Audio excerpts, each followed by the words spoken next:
Welcome to the complete course for the Itil 4 Foundation Certification Exam. In this course, you're going to learn everything you need to know to take and pass the Itil 4 Foundation Exam on your first attempt. In addition to that, you're going to be exposed to the entire Itil 4 framework, so you can learn how to best use it within your organization. So whether you're taking this course to learn about the Itil 4 framework, or you're taking this course to prepare for the certification exam so you can get a new job or advancing your current organization, this course has been designed specifically to teach you everything covered in the official Itil Foundation textbook, and it's designed as a complete textbook replacement. Now, before we dive into the course materials, let me provide you with a quick introduction to Itil. If your boss enrolled you in this course, you may not even know what Itil is all about or what it's used for. Well, Itil is a framework for service management, but I guess that begs the question, what exactly is service management?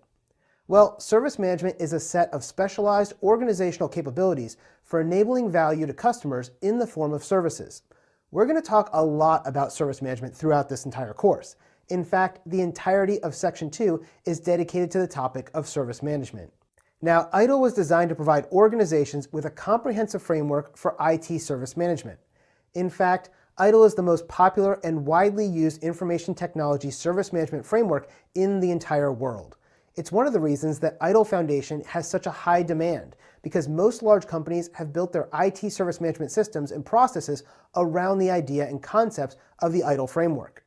Now, I know I've gotten you excited about Itil, hopefully, and I need to take just a small detour in the course to introduce myself and share with you 4 important tips to help you learn better during our time together. Now, first, my name is Jason Dion, and I'm the lead instructor here at Dion Training Solutions. I've been working in the IT and cybersecurity field for over 2 decades for organizations both large and small. In all of these organizations, though, there's been one common thread, and that's Itil. Now, when I'm talking about small organizations, I'm talking about companies with less than 20 people, small companies like my own. When I talk about large organizations, I'm thinking about some of my previous positions. My last one in particular, I was with an organization that spanned 6 continents, dozens of countries, and millions of end users. And guess what? All of these organizations, they ran on Itil. So I'm not just an instructor, I'm also a practitioner of Itil, and I've been using it for decades. Now, rest assured, you are in great hands with us. In fact, I'm an authorized instructor for Itil, and my company is an accredited training organization for PeopleCert on behalf of Excellos, the creators of the Itil framework and the certification exams. In fact, because we're an ATO, all of our courses are reviewed by Excellos prior to us releasing them to you, and this ensures that you're getting the quality training required to pass the exam. Every video in this course has the ability for you to turn on closed captioning. Each video is captioned by a real live human and checked for accuracy. This allows you to read along with the course if you need to. Many of my students who speak English as their second language really love having those captions playing along with the videos, and this helps them aid in their learning and understanding. Now, if you want to enable closed captions, simply click on the CC button in the bottom of the video player. We have a student support group with several thousand other students who are learning Itil and other IT and project management certifications through all of our courses. If you want to join the fun there, you can find us at facebook.com/groups/DionTraining, and you can request to join our private group. There's no extra cost to you by joining this group, and it's there to help you. In this group, we answer questions, put out additional free content, and help support each other through our IT careers.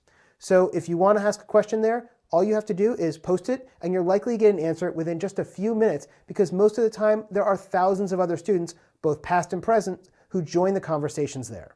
So if you're on Facebook, I highly recommend joining the group today. This course comes with a downloadable study guide as a complete resource for you. You can download this PDF, and it's attached to this lesson. To access it, simply download it from the resources in this lesson, and then you can print it out and refer to it during your offline studies and as you go through the rest of this course. Let's discuss a few details about the Itil 4 Foundation exam. If you're like most of my students, you're probably taking this course because you want to become Itil 4 Foundation certified. Maybe you're working towards this certification to advance in your current career, or maybe it's because you're trying to get your first job in the information technology field. Either way, this course is designed to help teach you everything you need to know in order to pass that exam. To help you focus your studies throughout the course, though, it's important for you to understand how the exam is designed. The questions on the Itil 4 exam are focused on you having the ability to recall or understand the concepts from this course. Now, the words recall and understand are the key words here. If a question is focused on your ability to recall something, This means you have to be able to identify a definition or a term from the answer choices provided. For example, if the exam provides you with a definition for a particular term that we use in the course, it's going to provide it to you word for word the same way we presented it inside the course. And then you're going to be provided with 4 different terms, and you have to select the appropriate term that matches the definition given. Now, this is a great example of a question using the recall level of difficulty. On the exam, you're going to get 9 questions that are considered recall questions. For that reason, it's really important to be familiar with the definitions that we present in this course. All of these definitions are provided to you in the downloadable study guide, and they're going to be displayed on the screen whenever I'm teaching them to you. Now, if a question is focused on your ability to understand something, this means you have to be able to describe or explain a definition, a term, or a concept based on the answers provided. For these questions, the exam isn't looking for an exact word match. Instead, you might get an example of something and you have to determine the correct idle practice or term that relates to it. If you pay close attention in this course, you're going to learn the concepts of Itil 4 and be able to answer those questions on the exam without too much difficulty.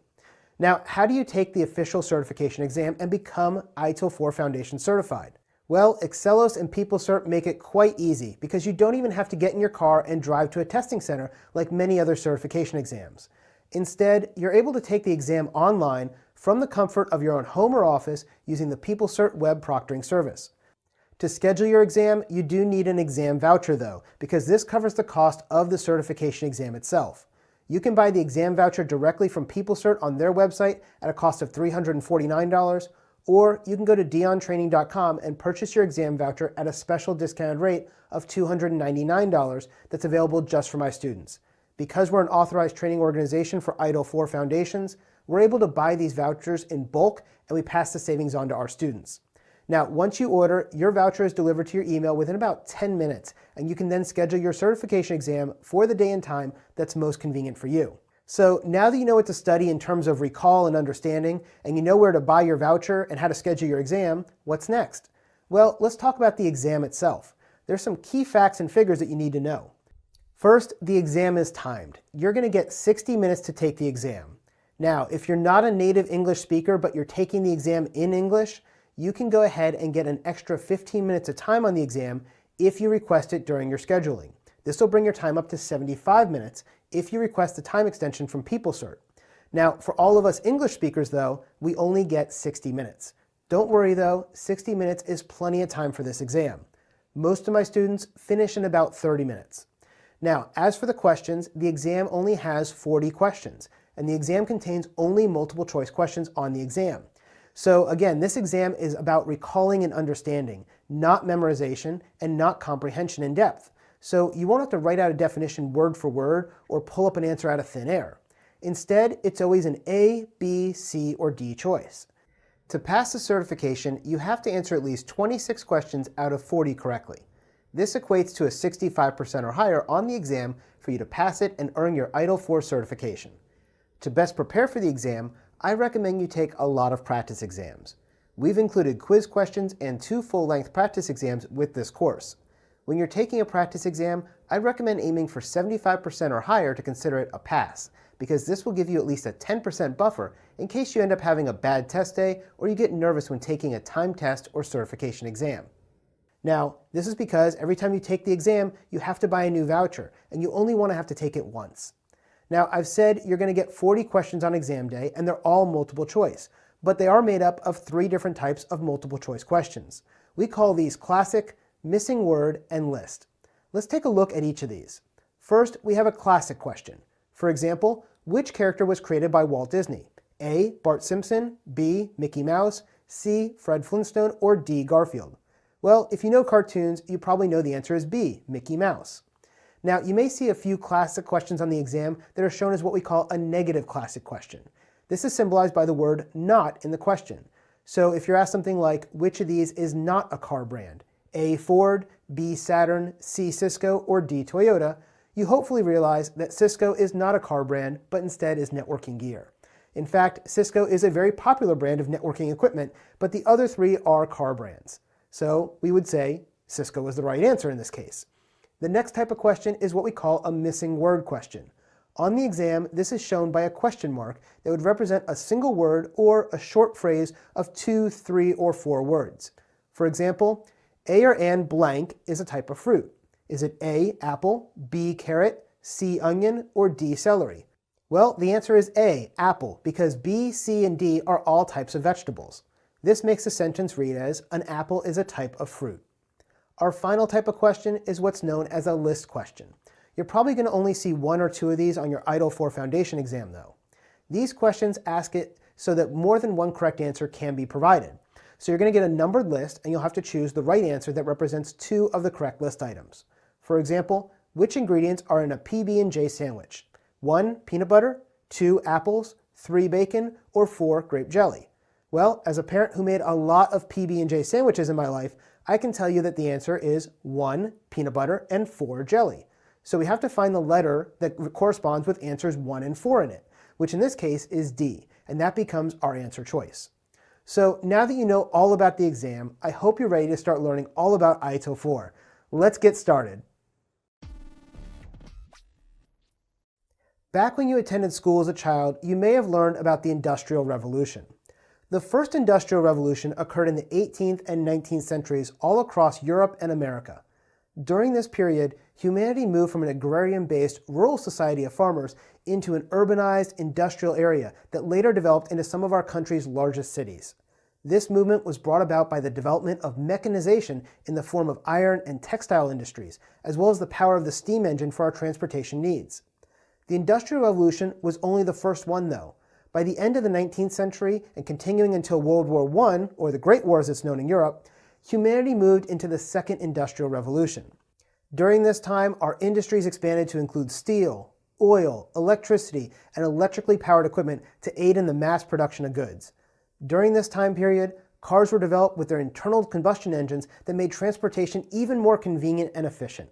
At the same time, the light bulb began to replace candlelight, allowing us to work longer into the night. And of course, communication across great distances became possible through the use of our telephones.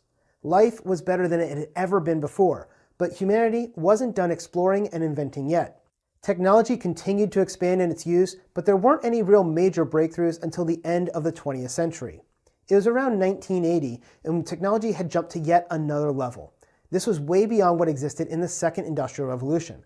It was at this time that the Third Industrial Revolution, known as the Digital Revolution, truly began. With the advancement of analog and digital electronics, humanity began to utilize life-changing technologies on a daily basis, including the personal computer, the internet, and the entire spectrum of information and communication technologies. Many of these things are the things you're responsible for within your organization, and it was during this Third Industrial Revolution that Itil was first created. Itil was originally developed as a series of best practices and guidance on how to run an information technology organization.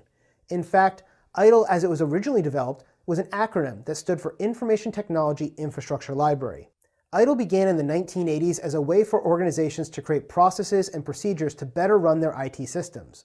Throughout the last 3 decades, Itil became the de facto standard around the world for IT service management. As we moved as a society from the First Industrial Revolution to the Second and then on to the Third, we're now at a crossroads again. Now we're moving into the Fourth Industrial Revolution, and it is happening right now. The Fourth Industrial Revolution is marked by the creation of cyber-physical systems, where a fusion of technologies has blurred the lines between physical and digital realms. This includes the use of technologies like robotics, nanotechnology, artificial intelligence, the Internet of Things, autonomous cars, and so much more. This explosive growth in technology in the early 21st century has transformed our world economies as well as ourselves. So you may be wondering right now, why are we spending time talking about the history of various industrial revolutions that occurred over the past few hundred years? Well, it's to make this point. Itil 4 is not considered ITIL version 4. Instead, it's Itil for the Fourth Industrial Revolution. Itil is no longer considered an acronym. Itil is a brand name. It simply means Itil. It doesn't mean Information Technology Infrastructure Library anymore, because Itil is more than just infrastructure. This is a major shift in the way Itil approaches the challenges of IT service management based on this as well. In today's digital economy, every organization in the world has become a service organization. You may think your organization isn't a service organization, but when you really look at what it does on a daily basis, it truly is a service organization. For example, You may work for a grocery store, and you may think you're in the business of selling milk and cereal, which are both products. But in reality, you're probably really a service organization too. Most of the services, if not all of the services that your company currently owns and manages, is done to co-create value with your customers. And these are enabled by information technology. Now, how can I make this claim? Well, let's consider the large retailer like Walmart, who sells a wide variety of different products from diapers to groceries to electronics and car tires. Walmart has been wildly successful in selling all of these different products, but the particular products Walmart sells doesn't really matter that much. Instead, the real reason that Walmart has been so successful is that they're able to provide a service to their customers that no one else has been able to do the way they have. And that is a collection of services that's enabled by IT. Walmart, for example, has created a wonderfully robust distribution and logistics system to get their products to their stores quickly, efficiently, and more cost-effectively than other people. And this allows them to rely on complex inventory tracking and logistics systems that are all run by various IT components and services. They've been able to do this to provide products at their everyday low price, which is actually the service they provide to their customers. Walmart's service is bringing you the products you want or need at the lowest price, always. Other stores can't bring that to you at the same level or at the same cost that Walmart can. So in a price battle, Walmart is going to win every time because of their ability to embrace IT to enable their services. But how is Walmart co-creating value with me, the customer? Well, let's say I was having a party tonight and I invited you over for dinner. I might run over to Walmart to buy all of the supplies I need, things like meat and cheeses, vegetables and drinks, and I bring them all back to my kitchen. I then use all of those ingredients to cook a meal for my party tonight. The value isn't the ingredients that I got from Walmart. It's the outcome that I had when I co-created value with Walmart. Walmart provided all the ingredients at a low price, and I provided the ability to cook it all up into a delicious meal. Now, the value is the happiness and the full bellies of all of my guests at my party. This is the value co-created through the service. Now, as you think about all the different industries and organizations in the world, it's really hard to think of any that aren't providing some kind of service that is enabled by technology. Because of this, technology has become commonplace in the modern workplace. But all of this technology needs to be managed in order for it to be effective at enabling value to your customers by providing services. And this brings us to the concept of service management. Service management is defined as a set of specialized organizational capabilities for enabling value to customers in the form of services. The purpose of Itil 4 is to provide organizations working in this modern service economy with guidance for managing their information technology and information technology dependencies effectively, efficiently, and in some coordinated, structured, and integrated way that combines the agility, the time to market, and their ability to deliver new things faster while using their risk controls and providing assurance that the services will be performed properly today, tomorrow, and any day further off into the future. Notice this isn't just about providing a service fast to a customer, but it's also about being able to balance that with the proper controls so that that is providing a quality service now and into the future. This ensures that there's a balance of speed and control within our organizations and their services. Simply put, Itil 4 provides organizations with a comprehensive framework for IT service management. This framework is designed to ensure that an effective, efficient, flexible, coordinated, and integrated system for the governance and management of services is established. It also is concerned with ensuring that these services are continually improving within your organization. Now, if you're new to the business world or information technology, the word governance might be one that you're not quite familiar with. Governance is simply the means by which an organization is directed and controlled. This means that it involves all of the processes needed to govern or oversee the running of the organization. For example, in the United States, our government creates rules and laws that are used as a method to direct the actions of its citizens. This is called governance, right? It's the way that we operate a country. Well, organizations need governance too. And at your company, there's a process probably for everything you need to do. Think about it if you wanted to take 2 weeks of vacation. You couldn't simply decide just to not go to work for 2 weeks without telling your boss, right? You'd probably end up losing your job. Now instead, you're going to go through the process to request the vacation, and that process is going to be different based on your organization or my organization, because each organization runs itself and its processes differently. That way that they run things, that's known as governance. As I stated in the last section of this course, Itil is a framework for information technology service management, known as ITSM.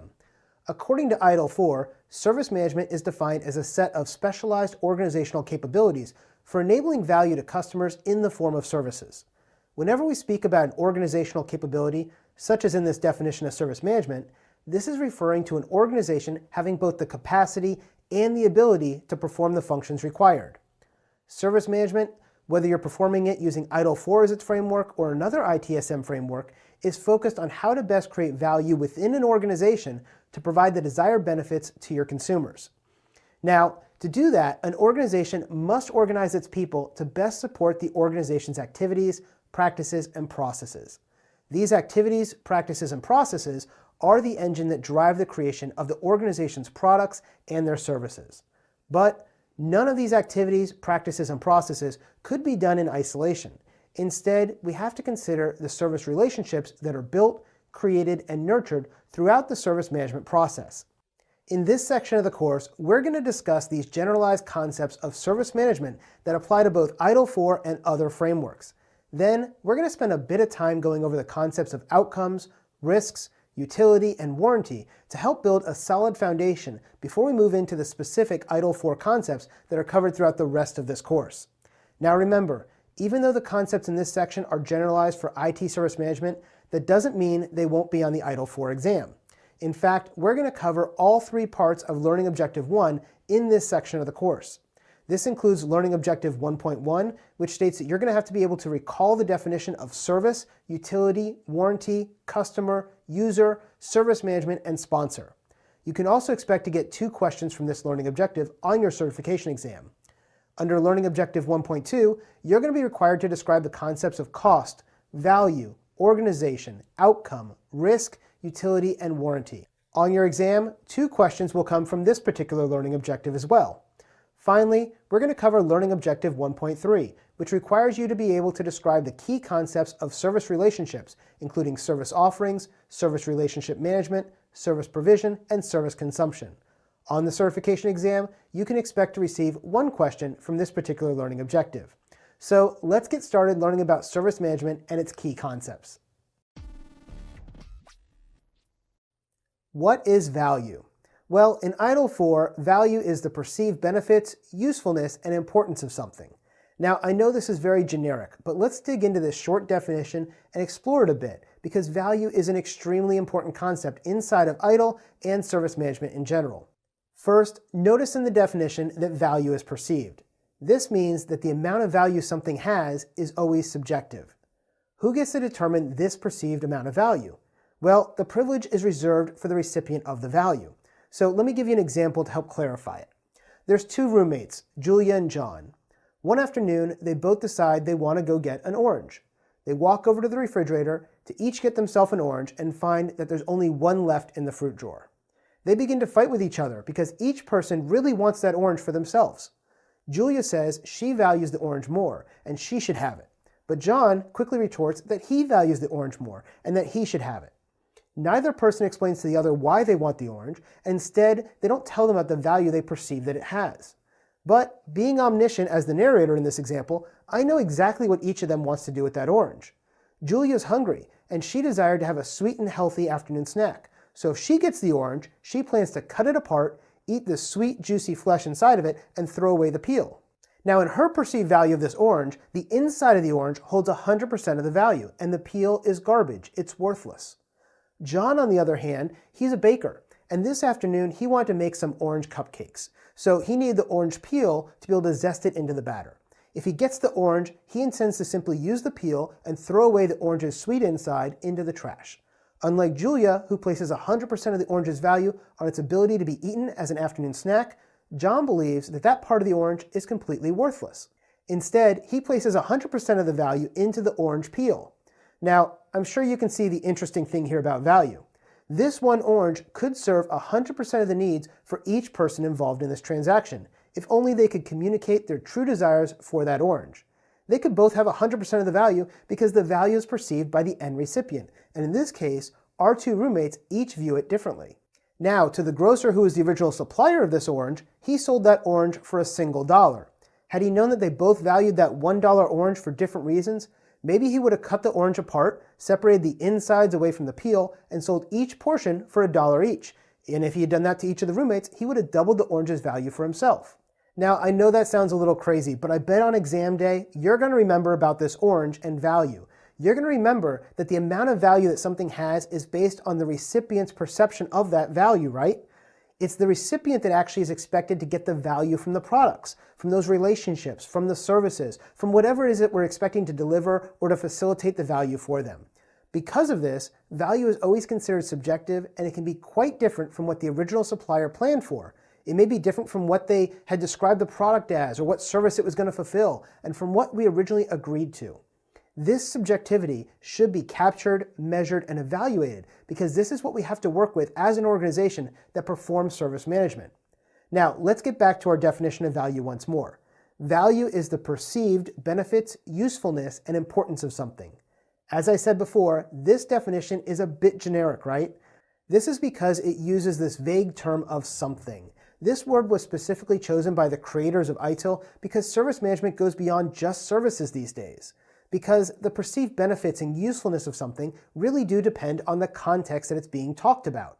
In each given context, we know what that something is, and we know what it means in the value definition. But in a generic definition like this, we can't simply list all of the things something could be, so something becomes that placeholder. Because when we talk about value, value is really based on these relationships as well. And we're going to discuss those service relationships in a future lesson. Organizations and people. When we discuss the concept of an organization inside of Itil 4, the organization is not limited to a service provider organization, or an internal information technology organization, or even an information technology organization at large. Instead, we're just looking at this as a generic organization. But what exactly is an organization anyway? Well, Itil 4 defines an organization as a person or a group of people that has its own functions with responsibilities, authorities, and relationships to achieve its objectives. Notice this definition is pretty generic, and again, this is done on purpose by the creators of Itil because it allows Itil to be more widely used and adapted to any organization. In Itil 4, there are two basic roles that an organization can fulfill. A service provider is a role performed by an organization in a service relationship to provide services to consumers. Conversely, a consumer is a role performed by an organization in the relationship that uses or consumes those services.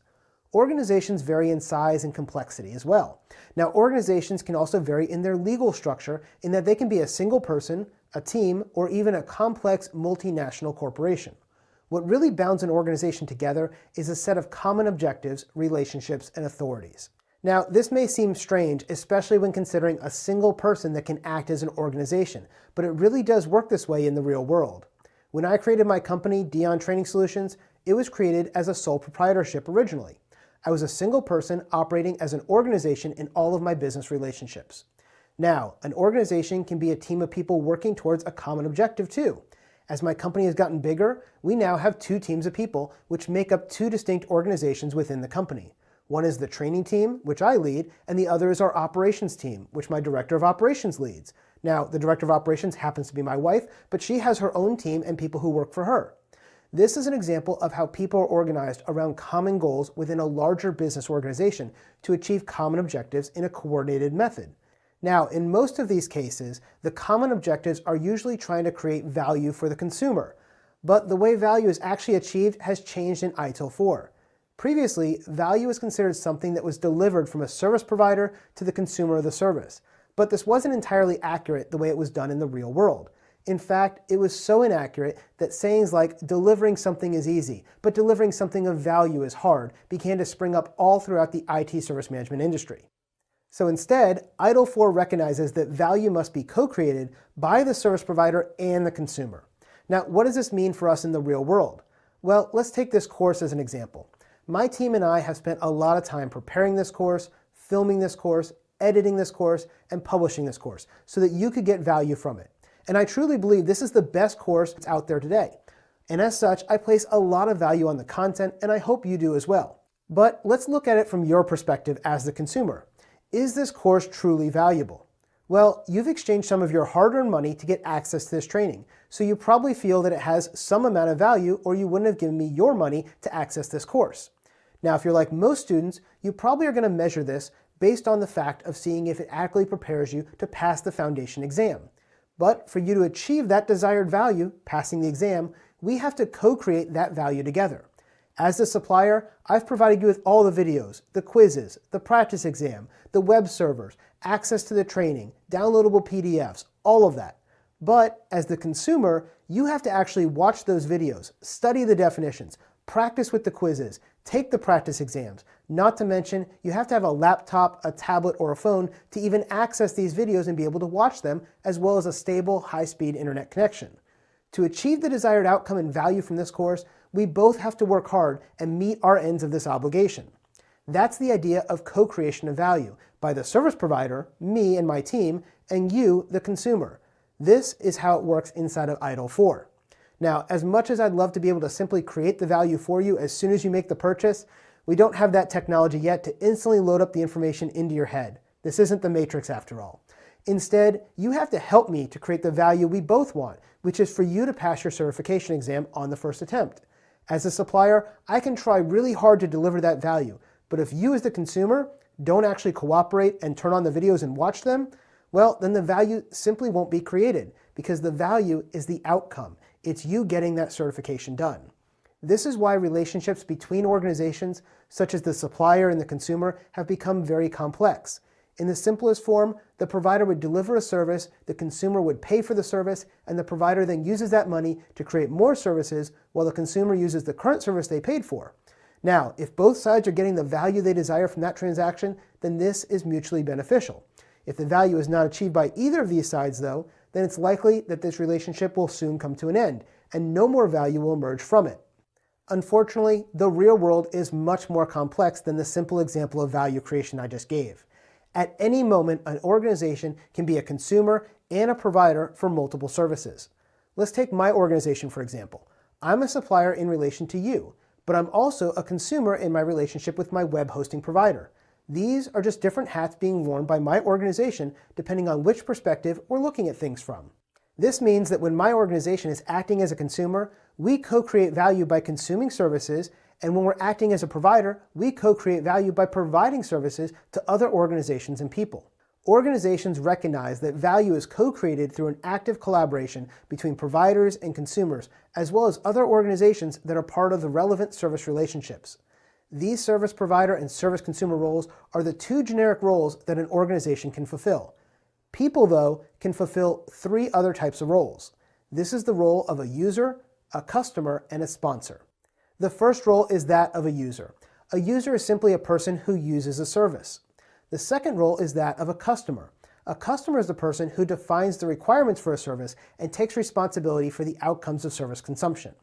The third role is that of a sponsor. A sponsor is a person who authorizes the budget for service consumption. The term sponsor is also used in some organizations to describe an organization or department or an individual that provides financial or other support for an initiative. While these are the three roles, these roles could be fulfilled by different people, or all three of these roles could be fulfilled by the same person. Let's consider a simple scenario where all three roles are going to be filled by the same person. Maybe it's been a few years and you decided to buy a brand new car. Let's say you're all excited about all the technological improvements that have been made in the world of cars, and you decide to get one that can perform semi-autonomous driving, like a Tesla. As a user, you're really excited to drive your new Tesla because it has so many cool features like the autopilot, the comfortable leather seats, and a really fast electric motor. As a customer, though, you may not see a big difference in the features between a Model S and a Model 3, so you're trying to decide which model best meets your requirements and helps you achieve your outcomes most efficiently when you're consuming the service of this semi-autonomous vehicle. Now, in your third role as a sponsor, you start to weigh the cost of the Model 3 versus the Model S, and you try to determine which one should you budget for in order to meet the needs of your semi-autonomous car that's going to drive you from point A to point B and get you to work each day. Now, all three of these roles have competing interests. The user wants the best features when they consume the service, but they'd probably be happy with either the Model 3 or the Model S. They're both really nice cars after all. The customer in you actually defines the requirements, though, for your new car. They define that one has to be able to drive semi-autonomously. They want one that can drive at least 200 miles before needing to be refueled or recharged, and other kind of requirements like that. Your third role is that of the sponsor, and this is where things come from a cost perspective. While I might like the Model S, it sells for almost $100,000. Can the Model 3 still meet all of the customer's requirements even though it sells for only $60,000? Well, if so, then the sponsor would rather choose the less expensive option. So whenever you buy yourself a new car, you're really balancing these three roles before you make the decision, and you're doing this all inside your own head. Now, let's consider it a little bit differently. Let's say we're going to buy a car for somebody else. My daughter is almost to the age where she's old enough to drive, and so she's going to be the user in this scenario because she wants her parents to buy her first car for her. She doesn't care how much it costs. She doesn't have any requirements. She just knows that she's going to consume the resource, and she needs to be able to get in and drive from point A to point B. In this case, this means that she can drive wherever she wants, and she'll be able to drive whatever her mother and I decide to buy for her. Now, my wife, on the other hand, is going to be our customer. She's going to set the requirements for this service, the car in our particular example, and this service is going to have to meet those requirements, and she's going to be the one taking responsibility for our daughter's actions when she consumes that service. In this case, when our daughter is driving, my wife's going to be responsible for whatever happens because she's the customer. Now, my wife may create some requirements for this new car. She might say that it has to have 4 seats, that it has to have 4 doors. Maybe it has to have a driver and passenger airbag. The car might have to be less than 10 years old. Whatever the requirements is that she decides, she has that ability because she's the customer. Now, our third role is the sponsor, and this is the person who's going to pay for the initiative. In this case, the one of buying a car for my daughter, I'm going to be the sponsor. I'm going to have to pay for this thing. I have created a budget for this car, let's say no more than $10,000. And that means the customer, my wife, can pick any car that she wants for the user, my daughter, but this car has to be within that budget of $10,000. So I guess my wife isn't going to be able to go out and buy her a brand new car, even though the customer may want that, or the user may want that. Instead, the customer has been allocated a specific budget and they have to stay within that. So this is the same type of thing that happens in business all of the time. Sometimes in business, you get to act as 1, 2, or 3 of these roles, depending on the scenario. For example, you may define what is needed for your business team, and you may have the authority to allocate and authorize the budget for those requirements, and you're going to be both the customer and sponsor in that case. But your team members are going to be the users because they're going to use what you buy. This is actually a great position to be in because the person authorizing the budget is also the person making the requirements decisions. Unfortunately, though, in a lot of large organizations, the person who authorizes the budget for an IT service is not a customer or a user of that service. And this type of disconnect can actually cause problems because the sponsor who funds the requirements and the customer who creates those requirements often have arguments over what those requirements should be. Because the sponsor is focused on the efficiency and cost savings, whereas the customers are focused on the requirements and the users are focused on the usability of this service. This can create a gap between the user and the customer's interests as well. As a service provider, it's our responsibility to recognize these 3 generic roles on a consumer side and to work with them appropriately to ensure the right service is being delivered and supplied to meet those needs. This means we need to ensure that the financials work for the sponsor, that the requirements are met for the customer, and the users get what they expect in usability of our service. At the end of the day, we want to achieve user satisfaction, customer satisfaction, and sponsor satisfaction, because when all 3 come together, we're more likely to have repeat business from the consumer's organization. Itil was first created around the idea of how to conduct service management within our organizations, so it should be no surprise that we have a specific definition of what is considered a service. The definition of a service is something you should be able to recall for the exam, as well as understand it. According to Itil 4, a service is a means of enabling value co-creation by facilitating outcomes that the customer wants to achieve without that customer having to manage the specific costs and risks. Now, let's dig into this definition one piece at a time. First, service is a means of enabling value co-creation. This portion of the definition is a reference back to how value is determined as a result of the relationship between the provider of the service and the customer of the service. Next, the second portion of the definition says that this is done by facilitating outcomes that customers want to achieve. Again, this goes back to the concept of value. If I'm giving you something as a service provider that doesn't help you as the customer to achieve your objectives, well, then it doesn't have any value. So going back to the earlier example of this course, if it doesn't help you pass your certification exam, then the value hasn't been co-created. After all, The service provider can't achieve your objectives for you. You have to achieve them yourself. The service provider is only able to facilitate the achievement of those customer outcomes. After all, you have to pass the exam. I can only provide you with the tools and the resources you need to be successful. The same holds true with IT services. I can ensure your computer is up and able to run a program, but if you don't provide the necessary inputs to that program, you're going to be unable to get the necessary outputs and eventually the outcomes you desire. Now, the final portion of the service definition states that this co-created value is created without the customer having to manage specific costs and risks. This refers to the whole reason why a customer hires a service provider in the first place. For example, I'm a customer of a web hosting company that hosts all of my training videos. So my organization pays this web hosting company a monthly fee for hosting terabytes of video files for us. And in exchange for that service, we pay them a nominal monthly fee. It's their job as the service provider to manage all the specific costs and risks associated with that service. For example, our contract allows for unlimited data storage on their servers and unlimited bandwidth to be used without incurring any additional cost to us under our contract because we negotiate a fixed fee contract. Now, my company employs a lot of very technical folks. I personally have been responsible for running hundreds of web servers, domain controllers, mail servers, and file servers throughout my career. So why doesn't Dion Training maintain and host our own web servers to host all of our video training courses? Well, simply put, we don't want to have to deal with the costs and the risks of providing that particular service. It just isn't the business that we're in anymore, right?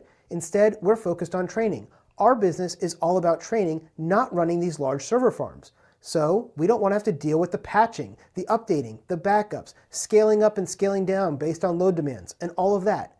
Instead, for a negotiated flat fee with our service provider, we can take all of those costs and risks from us, and we can simply pay our contracted rate, and the service provider gets to deal with it. This is exactly what the service definition is referring to. So let's take a look at that service definition one more time. A service is a means of enabling value co-creation by facilitating outcomes that customers want to achieve without the customer having to manage specific costs and risks. So in addition to services, a service organization can actually provide services based on products that they have as well. Now, a product is a configuration of an organization's resources that's designed to offer value for a consumer. I like to think of this as a collection of services that we put together to give more value than they could individually. Now, every organization works with a set of resources. These resources are either owned by the organizations, belong to the organization, or are managed by the organization. These resources may even be supporting services provided by the organization's suppliers and their partners. These resources can be leased or rented. These resources could even be the people who work in an organization under a contractual agreement because these people are a resource to the organization too. Now, the way an organization configures all those resources into a set offering is the essence of a product. For example, Amazon Web Services, or AWS, has a lot of different service offerings, including server hosting under their EC2 brand, file storage under S3, domain name server systems under Route 53, and many others. But these services, they aren't necessarily considered products. Now, if you compare these individual services with the Amazon Light Sale product, you can see how Amazon has combined their EC2, their S3, and their Route 53 services into a single product that can be sold directly to a customer in a defined configuration. Everything that makes up Light Sale is available as a service individually from AWS, but when combined under the Light Sale product, Amazon removed a lot of the complexity and confusion associated with that typical new customer's journey into the AWS and into cloud computing. So I know we covered a lot in this lesson, but there's two key definitions that we covered that you need to know. First is service. A service is a means of enabling value co-creation by facilitating outcomes that the customer wants to achieve without the customer having to manage those specific costs and risks. And the second one is a product. A product is simply a configuration of an organization's resources designed to offer value for a consumer. Keep those two definitions in your head because you're going to need them come test day. So at this point, we've discussed service management, value, organizations and people, and services and products. In this lesson, I want to briefly consider the concept of a service offering. The reason I'm spending this lesson on service offerings is because it's a concept that you need to be able to describe and discuss on the exam. This concept falls under the understand level of knowledge for the certification exam. Now, first, what is a service offering? Well, a service offering is a description of one or more services designed to address the needs of a target consumer group. In essence, a service provider is going to present their services to customers or consumers in the form of service offerings, which describes one or more of their services that are based on one or more of their products. Now, service offerings can include goods, access to resources, and service actions as part of that service offering.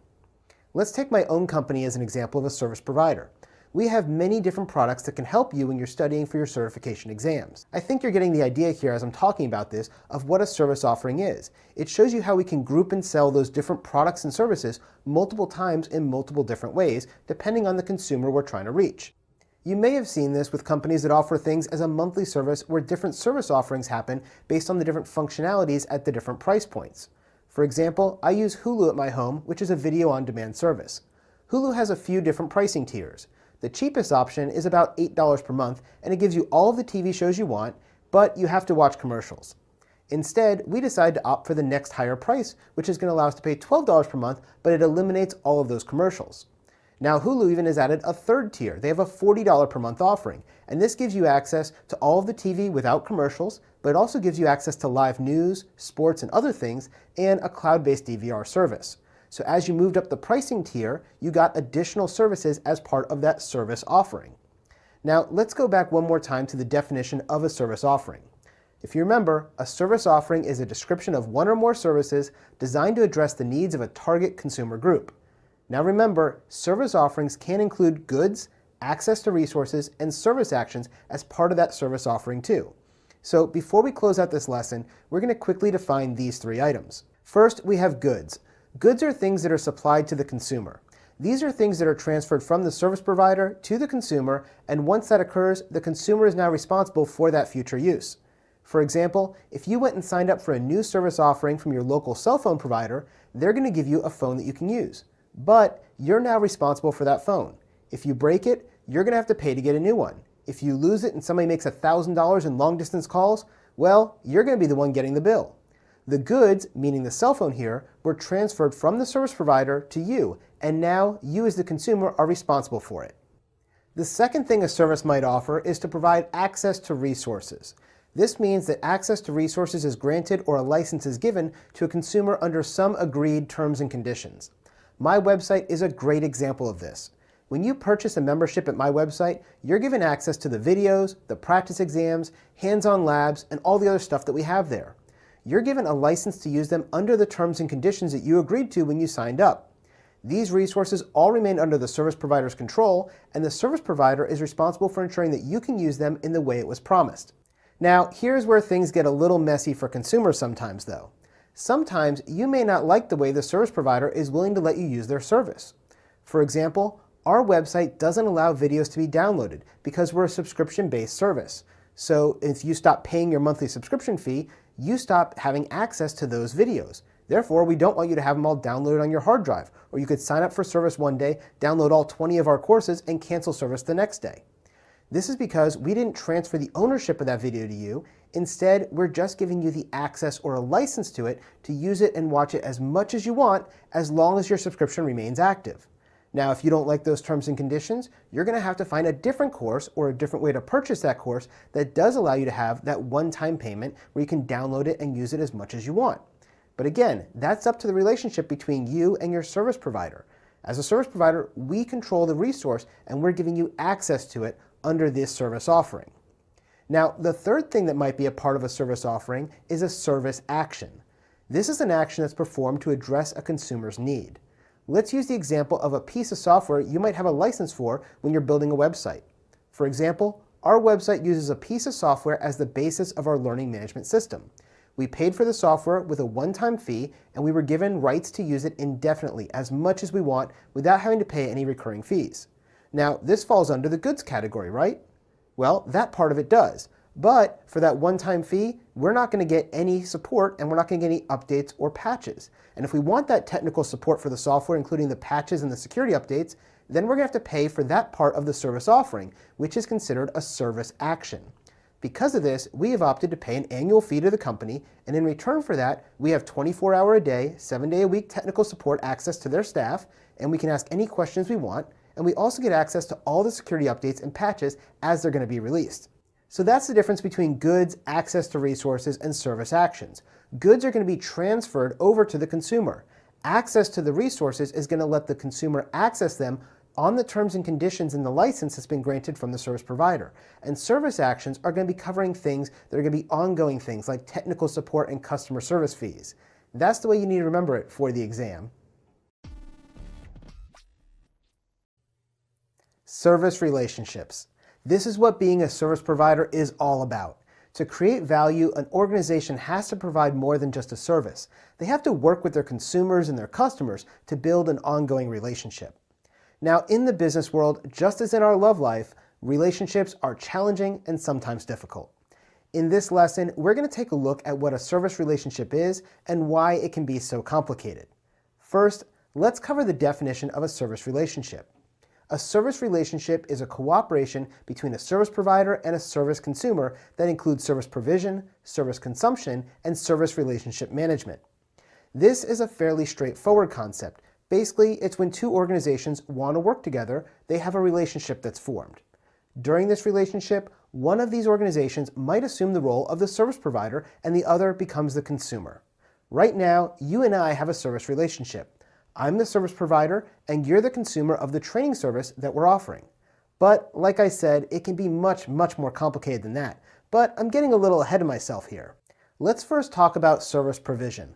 What is service provision? Well, service provision is the activities that are performed by an organization to provide the services.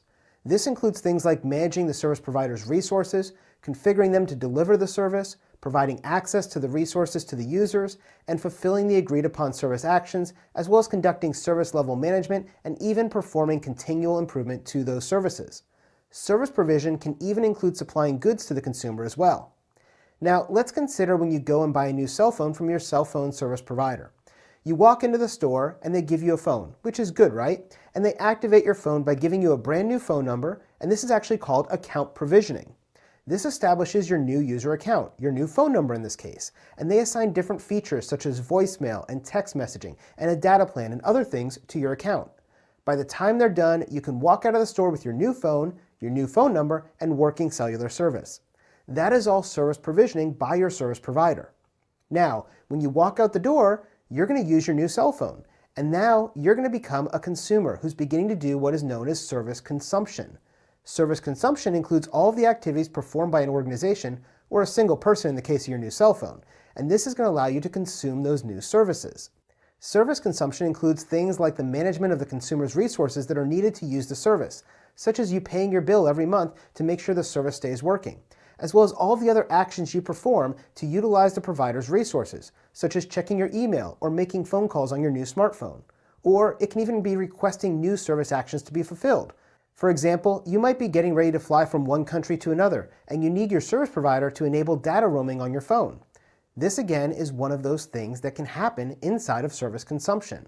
When the consumer is doing something, this is called service consumption. Now, in addition to service provisioning and service consumption, there are some activities that are done by both the service provider and the service consumer. And when they do these things together, they're trying to enable value co-creation to occur based upon the agreed and available service offerings. This is known as service relationship management. The most basic of the things here are things like having the consumer paying their bill on time so their monthly subscription doesn't get canceled and the service doesn't get turned off. Or it may be that the service provider needs to ensure they're communicating with the consumer about a possible network outage that's going to occur because this weekend there's going to be a server upgrade.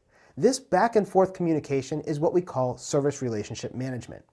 So now that we know a little bit about service relationships, including service provisioning, service consumption, and service relationship management, let's dig into the complicated portion of this topic, the service relationship model. As I said, business can be complicated, and because of this, we have to consider the different relationships that are involved in any single service. For example, let's consider my website, diontraining.com. We offer training services over video to our students just like you. Now, if you're watching this video on diontraining.com, that means there are a lot of different service relationships that have already occurred behind the scenes to enable that to happen. Let's place you in the organization D spot here on the far right. Now, you want to watch this video, but for that to happen, the video has to get to you. Well, that happens because you have a service relationship in place with our company. In this relationship, you are the consumer and we're the service provider. But to make this work, we rely on service providers as well. We don't host our own videos, for example, but instead we outsource that to a very large video streaming company with cloud servers all over the world to ensure that you get the best quality with the lowest latency. Let's put them up here as Organization B. Now, in the relationship between Dion Training and the video streaming company, we are the consumer and the video streaming company is the service provider. But that video streaming service we use, they don't even own their own servers. No, instead they rely on Google Cloud, and that means the video streaming service is actually a consumer too, while Google is going to be their service provider. But to make it even more complicated, there are departments inside of Google that work on IT systems, right? Well, some of those people are actually members of my website, and they take this very same training that you're in right now. And so when they're logged into my website to watch those videos, they're now going to be the consumers, and I'm the service provider once more. You can see how this interrelationship can get really messy and really complicated. The bottom line here is I want you to realize that in most cases, organizations are going to be both a service provider to someone and a service consumer themselves. This is what this diagram is showing with just these 4 companies we discussed in this example. If I was going to draw out every relationship for every service offering within my company, I would have to fill 100 or more of these screens because of all of the different relationships we have, and we're just a small company. If you think about how messy this would be for somebody like Facebook or LinkedIn or Microsoft or Google, it can just blow your mind. So for the exam, I want you to remember, your organization may be a service provider or a service consumer, or they can be both. It all depends on the scenario and the service relationships that are involved. Outcomes. Back when we discussed the definition of a service, we said that a service was a means of enabling value co-creation by facilitating outcomes that a customer wants to achieve, without the customer having to manage the specific costs and risks. Now, in this lesson, we're going to dig into a single word from that definition, the word outcome. An outcome is a result for a stakeholder enabled by one or more outputs. This is focused on the customer's desired outcome, not the service provider's though, and this is important to understand. Now, outcomes are important to consider as part of the balancing act between the supported outcomes, the removal of costs, and the removal of risks against unwanted or undesirable outcomes, the costs and the risks that could be introduced by the customer if they decide to instead set up and manage their own resources. Now, let's consider an example of what we're really discussing here. In my local area, we have 2 major ride-sharing companies that operate. We have Uber and we have Lyft. Now, whichever you prefer here really doesn't matter, but I tend to take Uber more often than Lyft myself. Now, I really like these ride-sharing services, especially when I'm traveling to a large downtown area for a conference or a convention, or when I need to get from the airport to my house or something like that. Now, as a customer, I have a desired outcome. I want to get from point A to point B in the least amount of time with a fair amount of cost. For example, the last trip I took to San Francisco, I didn't even need to rent a car because I simply used Uber and Lyft to get from the airport to my hotel and from my hotel to various locations around the city that I needed to go to for my work. Now, this allowed me to get the outcome that I desired, which was getting from point A to point B in less time and with less hassle. Now, because I used the Uber app, I was able to reduce my overall cost because I didn't need to have a rental car. I didn't need to spend $75 per night to park that rental car at my hotel. And I didn't need to buy gas for that rental car.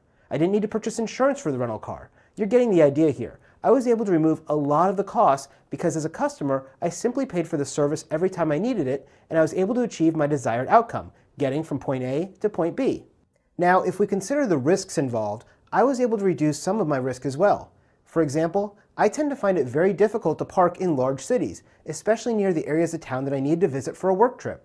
So when I used Uber, I could eliminate the risk of not finding adequate parking when I got to my desired location. Instead, I just get out of the car and I'm there. I also eliminated the risk of somebody stealing my rental car while it's parked or breaking into it and stealing my luggage. All those type of things are eliminated and it's no longer a risk for me. Now, I think you're starting to get the idea here. There's lots of different costs and lots of different risks that can be reduced if you're using a service. And I can gain the benefits of the service as a customer by using this ride-sharing app instead of renting my own car whenever I travel to a big city. Now, conversely though, I need to balance this with the other side of the equation. There are certain costs and risks that I'm assuming by choosing to use Uber or Lyft instead of renting my own car. First, there's cost imposed upon me by the service provider. Beyond the actual service cost to get from point A to point B, there's also a requirement that I maintain a smartphone to run the app, and I have to ensure that I have a data plan on that smartphone, and I have to make sure that my smartphone has enough battery power.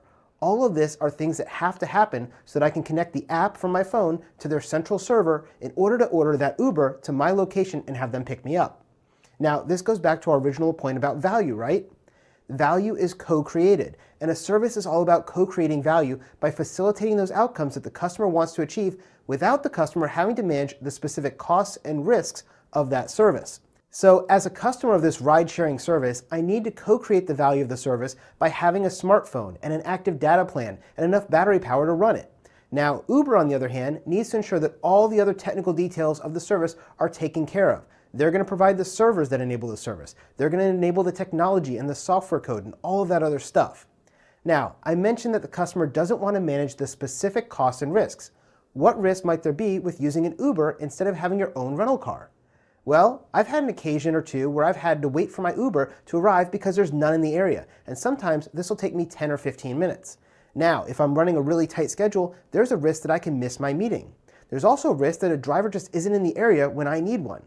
And so if you happen to go to a city center where there's a lot of Ubers and you travel to a location in the suburbs where there's not a lot of Ubers, well, this can become a problem when you're trying to get a ride back to the city. This is a risk that you're going to assume. If you had a rental car, you wouldn't have this risk because you could simply jump in the car, turn the key, and start driving. Now, as we have these costs and risks that the service has now imposed upon me as their customer, I now have to decide whether I should ultimately use their service or say it's not worth the effort and I'll simply rent a car and drive myself around. Now, this is the idea that we're all going to be thinking about when we think about a service, whether we're the one using the service or the one providing the service. That decision is going to be based on value. All of this comes back to value. If the value is being co-created to achieve the supported outcomes, then the removal of the cost and the removal of risk has to be greater than the unintended consequences. And if that's true, the introduction of these new costs or the introduction of new risks has to be balanced and shifted in the favor of the consumer if you want them to buy the service from the service provider. In this case, ordering an Uber or a Lyft instead of renting a car. It's all just about balancing this value, right? If we're the service provider or a service provider organization, like Uber in this case, we need to make sure that we're giving more value and removing more costs and risks than we're introducing. And this way, the customer will want to use it. Now, in order for the customer to see the value that we're generating, this has to be true. It has to tip the scales towards the customer side. Now, as the service provider, we want to make sure we're getting value in this too. If we're the customer, we need to make sure that we're not creating additional costs or risks for ourselves that outweigh the benefits of the service that we're going to consume. So if I'm going to go ahead and outsource my servers, I want to make sure that it's cheaper for me to do that and provides me more value for me to do that than just to simply run the servers myself. Now, each person or organization is going to weigh the value proposition and they're going to determine if it makes sense for them. If it does, we're going to have a valid business agreement and we're going to be able to go into business together. You're going to provide me a service and I'm going to pay you to do that as the consumer or the customer. So going back to my example of Uber or Lyft, I find it works great for me when I'm traveling in a big city where the parking prices tend to be very high, the traffic tends to be heavy, and the number of drivers around is quite abundant, so it's easy for me to get a Lyft or an Uber when I need one. But when I travel to more remote locations, I prefer to have my own rental car because it solves the problem for me much more efficiently because there's less risk of me not finding a parking space because parking is low cost in those areas and traffic is less of an issue because I'm outside the city center. This is the whole idea of balancing those pros and those cons so we can make the idea and figure out what gives us the most value. So we've talked a lot about outcomes so far in all of these examples. But there's also a similar concept known as outputs that it's important to understand when you take the exam. An output is a tangible or intangible deliverable or an artifact that's created by an activity. Now, for the exam, you have to understand the difference between an output and an outcome. Services facilitate outcomes through one or more outputs. So what does that mean? Well, an output could be a report. It could be a bill that you receive at the end of the service that you've consumed. Or it can even be an email if you're using a webmail service. All of these things are considered outputs. They're that tangible item that comes out of using that service. Now, I like to think about this in a more tangible way though. Consider this course. When I'm writing and filming this lesson, the output is the final video that you're watching right now. But this isn't the outcome, it's just the output. So if the video isn't the outcome, what is? Well, it's the desired value that you're trying to achieve from this video. In the case of this video and the others in this course, the outcome for a student like you is to be able to pass your Itil 4 foundation exam. If you're able to do that after watching these videos, then you've achieved the outcome that both you and I have desired. This is an important concept and one that people often confuse because the output is easily measured, but often the outcomes are not. It's easy for me to create an outline and list all of the videos that we're going to produce for this course. We can say, for example, there's going to be 100 videos in this course. And if I've already filmed 12 of those videos, then I'm 12% complete with creating this course. And so I have outputted 12% of the product. Now, this is measuring outputs though, right? It's not measuring outcomes. Do we know that 100 videos is the right number to help you as a student get from the beginning to the end and pass the exam? Well, if the outcome we want to achieve is a student passing, then 100 videos might not be the right measure. Maybe it only takes 25 videos, or maybe it takes 200 videos. We'll have to figure that out and measure that as we go. And as we figure out what things are working, what things aren't, we add or we remove to the course to make sure that our students are always going to be able to pass the exam. Now, output is part of an outcome, but there's more to it than just outputs. So when you think of outcomes, I want you to remember that it's what you're able to achieve as a result of the activity, as a result of this interaction, not just the outputs that are being created. Going back to my Uber and Lyft example, the outcome is me getting across town and to my meeting on time because of the service provided by those companies. The outcomes of taking this course isn't to say that you sat here and watched 100 videos for X number of hours, or whatever it happens to be, but instead it's focused on you passing the exam. That's the outcome that both you and I want to achieve here. Now, because of this, outcomes can be a bit more intangible, where outputs tend to be much more tangible. They're things you can touch and feel, like papers and reports and things like that. It also means that outputs are easier to measure because of the results of an activity. So when building your service metrics, be careful not to measure just outputs, but instead you need to put some thought behind how you're going to measure your outcomes as well. Because otherwise, you're going to have people working for you that game the system. They're going to be pushing different things to make it look like all those outputs are really high, but you're never going to achieve the outcomes you want. So really think about that as you're building those metrics, and be sure to measure your outcomes, not just your outputs. In this lesson, we're going to discuss cost. Now, the cost of something is the amount of money that's spent on a particular activity or a particular resource. While cost is usually expressed financially, it can also be expressed in non-financial ways too. For example, when we create a new course here, we actually measure the cost of the course in the number of hours spent creating it. A typical course like this one might require 400 or 500 hours worth of effort across our entire staff. This usually is described in either the measurement of man-hours or FTEs. Man-hours are also known as person-hours because we want to be equal opportunist here. FTEs, on the other hand, stands for full-time equivalent, and it's used to measure things based on a single employee who works 40 hours per week for an entire year. This equates to roughly 2,000 hours worth of work. So if we need to run a web server to host all of our courses, that might require half of an FTE, or 1/2 of a person's annual available work hours for the entire year. This describes the number of FTEs, or full-time equivalent employees, that are required in order to undertake a particular activity. Now, while I like to measure things from an hours of effort perspective, this does ultimately translate back to financial cost.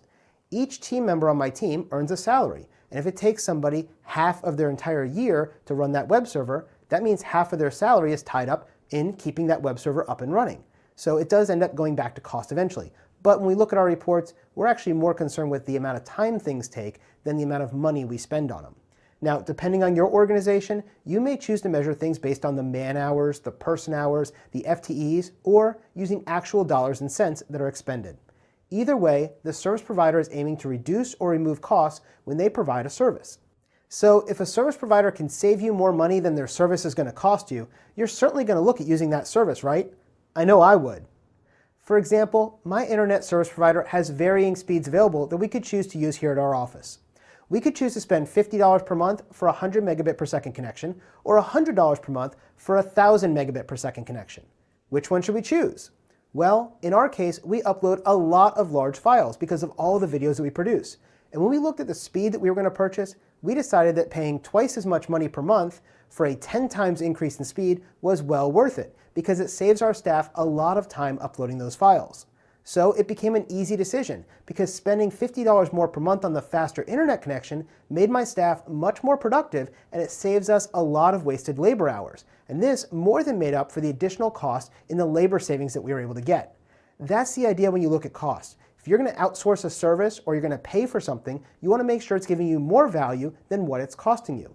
In our case, spending twice as much on internet gave us 10 times more value, and so it was definitely worth doing.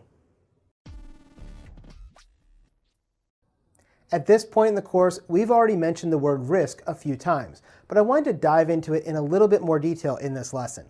Risk refers to a possible event that could cause harm, loss, or make it more difficult to achieve your objectives. Essentially, it's any possible event that could impact our ability to co-create that value through our services. Generally, when most people think of risk in service management, they think about it from a new installation or a project perspective, but risk is also present in the form of our services too. From a service provider perspective, our goal is to minimize risk for our customers who use our services. In this way, risks are similar to cost. But just like cost, our customers will assume that some new risk is going to occur as part of their consumption of our services. For example, if we go back to my Uber example, where I was a customer using the app to get rides all over San Francisco, I removed the risk of not finding a parking space for my rental car since the service removed my need for me to have my own rental car in the first place. However, I now run the risk of not being able to call for an Uber if the app malfunctions. Or what if I'm in an area where there's no cellular service? Or what if my phone battery dies? All of these are new risks that are introduced into my desired outcome of traveling around San Francisco. Now, as a consumer of the service, I can also contribute to reducing the risk by taking some mitigating actions. For example, I could carry around a spare battery pack with me. By doing this as a consumer, I'm reducing the risk that I won't be able to call for an Uber when I need one because of my battery dying. At the same time, I might also communicate to Uber that I'm finding it difficult to use their service in more rural areas. Maybe when I'm outside the city, I'm not getting enough Uber drivers in that area. By more clearly articulating my needs and my requirements, then the service provider can determine if they're able to better meet them. Maybe Uber is going to decide that they're going to pay a premium or bonus to their drivers who will work in those more rural areas outside the city center. That might increase the number of drivers on those streets and make it easier for customers to get a ride. Now, as a consumer, it's up to me to clearly communicate my needs to that service provider and to clarify the outcomes that I want to achieve. I also need to make sure I'm communicating any constraints or critical success factors that I may have for that service. This means I'm putting requirements on that service provider, right? Well, guess what? The service provider may also put requirements on me as a customer too. In the example of Uber, they require me to have a cell phone, a valid data plan, and the ability to send my GPS location to their drivers by using the location tracking feature on my phone. This is a two-way street after all. We're both working to co-create the value and reduce the overall risk. Now, since risk is a possible event that could cause harm or make it more difficult for us to achieve our objectives, we can do some things to mitigate that risk. Well, what are those things that we can do? There's actually 4 things we can do with risk. We can avoid risk, we can accept risk, we can transfer risk, or we can mitigate risk. Now, when we avoid risk, we're aiming to actually remove it completely from the service. Now, in reality, we can't remove all of the risk for a service because risk is something that's inherent in everything that a business does to some level and some degree. But there are certain risks that we can avoid completely. For example, let's say that you're running a service that allows people to read your blog. Maybe you're worried about the new privacy regulations and don't want to have to worry about maintaining all of the blog readers' information securely and properly under the new GDPR provisions. Well, you could avoid those issues completely if you turn off tracking on your readers' information by disabling any cookies, and you can also remove any requests for their email addresses and other things like that. If you're not collecting their information, you no longer have to protect that information. Now, this may not be the best business decision, right? Because most businesses want to be able to track their customers and contact them by email with offers. So while you can avoid this whole situation, it's probably better if we found a better way to handle this risk. And that brings us to simply accepting the risk. With this option, you look at the cost of protecting against the risk, and you look at the possible bad outcomes and determine that it's simply cheaper to pay to accept the risk and pay up if you're going to get caught. Now, going back to our privacy example, I have a friend who is in an Australian-based company, which is outside of the European Union. Because of this, he's taken the position that he's not worried about complying with the GDPR policies because he's an Australian, living in Australia, and he has an Australian company. He isn't actively targeting European customers, but if they happen to go to his site, too bad. He's calculated the risk, and he believes the risk is low that the EU is going to try to fine him or even collect if they do. So he's taken no actions in regard to changing the way his website works or the way his business works. He's going to do it the exact same way he did before GDPR to the way it is after GDPR. Now, this is called risk acceptance. Now, the next thing we could do is we can instead decide to transfer the risk. Maybe you don't want to be responsible for collecting and storing all of this private information, but you still want access to that data. Well, in that case, you can hire a service provider to collect it for you, to store it securely, and to give you access. This would be a form of risk transfer. Another option might be that you take the approach that my Australian friend did, and he simply is going to pay some insurance in case you get sued or fined. This transfers the risk to the insurance company because you paid them a monthly premium to take that risk on for you. Our final option with risk is what's most commonly used. It's known as risk mitigation. With risk mitigation, we put in place some actions to help reduce the risk, even if it doesn't eliminate it completely. In our privacy data example, we may add new technology systems that are going to better protect the data and implement new processes in the way that we handle the data. This will help us reduce the risk and hopefully make the information much more secure, which is one of the intended outcomes of GDPR anyway. But a hacker can still break into our network and steal all of the customer's data. If this happens, we might have reduced the risk, but we didn't eliminate the risk. That's the idea of risk mitigation. Utility and warranty are two terms that every Itil student simply has to know. They're going to come up time and time again throughout your training and in the real world. Utility refers to the functionality offered by a particular product and service to meet a particular need. This really is what the product or service does. Utility is what we refer to as fit for purpose. Now, let's take a look at warranty for a moment, and then we're going to compare and contrast these two terms, because comparing and contrasting these terms is something you're going to see on the exam. Warranty is the assurance that the product or service will meet the agreed upon requirements. It is how a service performs. Warranty is concerned with the service's ability to accomplish what it needs to do. This is often referred to as fit for use. Now, to compare and contrast these two terms, let's use the example of a car. As a consumer, you have a requirement to drive a car from point A to point B. You want it to get at least 35 miles per gallon of fuel efficiency, and you live somewhere that gets really hot in the summer and really cold in the winter, so you want a good cold air conditioning system and a really nice warm heater. Now, let's consider these requirements and determine if it meets our utility standard. Remember, utility is about something being fit for purpose, and if I have a small family, I may be able to fit my wife and my 2 kids in a 4-door sedan like a Toyota Prius. So, to carry the family from point A to point B, the Prius would be fit for purpose and it would meet my utility functions. In addition to this, if I bought a brand new Prius, it would certainly have high enough fuel efficiency and have a really nice air conditioner and heating system, so it's going to meet my warranty requirements as well. Remember, warranty is all about fit for use. Does it meet the requirements stated by the consumer? So, since I'm the consumer, I'm going to say that it had to have at least 35 miles a gallon of fuel efficiency and a working air conditioner and heater, and this brand new Prius will certainly meet those requirements. This means it's deemed fit for use. Now, let's say that I bought the car, a few years go by, and my wife has another child. Uh-oh, we already had 2 kids, so this little Prius isn't going to be very good for carrying my entire family around anymore. It no longer is going to be fit for purpose, because anytime I want to go out to dinner as a family, we're now going to have to take 2 cars because we all can't fit into the little Prius. The warranty might still be there because the air conditioner still works and the heater still works and it still gets over 35 miles per gallon. But the intended purpose of getting us all from point A to point B simply can't be accomplished. There's not enough seats and not enough seat belts. And since utility is concerned with fit for purpose, this Prius is no longer meeting my utility needs. So hopefully this little example helps you understand the difference between utility and warranty.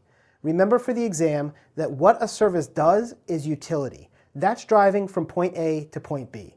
On the other hand, how the service does it needs to be considered as part of warranty. That's getting 35 miles per gallon and keeping the inside of the car at the right temperature, not too hot and not too cold. Now, one of the important things to remember is that you need both utility and warranty for a service to operate successfully. In the IT world, we often see people focus on the warranty and they simply forget about utility. If I have a service that runs on a wonderful elastic cloud infrastructure that can handle millions of users simultaneously, that is warranty. IT people like warranty because it's easy to measure. If you require that a service has a defined and agreed upon condition and you meet those conditions, you have good warranty. Warranty simply requires that a service support the performance of the consumer or remove the constraints from the consumer. If the service can be used effectively by the users to share their latest social media posts, on the other hand, that would be considered utility. If the service is always up, meaning it has great warranty, but it doesn't perform the service that the customer wants it to do, meaning it hasn't gotten good utility, then the service is simply going to end up failing. You can't run a successful service without both utility and warranty. Now, for the exam, let me give you a couple of tips. A dead giveaway that they're talking about warranty is if they start mentioning things like availability, capacity, security levels, and continuity. These infrastructure measurements are almost exclusively in the domain of how a service does what it does, and it makes it fit for use. Therefore, these are warranty considerations. On the other hand, if it starts talking about the way it performs and the fact that it allows somebody to accomplish some outcome, then they're usually talking about utility, which is your fit for purpose. Again, going back to our car, can it drive from point A to point B? That's utility. How many miles per gallon it gets and how long the engine stays up and how cold it gets, those are all warranty. In this section of the course, we're going to discuss the 4 dimensions of service management. Now, as we do this, this is going to relate to the describe the 4 dimensions of IT service management objective from the exam. This is considered a Bloom's Level 2 objective, which means that we're going to have to describe it. We're not going to be memorizing the definitions specifically, but we need to understand how this model works and how it applies in Itil. Now, when we talk about the 4 dimensions of IT service management, what we're really talking about is 4 different perspectives. So if I have in the center the value that I'm trying to co-create, I do that by using different products and services that I deliver as a service provider to my consumer or my customer. Now, the consumer and customer has this product that they want to get value from, right? And that means we have to deliver that product or that service. Now, when I go to create a product or service, I look at it from 4 different perspectives. And these 4 perspectives are what we call the 4 dimensions of IT service management. The first one is the organizations and people. The second is information and technology. The third is the partners and suppliers. And the fourth is the value streams and processes. And all around that, I have these external factors you can see around the side that are going to impact the service and products that we're creating as well. Now, we're going to talk about each of these 4 areas and those external factors throughout the rest of this section. Organizations and people. Now, this is going to be the first dimension we're going to consider. Now, even though we've listed these 1, 2, 3, and 4, for Itil's purposes, they're not necessarily in a given order of consideration. They are just listed that way so we can have a way to present it to you inside this video. But I really do think that organizations and people is the first one we need to talk about because it is really one of the most important and one of the hardest to get right. When we talk about organizations and people from the service management perspective, we're thinking about the way we're going to form our organizational structures to support the services and products that we want to deliver to our end users, which is those customers and those consumers. Now, when we talk about these formal organizations, this can be something as large or macro as the way we set up our business. Is our business going to be a sole proprietorship? Is it going to be a limited liability corporation? Is it going to be a multi-level conglomerate? Is it going to be based in the United States or is it going to be based outside the United States? All of those things are formal organizational structures. But then as we get a little bit tighter into the organization, we think about the way we set up the organizational hierarchy inside the organization. Are we going to have a very vertical organization or a very horizontal organization? Let me give you a couple of examples of this. My company, we happen to be a fairly flat organization. We're fairly horizontal. And that means because we're small, we only have 5 to 10 people who work for us at any given time, we can talk to each other directly. We don't have to go up through bureaucratic channels. But some places I've worked before have had hundreds of thousands of employees. As somebody down in IT, I can't go and talk to the CEO. It's just not the way it works. I would talk to my manager, and that manager would talk to his manager, and eventually that message might get up to the CEO. That's a very vertical organization. And so these are things that you have to think about when you're deciding how you're going to structure your organization. If you're going to be very flat and very horizontal, that means you might be able to do things quicker and faster and be more creative. But if you're very vertical, you might be much more process-oriented. And so these are the kind of things you think about when you start thinking about, are we going to deliver our services through a very formal organizational structure? Also, when you think about organizations, how are you going to break up the company? Are you going to have it broken up into sales and marketing as one department, and then the IT services in another, and then the help desk in another, and the administration in another? Well, that all depends, and that's all going to come down to that formal organizational structure. Now, once you figure out what that structure is, you have to staff it with people, right? We have to find all the right people to do the right jobs. And that's the required staffing and competencies. That's that whole human resources part of this whole thing. So once we figure out that we have this company and we have all these different departments we've created, now we have to hire the right managers and leaders for each of those departments and all the right people for those departments. And then we have to make sure that those people stay up to date with their skills. I don't know about you, but I've been working in IT for a long time. It's been about 20 years. And computers today and the way we run them is completely different than what we did 20 years ago. All along the way, my managers and my leadership had to make sure I was going back and getting new training and new skills to make sure my competencies stayed with the current technologies that were out in the world today. And then we have to think about the roles and responsibilities for each person. What is each person's role in this company? What are they going to do? If you're going to be the everything person, and in small companies, you sometimes have everything people, where you have somebody who is going to be the teacher and the editor and the marketer and the salesperson, right? But in most companies, if you're large enough, you're going to have a single role or responsibility. You're going to be an accountant, and maybe not just an accountant at large, but you're going to be a specific accountant for a specific account or a specific customer, right? This is the idea of roles and responsibilities. I have people that come to me all the time and say, I want to get into the IT world. I want to be in IT. I say, great. What do you want to do in IT? Because there are hundreds of different jobs inside of IT. You need to figure out what that goal is, what that role is that you want to attain, so that way we can figure out what the right path is to get you there. And this brings us down to our fourth consideration under organizations and people. And this is what we call culture. When we talk about culture, we're talking about the shared values and attitudes of that organization. And this is by far the hardest thing to get right. So if you look at a company that's out in Silicon Valley, a lot of these startup companies, they have a very friendly culture. It's very informal. You might walk up to the CEO of the company and be like, hey, Brian, how's it going? But if you're working for somebody like IBM, that's a big company that relies on processes and procedures, and everything is done in this big formal method, well, that's a different culture. If you look at Facebook and you look at IBM and you look at a hospital, they're going to have three different cultures. Now, is one of those right and one of those wrong? Not necessarily. It all depends on how your organization wants to set it up so they can take care of its organization and the people inside of it.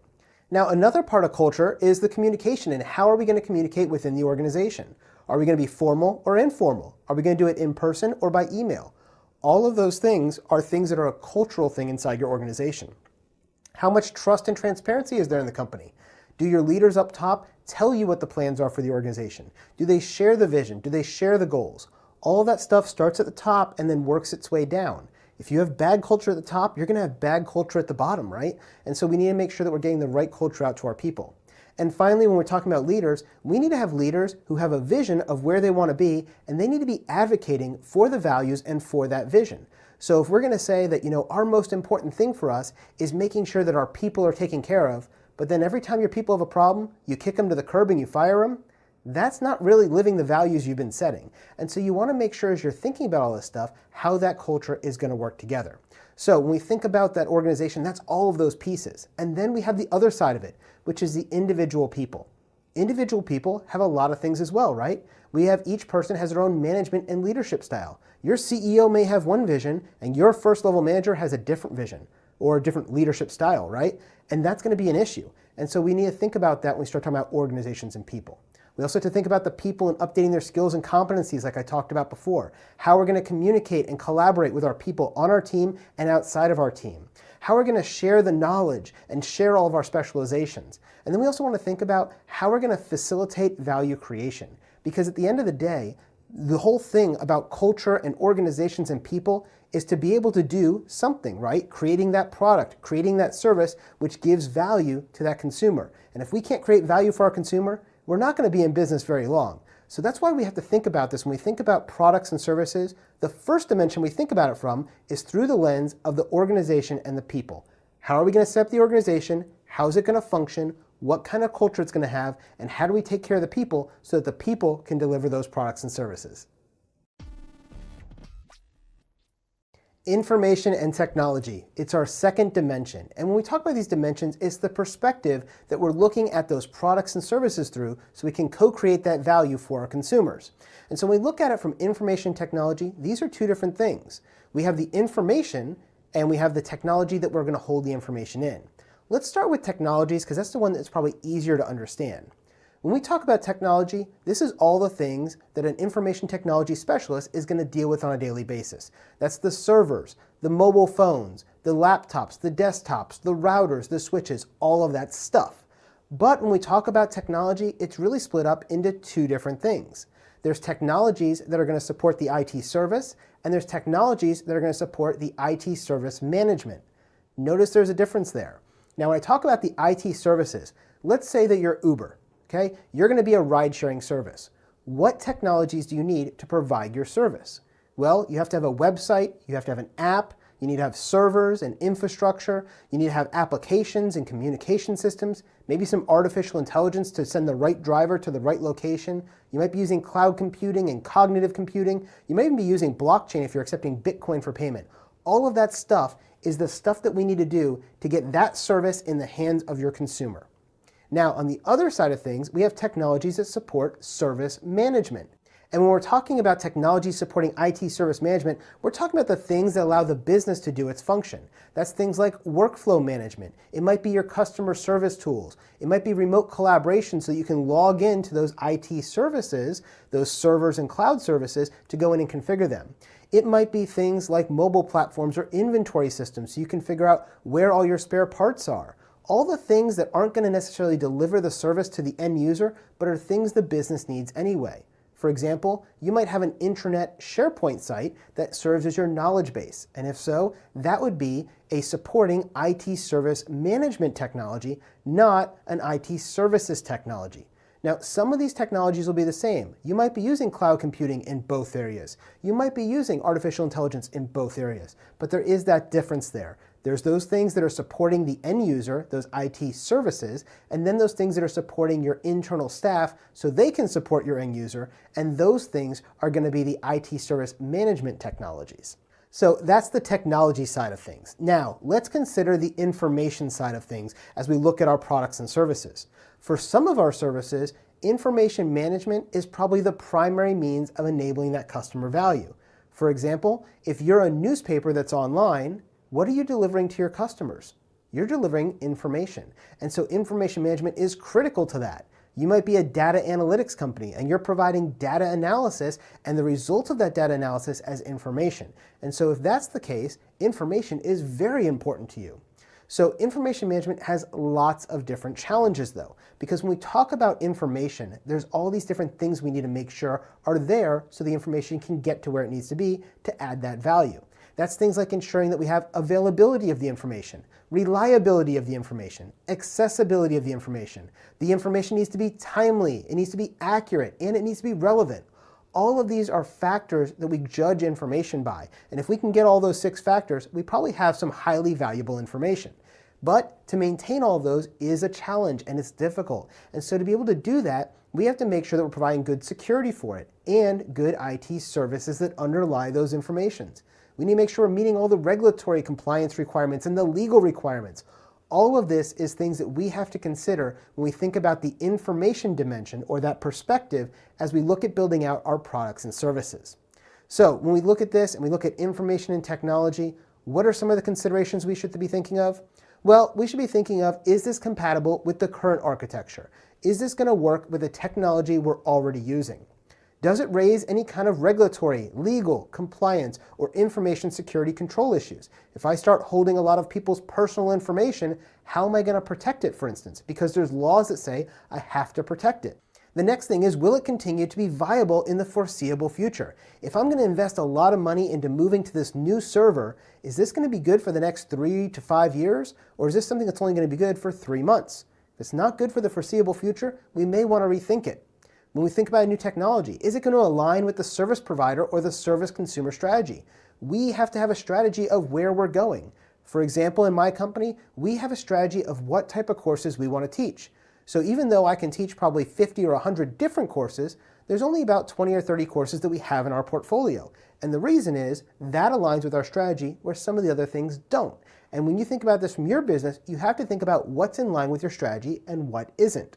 If you're a computer company, you probably want to be doing things that build computers. You don't want to start doing healthcare services. It doesn't align with your brand. Next, we're going to think about, does the organization have the right skills to support and maintain the technology? For example, if you're going to move all your stuff to the cloud, do you have people who know how to run Azure and AWS? Because those are skills you're going to need, and running cloud servers is different than running your own server farm. The next consideration we have to think about is it going to have enough automation capabilities that you can develop it and deploy it and operate it with less people in the future? Because we're always trying to minimize our overhead and lower our costs. Anything that can be automated, we probably want to automate it. Another thing we want to think about is, does it have additional capabilities that we can leverage for other products and services? This is an interesting one. If you think about this, this is actually how Amazon Web Services started. Amazon had to start building large server farms so that they can start selling more product as Amazon.com. But as they did that, they built up a lot of capability, and they go, oh wait, I bet other businesses would like to have this capability too. And they started selling it as AWS or Amazon Web Services. Maybe that might apply to your business as well. As you're doing some kind of new capability, you're going to buy something for one capability, but it brings you other capabilities. And that now may add to your product or service line, just like Amazon did with AWS. And finally, we want to think about, does this new technology introduce new risks or new constraints to your organization? So if I'm going to move everything to the cloud, how is that going to work from a data loss prevention strategy? How is that going to work from a regulatory compliance strategy? All of those are things we have to think about in the risk. Now, when we think about risk, that's really going to go back to our last dimension as well. It's going to go back to our organizational culture. Depending on the nature of your organization's business and the culture you have, you may be more or less risk adverse. For example, if you're a small startup out in Silicon Valley, you're probably willing to take a lot of risk. But if you're a big established company, you probably don't want to take a lot of risks. You want to make sure things are stable, accurate, and reliable. And so those things are things you have to consider which technologies you're going to implement. Are you going to get the cutting edge, which is more risky, or are you going to get something that's more stable and tried and true? Again, these are all different considerations to think about. But the bottom line, especially for the exam, is that one of the dimensions we're going to be thinking about when we're building our product or service is based on the information and technology, and figuring out how that information technology is going to impact the service for the long haul. Partners and suppliers. This is our third dimension. Now, partners and suppliers are really organizations and people, but they're not going to fit under dimension one. The reason is, when we talk about organizations and people, we're internally focused. We're looking at our company and our organization and the people that support it. When we talk about partners and suppliers, we're talking about things external to us. Now, the other question that comes up often is, why do I have to call it partners and suppliers? Aren't they one and the same? Well, no. There's a difference between people who are your partners and people who are your suppliers, and we'll talk about that in this lesson. First, let's consider this. There are the service provider and the service consumer, and they have that relationship. We talked about that back in section 2. When we talk about that, there are some people who are consuming something and somebody who is providing that. Now, in our organization, we may be the service provider and we're selling things to our customers, right? Or our consumers. But we're probably also taking things in that we're going to use, and in that case, we're the consumer and somebody else is our service provider. That might be a partner of ours, or it might be a supplier of ours. Now, whether you're going to use a partner or a supplier is going to depend on your organization strategy. You're going to think about, is this something that is critical to our business? And if so, you probably need it more as a partner relationship. If it's something that's not as critical, it might be in the supplier relationship. Well, let me give you an example of this. My company is in partnership with PeopleCert and Excelos. Now, PeopleCert is the people who are going to test you for the Itil 4 exam, and Excelos are the people who write the exam and all of the textbooks. Because of our partnership with them, we get access to the textbooks about 6 months to a year before they're available for students. That gives us time to get them, read them, learn all the information, and then build all the practice exams and the courses for you. Also, we get all the objectives ahead of time. All of this stuff is things that Excelos and PeopleCert provide to us as part of our partnership. And because we are aligned with them in this partnership, we get all of these critical business functions and we get input into them and they get input back to us. That's a partnership. Now, if I look at a supplier relationship, on the other hand, my company has a bunch of printers in our office.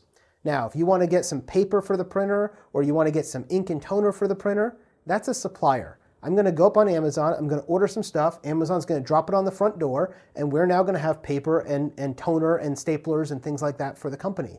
I don't need to know what Amazon's going to be doing in the next 6 months to be able to make sure that supply order is going to continue to go on. Because if Amazon stops doing printer and toner and ink, I can just pick somebody else to do it. It's a commodity. But if Excelos decided that they were going to turn off the ITIL 4 certification and no longer offer it anymore, that's something that's very critical to our business, and we need to know about it.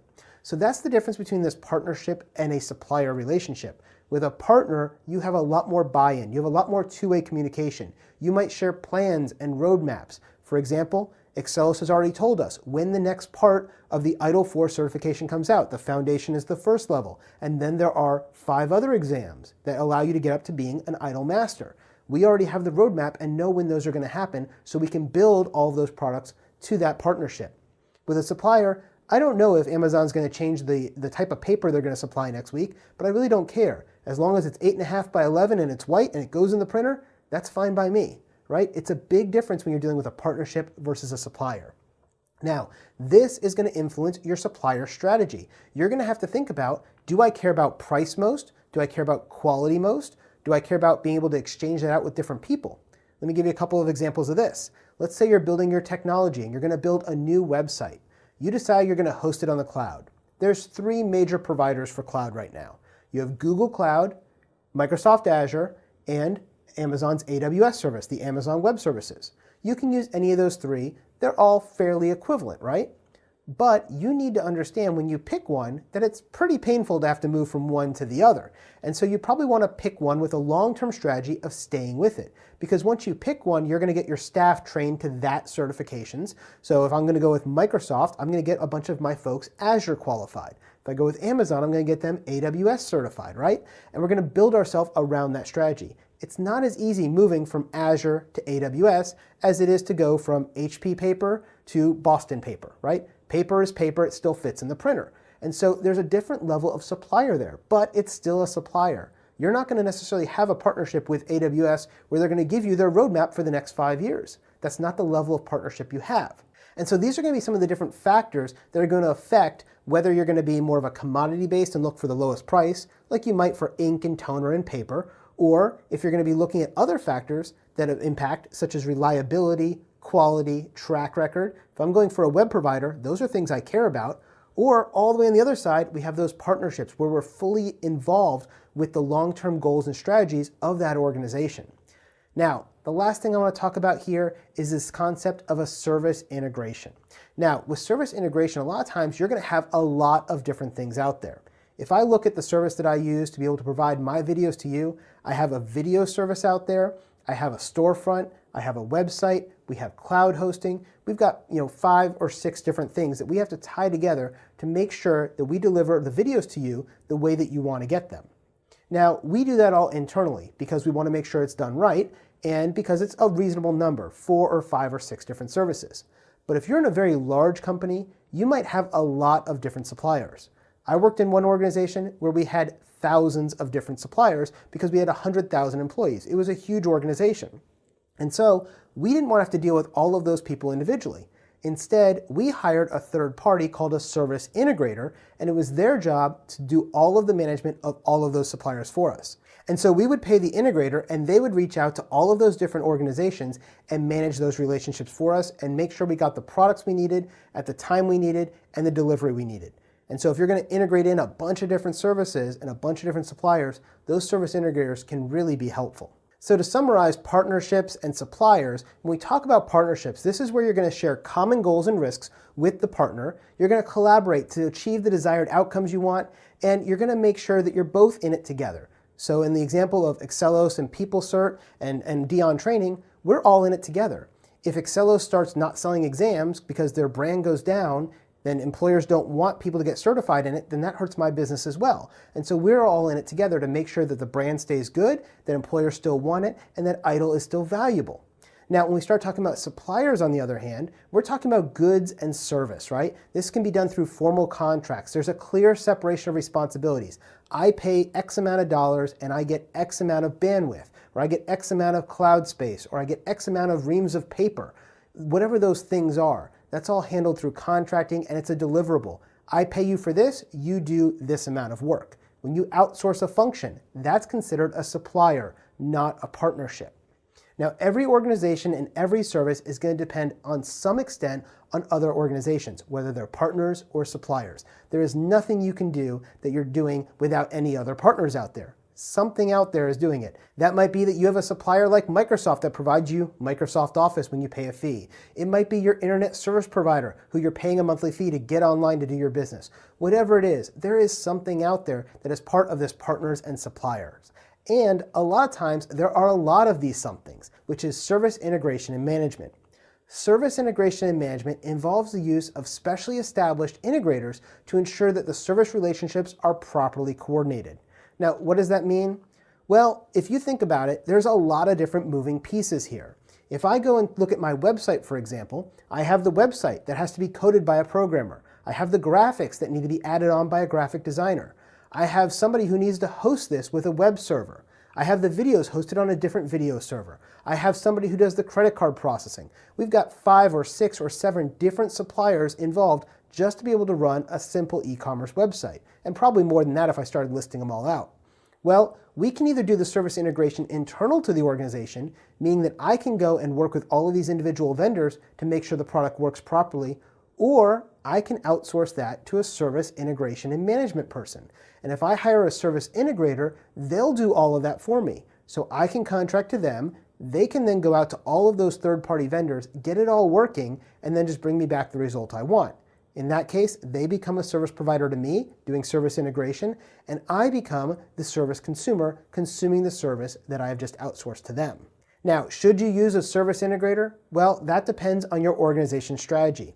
Your strategy when it comes to partners and suppliers and integrators is all going to be based on your goals, your culture, and your business environment. There's a lot of different things going on out there, and figuring out what your supplier strategy is something that's going to help. For the exam though, you just need to remember that we have partners and suppliers. Partners are more closely tied into our business. Suppliers tend to be more commoditized things. And if you can keep that straight, you'll do great on the exam. Our fourth and final dimension is value streams and processes. Value streams and processes are going to define the activities, the workflows, the controls, and the procedures that are needed to achieve the agreed upon objectives. These are things like the activities that the organization is going to undertake, how those activities are organized, and how value creation is ensured for all of your stakeholders efficiently and effectively. Now, when we talk about this, let's start with value stream. A value stream is a series of steps that an organization undertakes to create and deliver products and services to its service consumers. This is going to combine all of the organization's value chain activities. And we're going to spend a lot of time talking about value chain activities. In fact, we have an entire section on it. So let me give you an example of a value stream. A value stream is going to have a series of steps, right? So let me give you 3 steps. I want to go and have lunch today. So I'm going to go drive to a fast food restaurant. I'm going to go walk inside and I'm going to go up to the front and I'm going to order a hamburger and fries. That's step 1, the order process. Then I get to step 2, which is I'm going to wait while they cook my food. And then step 3, they're going to deliver that food to me and I can eat it. That is a value where we're going to have a transformation from the raw materials. We're going to get the order, take the raw materials, make this burger, and then deliver it back to Jason so Jason can have his lunch.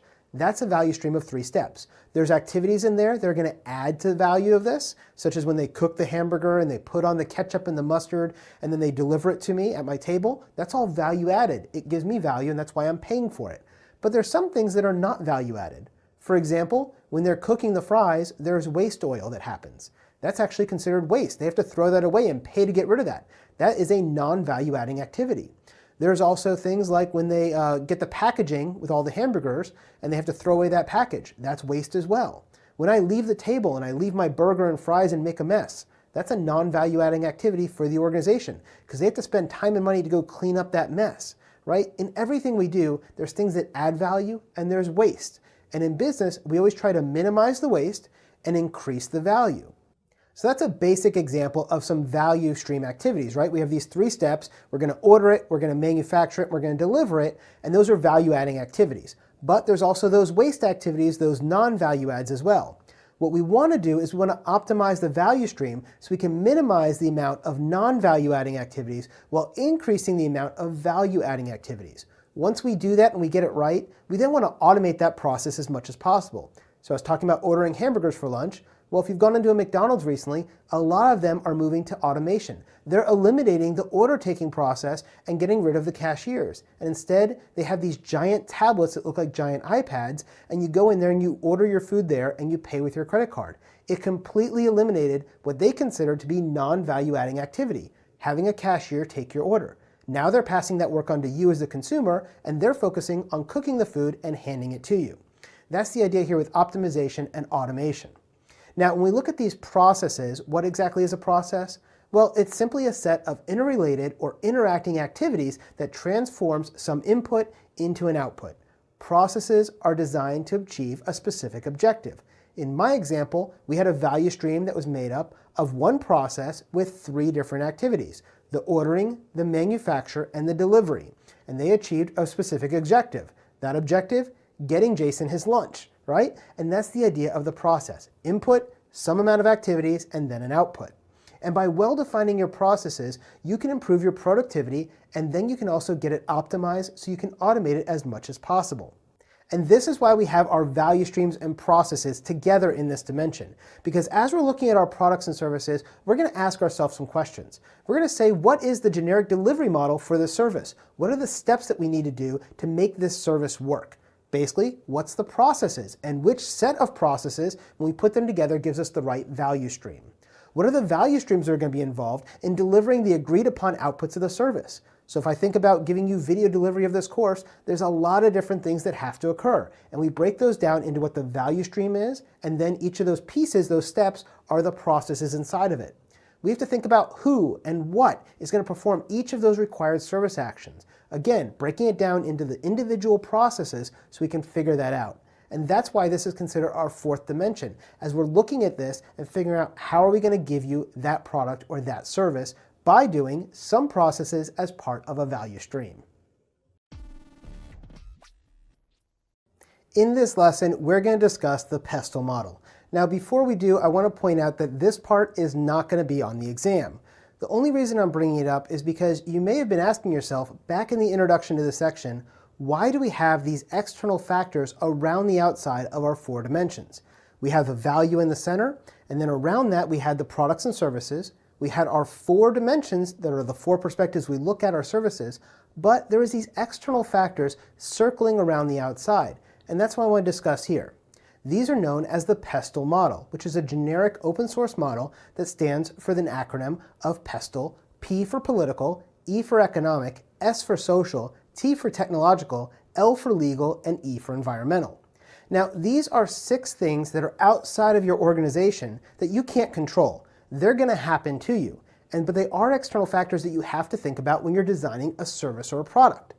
Now, these are the things that are outside your control, right? So let's think about one of a great example. I've used this example a lot throughout this course, but the example of Uber or Lyft, those ride-sharing services.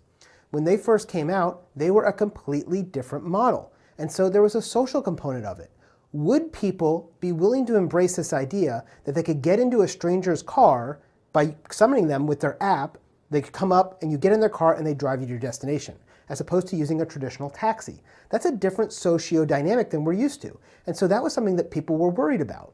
They couldn't really control that as Uber. They had to just hopefully get enough people to change their minds in society that it became commonplace. And now most of us don't think twice about taking an Uber, do we? Another one might be technological. Maybe you're facing some challenges as you're trying to figure out how to build your service that you don't have the right technology to do it because that technology doesn't exist yet. For example, maybe you want to make sure you have this ultra-safe encryption, and so you want to design it with quantum-resistant technology, but quantum computers don't exist yet, so you can't quite do that. And when quantum computers do come out, all of the existing technology and encryption we're using is going to be considered obsolete. And so that's a technological impact external to our environment that we really can't control. There's also legal impacts. I'll go back to the Uber example. There are cities and there are countries that have actually made it illegal for Uber to operate there. They said that you have to have a taxi license to be able to run a taxi type service, and therefore Uber cannot be run there. And they have pushed Uber out of those communities. That's a legal restriction that they can't get through until they can get that law changed. How do you get a law changed? Well, you try to get some political pressure, right? And so maybe you're going to have to put some effort and lobbying into changing the minds of the political culture so they can change the law and make it so it's acceptable for you to run your service in those areas. All of these things are things that are going to affect us. That's the pestle, the political, the economic, the social, the technological, the legal, and the environmental. Again, for the exam, you don't have to memorize these 6. It's just something for you to think about as you're considering your services and you're building them, because it is something that may impact you depending on the choices you make. So now that we've covered all 4 dimensions and the external factors throughout this section, I want to put it all together in a real-world example to really drive the point home of how these all work together. So we talked about our 4 dimensions: organizations and people, information and technology, partners and suppliers, and value streams and processes, as well as those 6 external factors that all are focused in and how we look at our products and services to co-create value with our consumers. Well, let's consider the process of incident management. How are we going to deal with incident management when something happens to our service or our product? Well, if we look at it through the organizations and people lens, or that dimension, we're going to ask the question of how we're going to organize our teams. Is this something the service desk is going to handle? Are we going to have different tiers like tier 1, tier 2, tier 3 support? Or are we going to have a flat organization? These are all things we have to figure out. How are we going to organize our communications? How is that tier 1 representative going to transfer the information they collected to the tier 2 representative if you're going to use a tiered or vertical organization? How are you going to escalate it up to the next level? At which trip points? Well, how about the people you need? How are you going to decide how many people you need to run the incident management for a particular service? What competencies do they need? Is this service going to be something that uses AWS, so you need Amazon Web Service certified people? Or is this going to be something where we're going to use local services? How about the qualifications? How about the way they're going to interact? How are you going to motivate the people? How are you going to hire the right people? How are you going to keep the right people? How are you going to pay them? And how are you going to make sure that they're capable of doing the incident management that you want them to do? All of these are things you have to think about from the organizations and people lens, or perspective, or dimension. Now, when I look at it from the information technology side, let's think about it from the process standpoint. How am I going to register the incident? Am I writing it down on a piece of paper? Am I putting it in an intranet portal? Am I using a certain piece of software or hardware to do that? How about the relationships between incidents? How do I know that this incident with this printer that happened today is related or not related to the one that happened 3 weeks ago? Well, maybe I have some kind of technology or information management software that does that for me, that can track the incidents and the problems, or the incidents and the particular configuration item, meaning that printer, or the incidents and the different users who are being affected. Maybe when we get all these calls and we put them together, we find that all of the users affected all reside in building 1 and not in building 2. So maybe it's a problem with building 1. And so we can look into that, right? How about incident management tools for information flow? How are we going to do workflow? How are we going to use knowledge bases? How about diagnostic tools? How are we going to detect these events and process these events? How are we going to communicate with each other? How are we going to organize and share data? All of this is stuff that goes under that information part of the information and technology portion of this dimension. Then we get to our 3rd dimension, and we start looking at our partners and suppliers, right? It's because nobody is self-sufficient. We talked about this before. Maybe this printer is broken because it ran out of supplies. There's no more paper. There's no more toner, right? So those are things we'd have to think about. When we think about partners and suppliers, we have to think about the external teams that are going to contribute to the success of our service. Maybe in this case, we have outsourced completely the management of the printers, and that company isn't doing a good job, and so we need to evaluate their contract. If we outsource a service, how are we going to escalate incidents to them once something is broken? Or maybe we escalate top tier service, so we handle minor incidents in-house, but we're going to outsource those major incidents, and so we have to escalate it to them. How do we get information back from them when they fix something, right? Two-way street between partners and suppliers and us. All of this is things that we have to think about when we start considering how we're going to operate with our partners and our suppliers, right? And then we have our final dimension to look at, which is going to be our value stream and our processes. Maybe we look at that value stream and see that this whole process of printing actually has issues with it because it's not optimized properly. There's too much waste in it. Maybe we've looked at it and we said, you know what, we can take out step number 2 and just make it step 1, 3, and 4, and that will solve the problem.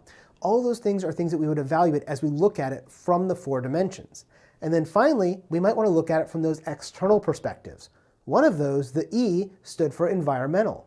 Maybe we have somebody who doesn't like the fact that we're printing and wasting a bunch of trees by printing out a lot of stuff. And so somebody might have jammed the printer on purpose to break it because they are an environmentalist, right? That's kind of crazy, but you kind of get the idea of what I'm talking about. We can start thinking about all of these 4 dimensions and these external factors and how they're going to affect a simple service, something like printing or something like an incident management. And as we look at this, that's how all of this ends up tying together.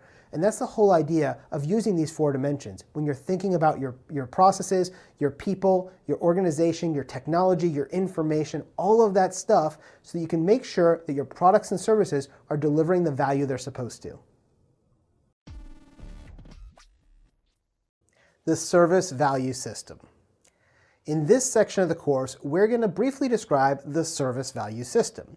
Now, this ties back to one of the objectives on the exam, which is to describe the service value system. So for the exam, you need to make sure you understand what the service value system is and the components that make up this service value system. So let's start with what is the service value system. Well, the service value system, or the SVS, is going to describe how all of the components and activities of your organization work together as a system to enable value co-creation. Now, these components and activities are all tied together within the organization's resources, and they can be configured and reconfigured in multiple different combinations in this flexible way based on the circumstances. Now, this is going to require some integration and coordination of all of the different activities and practices and teams within the organization, as well as different authorities and responsibilities for this to truly be effective. Some organizations are much more flexible than others. Some are very tight and stringent in their ways. But depending on your organization and its culture, you're going to be able to utilize this service value system in a very rigid or very flexible manner. It just depends on your organization and how you implement it. Now, the purpose of this service value system is to ensure that your organization is continually co-creating value with all of your stakeholders through the use and management of the products and services that you have within your organization.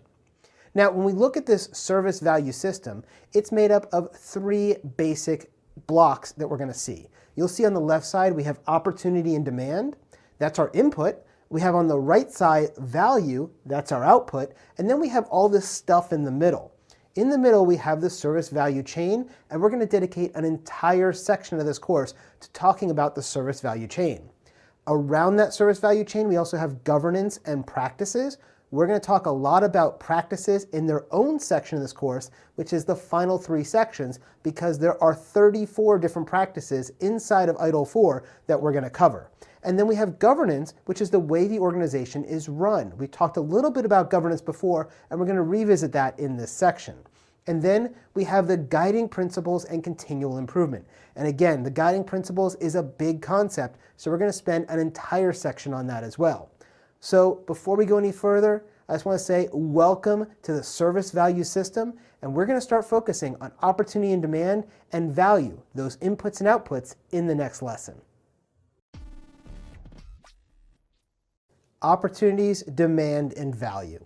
When we consider the service value system, it's going to take some inputs, which come from opportunities and demands, do a bunch of processes, activities using the guiding principles, the governance, and continual improvement to eventually give us an output, which we hope is value that we can share with our consumers and our customers. Now, when we look at those inputs, the first one we have is opportunities. Opportunities represent options or possibilities to add value for stakeholders or otherwise improve the organization. Now, some examples of this is if we're going to find new markets or find new customers. We might create a new service or create a new product. There's lots of different ways for us to figure out what those opportunities are and then bring those to market so we can help add value. For example, when I first started teaching Itil, I didn't have the ability as a partner to be able to sell vouchers to my students. And so my students, when they finished taking my course, would go to PeopleCert or they would go to Pearson VUE and they would order their voucher and pay for their exam directly there and then take the exam. The problem with that is that made them have to pay full retail price. Now, one of the things we've done is we've been able to partner with PeopleCert and partner with Excelos so we can get those vouchers and buy them in bulk so we can buy a lot of them and pay a much lower price and pass the savings on to our students. So now our students can come to our website, buy those vouchers, and save about $50 off the retail price because they're buying it through us. It was a way that we were able to give our customers more value by offering a product. It wasn't necessarily a service because it's not something that we were doing. We're just buying them in bulk and then reselling them to you and passing those savings on to you. But it added value for our students because now they can buy their training and their certification exams through us at a much cheaper rate. That was an opportunity we saw, and we decided to take it. And so we built different processes in place and practices to make that a reality so you can get your vouchers that way. Now, the other input we have is demand. And demand is when there is need or desire for products and services among your internal or external consumers. Now, what does this look like? Well, I get this on a daily basis in our company. I have students who finish an exam and they send me an email and say, hey, I passed this exam. Do you offer this new other certification? Or I would love it if you offered this certification. And so they have a demand, an external consumer who wants something from our company and they're telling us about it. Hey, I passed Itil and I want to take Prince 2. Do you offer that? Well, because enough students asked us to, we went and did a Prince 2 course, and we offer that now. And so we do take input from our students, and that helps us shape what products and services we're going to do. One of the things students have asked a lot for is they want more hands-on practice in our IT certification courses. So we're building labs where students can log in and do actual actions instead of just watching it on video. Those are the kind of things that demand has fed, and now we have put that through our service value system and through our service value chain to create products and services that can come out the other side and give value to our students. Which brings us to the outcome of the service value system, which is the value. That's the output, right? The output or the outcome. And when we look at that, the service value system is going to enable the creation of many different types of value for a wide group of stakeholders. So when I think about value, and I look at it from a service perspective, there is a value that we as an organization get. So for example, when we talk about the exam vouchers, well, there's a value that we get from doing that. By buying those all and doing all the processing, we do keep a little bit of money and we make a little bit of profit off of that. So there's value for my company in doing that. Because again, we have to pay our employees and we have to make some overhead to do that. There's also value for our other stakeholders, our students. Instead of paying full retail price, you get $50 off. And so that saves you money and it gives you the thing you need, right? We're giving you value there. We might have value from other organizations. I actually have some deals with some colleges, and when they go through and they teach their students Itil 4, they want to be able to buy those vouchers as well. But they don't buy it in the same bulk we do because we buy thousands and tens of thousands of these vouchers a year. And so we get a much lower price. And so we actually sell those vouchers, some of those, to these colleges for their students in groups of 20 or 50, and they get a little bit of a lower price than you as an individual student do because they are buying so many of them, right? And so again, we have value for a bunch of different stakeholders here with the same exact product or service. Because the way that the service value system works, that can happen, right? Amazon built an entire server farm to house their website, and then they go, I bet we can sell this to other companies too. And they do. It's called Amazon Web Services, right? And that means they can take that and give different value to different stakeholders.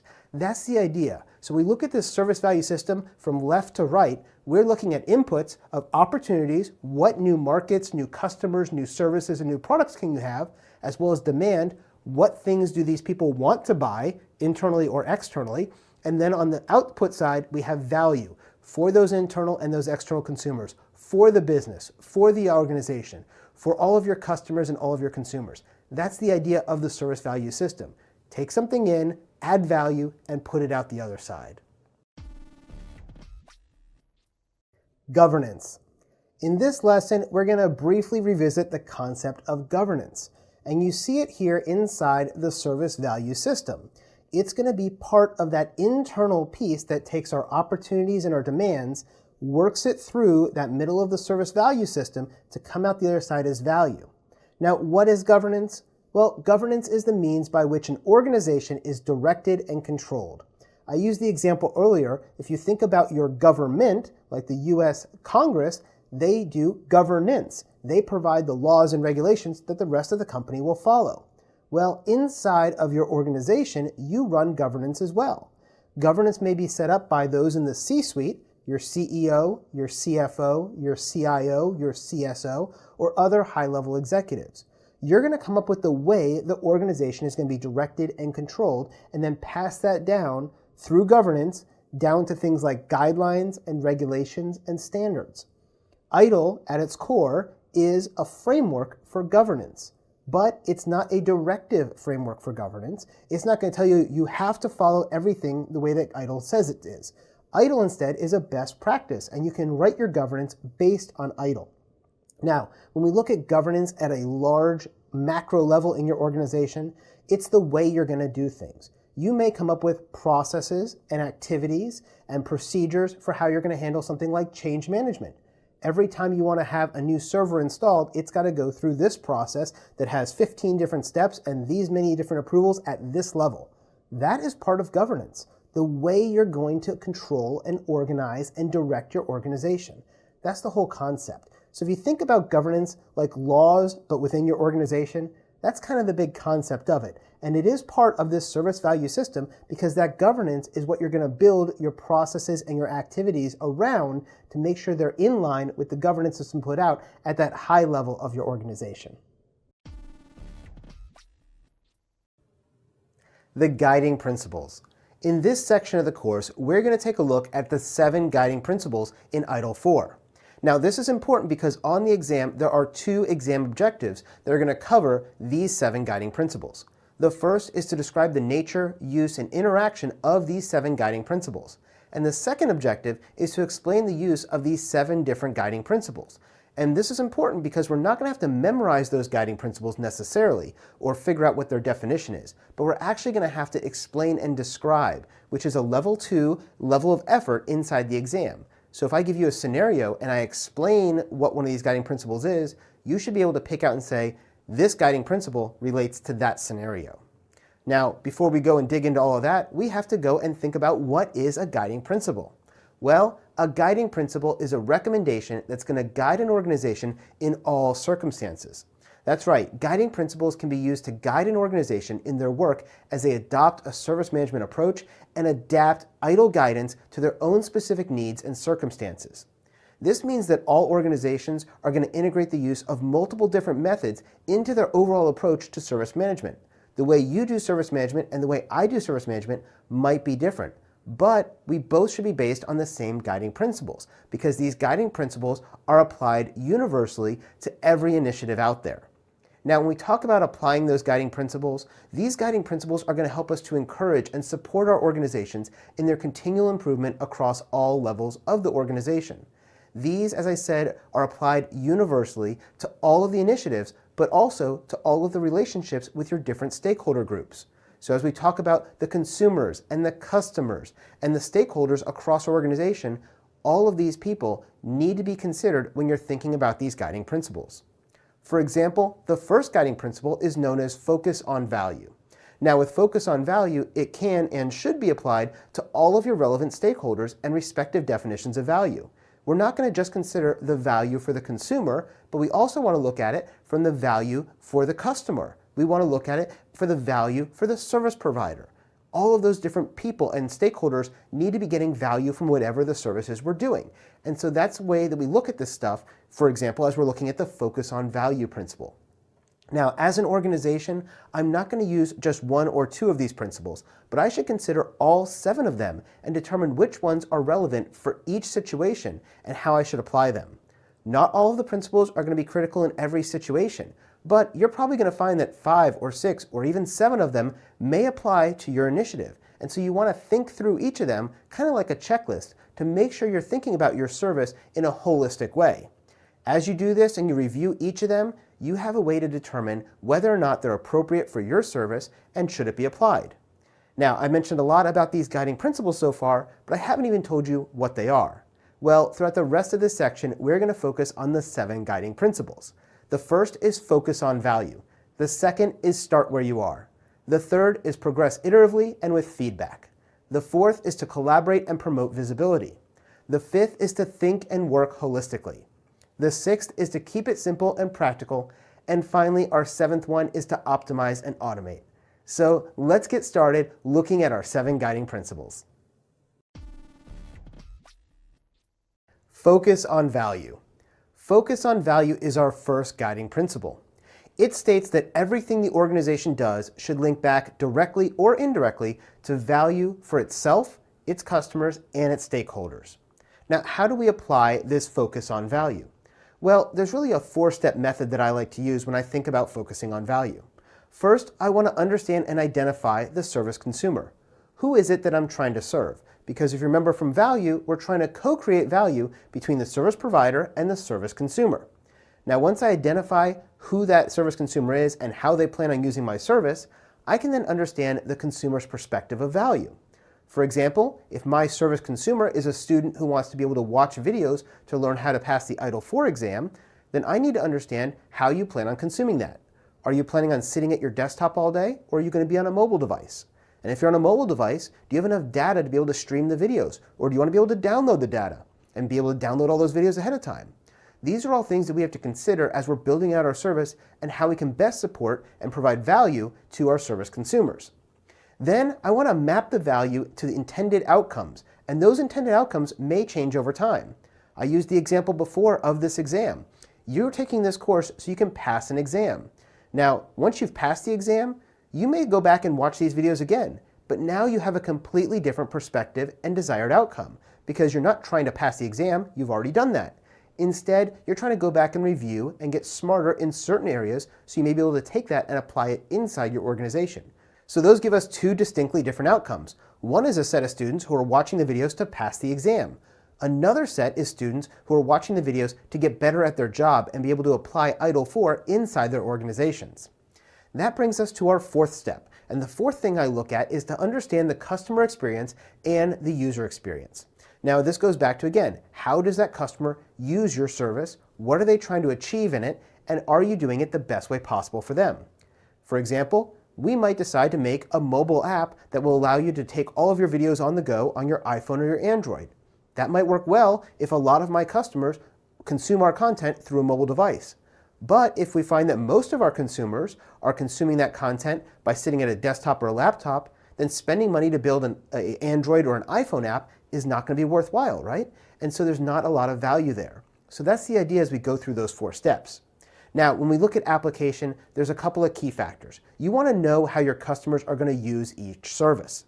You also want to encourage a focus on value among your entire staff, because as your company and organization grows, you're going to have different people servicing your consumers. That might be tech support, it might be customer service agents, it might be sales agents, it might be business managers, whatever it is. The entire staff needs to know what that value is that we're trying to get to our consumers, and then we can push that across the entire staff as our leading vision. Also, when we focus on value, we want to do this during operational activity as well as during our improvement initiatives. Focusing on value is done every single day across the entire service, whether it's to make it work today or how we can improve it to make it better tomorrow. And finally, I want to make sure that you're thinking about creating a focus on value in every step of any improvement initiative. If I decide to go back and refilm this course, I need to figure out what parts need to be improved upon. And I do that by thinking about the value it's going to create for my consumer, my students. If I'm going to go back and re-record this lecture, I need to be adding something new to it that makes it better and helps you understand the concepts better and allows you to get more value out of it. That's the idea. Everything we do is focused on value, both for our consumer as well as for us, the service provider. Start where you are. Our second guiding principle is to start where you are. This is a really important guiding principle because whenever you get into an organization, even if you're a brand new hire, they already have existing processes and services in place. And if you're brought on board to help improve that through an improvement initiative, you have to remember that we don't want to start with a blank slate each time. We want to start where we are. And so if I had you come in and I hired you to figure out the best way to create a new service or process to do voucher fulfillment for my students, every time somebody comes to our website to buy an exam voucher, you would have to look at the way the current process is done. And then you can figure out what is the better way to do it, right? But if you don't start with where we currently are and you just start from a blank slate, you're going to spend a lot of time and resources doing stuff that isn't the way that we currently do it, right? And there's probably some amount of value in the way we currently do it. And so whenever you're engaged in an improvement initiative, I don't want you to start over without first looking at what is already available to be leveraged, because something there is probably valuable. Now, when you have a decision on how to proceed, you have to think about this based on the accurate information that's obtained through your direct observation, supported by appropriate and effective measurement. So again, if I have you come in, you're going to look at the way we currently do voucher fulfillment. If you looked at us about a year ago, the way we did it was a student would buy it through our shopping cart on our website. That would send an email to me. I would then go and order the voucher, take that voucher, put it in an email, and email it back to the student. It was a very manual process. Now, if you came in and looked at that, you'd say, hey, I can make this a lot better. I can automate this. We can do 5 or 6 different ways of doing this process. But if you looked at the way we were doing it, you'd at least know what the proper steps that needed to be included, which was we had to buy the voucher from Excelos, we then had to give that voucher to our student, and we had to collect money from our students for that voucher. So we'd have to figure out what those steps are. By figuring out what the current steps are and how fast it is or how slow it is or what pain points there are, you can then overcome them as you're trying to go forward. And some of those parts of starting where you are useful. Some of those you're going to decide aren't useful and you'll push them away. All of this is done by measuring what you have, and measurements should be used to support your analysis of what you're observing rather than just simply replacing it. Not everything can be measured with zeros and ones and numbers. Some things in data analytics we rely on way too much, and we oversee some of the basic things that we should be observing with our own eyes. Again, if you came in and looked at our voucher process, it was very simple, right? But that worked when we started out because we were selling maybe 2 vouchers a week. Now, we're selling a lot of vouchers a week, and if we had to do that all manually, it wouldn't work. The timeline to deliver to our students would take way too long.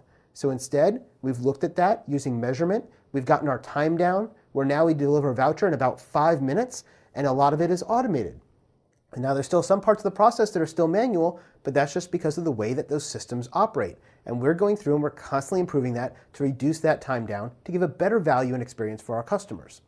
Now, the act of measuring can affect your results. And this is something that's important to think about, because as you go through and you try to measure everything that's currently going on, sometimes the people you're measuring will change the way they're working because they know they're being watched. This happens a lot inside the service desk area. If you're doing something like measuring how quickly a call is resolved, what you'll start seeing is that your first level agents will close out trouble tickets even before things are solved for your consumers.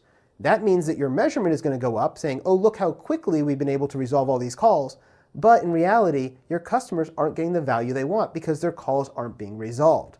I've seen this even at some places like drive-through restaurants. If you've ever gone through like a McDonald's, they have a counter and they have a measurement of 30 seconds to deliver the food to you in your car to get you on the road again.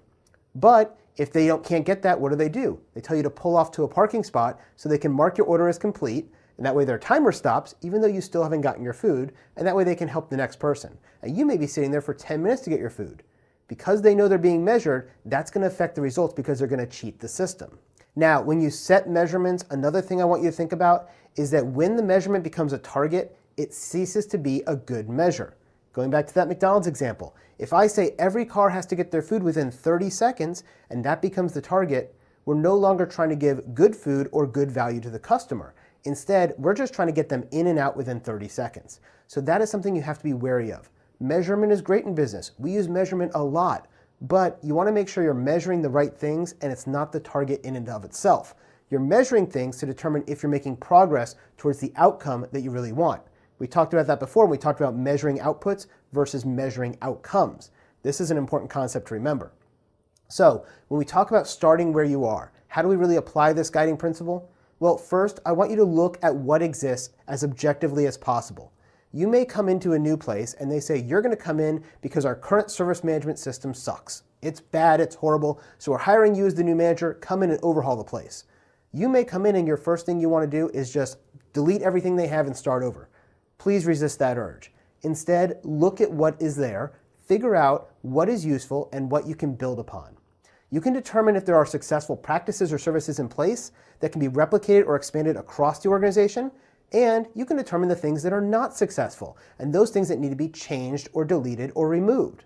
You want to be applying your risk management skills here in your decision-making progress, because if we decide to just throw everything away and start from the beginning, we're going to spend a lot more time and assume a lot more risk because it is a lot easier to fix something than it is to create something new. Also, you should recognize that sometimes nothing from the current state can be reused, and you are going to simply have to create a blank slate. Now, when you're going to do that, you're going to have to think about the way to make that transition happen. So a good example of that is my current website. As we're filming this video, we're actually going through a major website redesign and overhaul. And it's not just a redesign of the website itself and how it looks and feels, but all of the underlying services are being rebuilt from the ground up. The current provider we were on was great when we had just a couple of hundred students. But as we've grown, they can't support the demand anymore, and their processes just don't work well for the long-term vision of our company. So instead, we're building a brand new system from the ground up. We have a brand new operating system, brand new servers, a brand new cloud provider, and we've built the entire application layer that does the course delivery ourselves. All of that means we've taken a huge amount of risk because we're migrating from something that we know works into something that we're trying to make work, right? And so because of that, we have to use proper risk management and do mitigations. One of those is we broke up the phased deployment of moving things over in pieces. So as we brought up the new site, we brought over the home page first, but we didn't bring over the shopping cart and we didn't bring over the content and lesson delivery. Next, we're bringing over the shopping cart pieces, making sure that all works. And then we're going to bring over the big bulk, which is our learning management system. We're doing this over a 2 or a 3 month period in very deliberate phased approaches. And by the time we're done, most of what we had on the old site is not going to be reused. It's going to be thrown away because a lot of that doesn't apply on the new systems and the new services we've built. And so that sometimes is where you're going to be. But I would implore to you, always think about what can be reused from the current system to the old system. In our case, a lot of our old training was able to be brought over. Our practice exams were able to be brought over. Our PDFs and our videos were able to be brought over. So we didn't have to recreate 20 classes again. But a lot of the services and the support that underlaid that system is being rebuilt again from a blank slate because that could not be reused. As you go through your organizations, you need to think about what can I reuse when I start from where I am and what do I need to start over on. That's the guiding principle that we use as our second guiding principle. Progress iteratively and with feedback. This is our third guiding principle.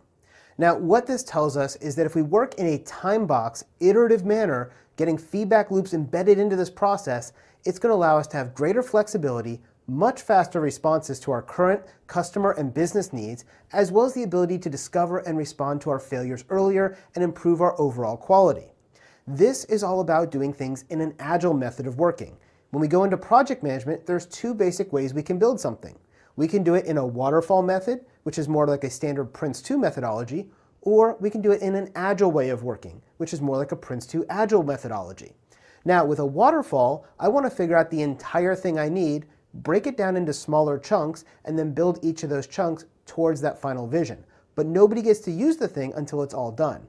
For example, if I was going to build a house for you, that's the way I would do it. I would figure out where the house is going to go. We would say, okay, there are lots of different things that need to happen before I can give you that house and before you can move in. I need to make sure the basement has been poured. I need to make sure the walls have been put up. The electrical has been installed. The plumbing has been installed. The drywall, the painting, all the fixtures. Everything has to be ready and then you can move in. So it might take me 12 months or 18 months before the house is ready to be delivered to you. Now, on the other hand, if I did things in an agile way of working, maybe I would be able to make one room of the house first and you can move in and live in that room. And then we can start building the rest of the house around you. That would be the way we can do one room at a time and keep giving you 1 room, then 2 rooms, then 3 rooms, then 4 rooms, and eventually you'll have the whole house. That doesn't work very well in a house, but in services and IT, you can do that oftentimes. So when you're building a service in IT, you want to think about that and how you can progress iteratively with feedback. This means we're going to organize the work into smaller, more manageable sections. If I'm going to make an iPhone app, for instance, it may have just one function when I release it. And then I'll add the second function, and then the third function. I can do this sequentially or simultaneously. I can make these in manageable, smaller chunks of code, and then as I put something out, I can get feedback from my audience that, hey, we don't like this, we want more of this. And that gives me some tangible results to figure out, am I hitting the bullseye, or do I need to pivot to something else? Also, it's better because I get timely feedback. If I put out one feature, it may have only taken me a month or 2 to build. And you could tell me, I really don't like that feature because it needs this other thing. Whereas if I waited an entire year to deliver something that had 20 features, you then look at it and go, no, don't like it, and we have another year's worth of work. So the idea here is to use smaller pieces and build upon them for future improvements. Now, this feedback loop is critical inside of this because as I'm delivering these small modular chunks, I'm getting feedback from my end users or from my stakeholders. And this feedback loop is a situation where part of this output is now activity that's going to be used for a new input. So as I gave you a piece of software, you can say, I like the software, but the fact that it has a blue icon is bad. I want it to have a red icon. That now becomes input that goes back into the second version that is now going to come out with a red icon. A good example of this is feedback surveys that you get from customer support. If I'm running a help desk or a service desk, after I'm done with the call, I'm going to get feedback from the user I helped that says, were you satisfied or not? And if not, why not? I can then use that to build into the process other things that are going to help improve those scores. Now, because we're doing things in iterative manner and we're doing things in these smaller chunks and getting that feedback, we're going to be able to have these initiatives and all the components that make it up broken down into these smaller chunks. And these are going to be continually reevaluated to reflect changes in our circumstances. Maybe the requirements are going to change. Maybe the marketplace has shifted. If you went back 5 or 10 years, the deal of a day sites like Groupon were huge. Everyone was making them. And so everybody would just put them out really quick and see what happened. But if you tried to make a deal of the day site today, you're probably not going to do very well with it. So instead, if you put that out and saw there was no marketplace intake of it, nobody wanted that service, you could say, what out of this can I use and make into my next service? Now, because we're trying to progress iteratively, we're going to have all of these things broken down into smaller chunks of code like we've talked about. So these might be smaller systems or processes or services.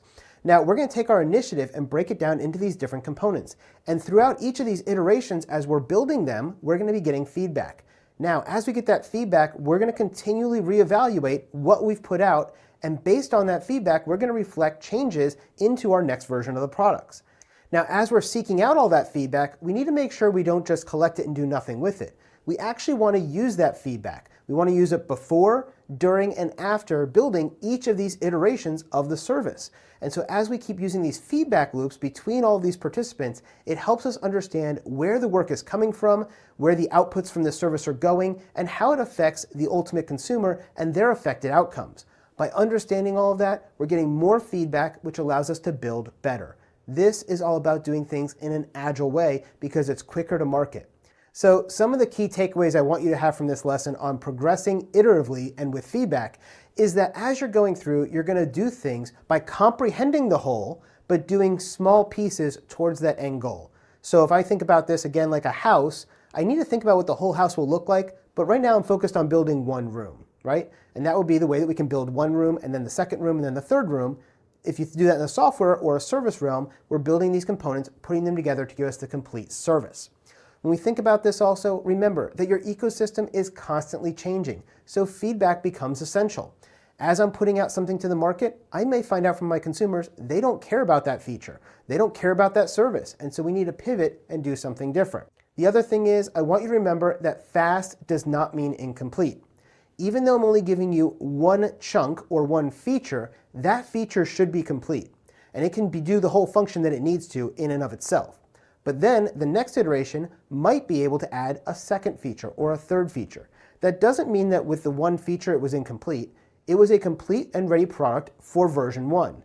And now version 2 has 2 functions and version 3 has 3 functions. And you keep adding as you go. Remember, the whole concept here is that we can get things out to market faster, we can get feedback, and then incorporate that into our future versions. Collaborate and promote visibility. This is our 4th guiding principle.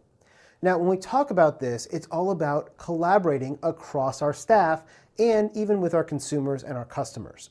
When we have an initiative that involves the right people in the correct roles, we get a lot of benefit from better buy-in, more relevance, and increased likelihood of long-term success. Collaboration is all about working together. We need to share information. We need to build trust. We need to build understanding. We need to understand that there's real accomplishment that can happen when we work across the staff and get out of our own little pigeonholed silos. For example, if I'm building a new service and I want to build it all completely in the IT realm, but it's going to affect the marketing team, that is not going to have good long-term success. Instead, I should get people from the marketing team to work with us as we build this service for them, because that way we understand better what their roles are and their intended outcomes. We understand the way they're going to work with this service, right? And so by collaborating across, we're going to get a better product. The other part of this is it's going to increase visibility. They're going to understand where we are in the development. And so it's going to make them happier and be able to understand exactly where we are and if we're hitting our milestones and if we're going to get the product out in time to do what they need it. When we look at this, there are people and perspectives for successful collaboration across all of your stakeholder groups. You alone do not have the right answers, but when you work with everybody together, we do come up with better solutions. This means that the service provider needs to work with their customers. The developers need to work with operations. The suppliers need to work with the organization. All of these collaborations are going to give us a better end product. Now, if we don't have transparency and we don't give good visibility, what ends up happening? Well, we start getting this impression that work is not a priority. For example, the people in marketing that I'm building this site for don't necessarily know that I've got 50 other tasks that I'm working. They're only tracking the one, and they think theirs is the most important. And they might only want a small improvement to their site. Maybe they want to change some font colors. Well, is changing the font colors more important than fixing something that has been down and is costing us money? Well, no, but they don't know that because you're not being transparent with them. So by going through and showing them and saying, hey, I understand this is your priority, but it's not the highest priority right now because we have other more urgent tasks that are being dealt with. You got to be transparent this way. Show people where your outages are. Show them what you're working on and give them an idea of when you're going to get to their particular problem. If you have an insufficient amount of visibility, your work is going to lead to poor decision making because somebody above you may not understand what all the things are that you're working on, right? And your boss comes in and says, hey, the marketing director just came and complained that the font is blue, but it should be green. I need you to change that right now. Drop everything you're doing. And he might not even understand that you're currently working on a server outage that's preventing your company from being able to process your credit card payments. And that's costing you, say, $100,000 a day. That would be more important to work on than the green to blue font change, right? So this is the kind of idea of things you need to think about, is making sure that everyone up and down and across has visibility into what the organization is working on. This helps make sure everybody understands the flow of work. They can identify the bottlenecks and the excess capacity that exists, and we can uncover waste to make sure that we're all working much more efficiently. If you work in an agile development area, you may have something like a Kanban board, which shows everything that people are working on at that time. What work is in progress, what work needs to be worked on, and what work was already completed. That's a great way to increase visibility. Another agile technique that I've seen used is what's known as an information radiator. This is a big board in a central area that shows the progress map of what's being worked on, the risks that we've identified, the issues that have come up, and other important information. This is being fully transparent and showing everybody what you have and what you're working on. This is the ultimate in visibility and collaboration. So as we think about the key takeaways here from collaboration and visibility, I want you to think about this. Collaboration does not mean consensus. Now, what do I mean by that statement? When it comes down to it, I want you to collaborate. I want you to work as a team. But at the end of the day, somebody is in charge of this project. Somebody is in charge of this service. And that person gets to make the decisions. They should take in the input from everybody's suggestions, but they're ultimately going to be the ones making the decision. And that's why collaboration, communication, and visibility is important, because that decision maker is going to decide which trajectory and how we're going to build that service is going to be done. Next, I also want you to remember that communicating is important, and you have to communicate in a way that the audience can hear. If I'm working with marketing folks, I'm not going to talk to them about bits and bytes and all the technical details of the service. Instead, we're going to talk about outputs and outcomes. What do they hope to get from the service? What are they going to put in, and what are they expecting to get out? Talk to them in a way they can hear and understand. And finally, remember that decisions can only be made on the visible parts of the project. So if you don't have good visibility and they don't understand all of your pain points, all of your issues, and all of your risks, then leadership can't make the right decisions. That's part of this collaboration and visibility too, making sure the information is getting up to the right people at the right level to make the right decisions. Think and work holistically. This is our fifth guiding principle. This principle says that we should take a holistic approach to service management, and this requires us to have an understanding of all of the parts of the organization and how they work together in an integrated way. Think about this like your car. Your car, you get in and you drive, and your output of that, or your outcome of that, is that it gets you from point A to point B. But that car is a complex piece of machinery. There are lots of different systems, from the engines to the brakes to the transmissions to the air conditioning, that all have to work together to make that system work. Now, if you understand it from end to end, That's understanding it holistically. You have to understand everything and how it works together. Now, as somebody who drives a car, do I really need to know every single piece of that car? No. I need to know the holistic approach to it, and that way I can understand its simplicity of if I put the key in and I turn it, that's going to turn on the engine and allow me to drive to my destination. Now, as we look at our IT services and IT service management, we have to make sure that we're addressing all 4 dimensions, because this will make sure that we're thinking of things in a holistic manner. I'm going to consider my organizations and people, the information and technology, the partners and suppliers, and the value streams and processes. If I use those 4 dimensions of IT service management, those 4 perspectives, I'm going to make sure that I have a good holistic overview of how that service works. And then if I want to get a little bit more tactical with it, I can go and look at the service value system for that particular service. I'm going to look at the input, the demand and the opportunity, as it goes through the middle of the service value chain, and it goes through the governance and the continual improvement and the guiding principles, and then out the other side as the desired outcome or value. Again, by using these 2 frameworks, the 4 dimensions and that service value system, I really can understand things in a much more holistic way. Now, as I look at things from a holistic area, I want you to remember that systems are complex, and you have to recognize that these systems are complex. There's a lot of inputs and there's a lot of outputs. Things are rarely as simple as steps 1, 2, and 3. Generally, there's steps 1, 2, and 3, but they're impacted by another series of processes or steps that are outside of itself. If I'm running something like a web server, well, I'm going to have the website and the code for that, but it also has an underlying operating system, and an underlying server, and an underlying network, and underlying connectivity, and all of those are interrelated. If I understand the complexity of the system, I can then understand the simplicity of the system on the other side of it. And I'll explain that in a little bit here as well. Another key to working holistically is to collaborate. And we talked about collaboration in the 4th guiding principle. Collaboration really is the key to thinking and working holistically. If I work in IT, I might understand all of the bits and the bytes and the servers and the connectivity.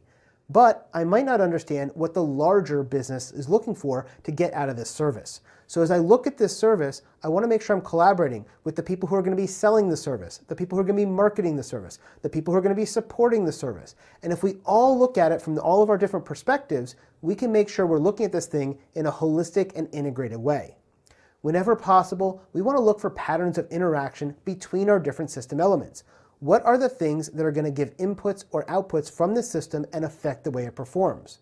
To make something truly simple, you have to understand all of its complexity. And then, once you understand the complexity, you can proceed to bringing it back up to a simple representation. For example, recently I was working with an organization and we were trying to better understand the way their cybersecurity posture was set up. Their cybersecurity posture had dozens and dozens of different systems, all working together to hopefully give them a good cybersecurity posture. Now, as we wanted to figure out what the complexity was and to simplify it, we had to go through and bring in people from all of the different programs that were being run across the security stack. And as we did that, we started figuring out, okay, this program does functions 1, 2, and 3. This other one does functions 4 and 5. This other program does functions 1, 4, 5, and 6. And we had to start laying out in deep complexity each of the interactions between all of these different systems, so we can then look simply as we step back and said, okay, we are fully covering this service from a security perspective holistically. Again, if you want to make something simple, you have to first understand the complexity of it. Then you can go through and try to minimize as much of the complexity and represent it as a simple solution at the end. Finally, when you're working holistically, you also may want to consider the use of automation, because automation can help us to facilitate working holistically across our staff. If we consider the example of an incident management system, your service desk is probably going to be the entry point for any incidents that are reported to the organization. They're your first line help desk, and as people call in with their problems, they're going to log those, categorize those, and tag those. But at that point, the system can then use automation to make sure those get put into the right department for them to be able to work it. For example, if you had a hard drive that failed, you're going to call the help desk, they're going to put in the ticket, and it's going to get routed over to the people who support hardware. If you're having trouble accessing a certain website, that might get routed to a different team. And it's going to be working across the entire organization that way, but this IT service, this service of incident management, is going to be something that's going to be holistic across the staff, and we're going to use automation to help support that. Keep it simple and practical. This is our sixth guiding principle. You may have heard the acronym KISS or KISS. Keep it simple, stupid. Well, that's really what we're talking about here. When we're talking about keeping it simple, I want you to think with the end in mind. We call this outcome-based thinking. By starting with what the outcome is, you can then back your way into all of the different steps you're going to need to achieve to be able to get from the input to the outcome you desire. So we want to use outcome-based thinking to produce practical solutions which are going to deliver valuable outcomes while using the minimum number of steps.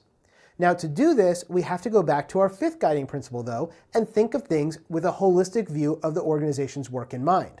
If I don't understand end-to-end how the organization functions, I can't get a simple and practical process that's going to be working for our services.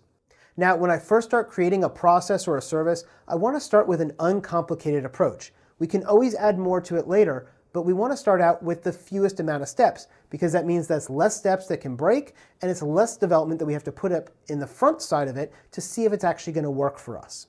Now, as we go through and we develop our approach, I want you to build it for the most common scenarios first. You don't want to try to produce a solution for every single exception. For example, let's say that you're running the service desk at your organization. You are running the entire incident management front end for that company. As people make a phone call in and they tell you about their problems, you're going to see if it matches one of three categories. The first category might be something like a password reset. The second one might be that their computer doesn't boot up. And the third one might be that their computer doesn't have network access. You might create procedures for each of those three most common situations. But not every call is going to be one of those three. You might have some that fall into the fourth category, meaning something else. Well, I don't want you to produce a solution for every single something else. Instead, just create this fourth bucket that says, if somebody's calling for one of these other things, then it goes into the manual process. And that's when we're going to have a human take control and do something about it. Whereas those first three, we might end up getting it simple, making sure it's practical, and then automating that solution.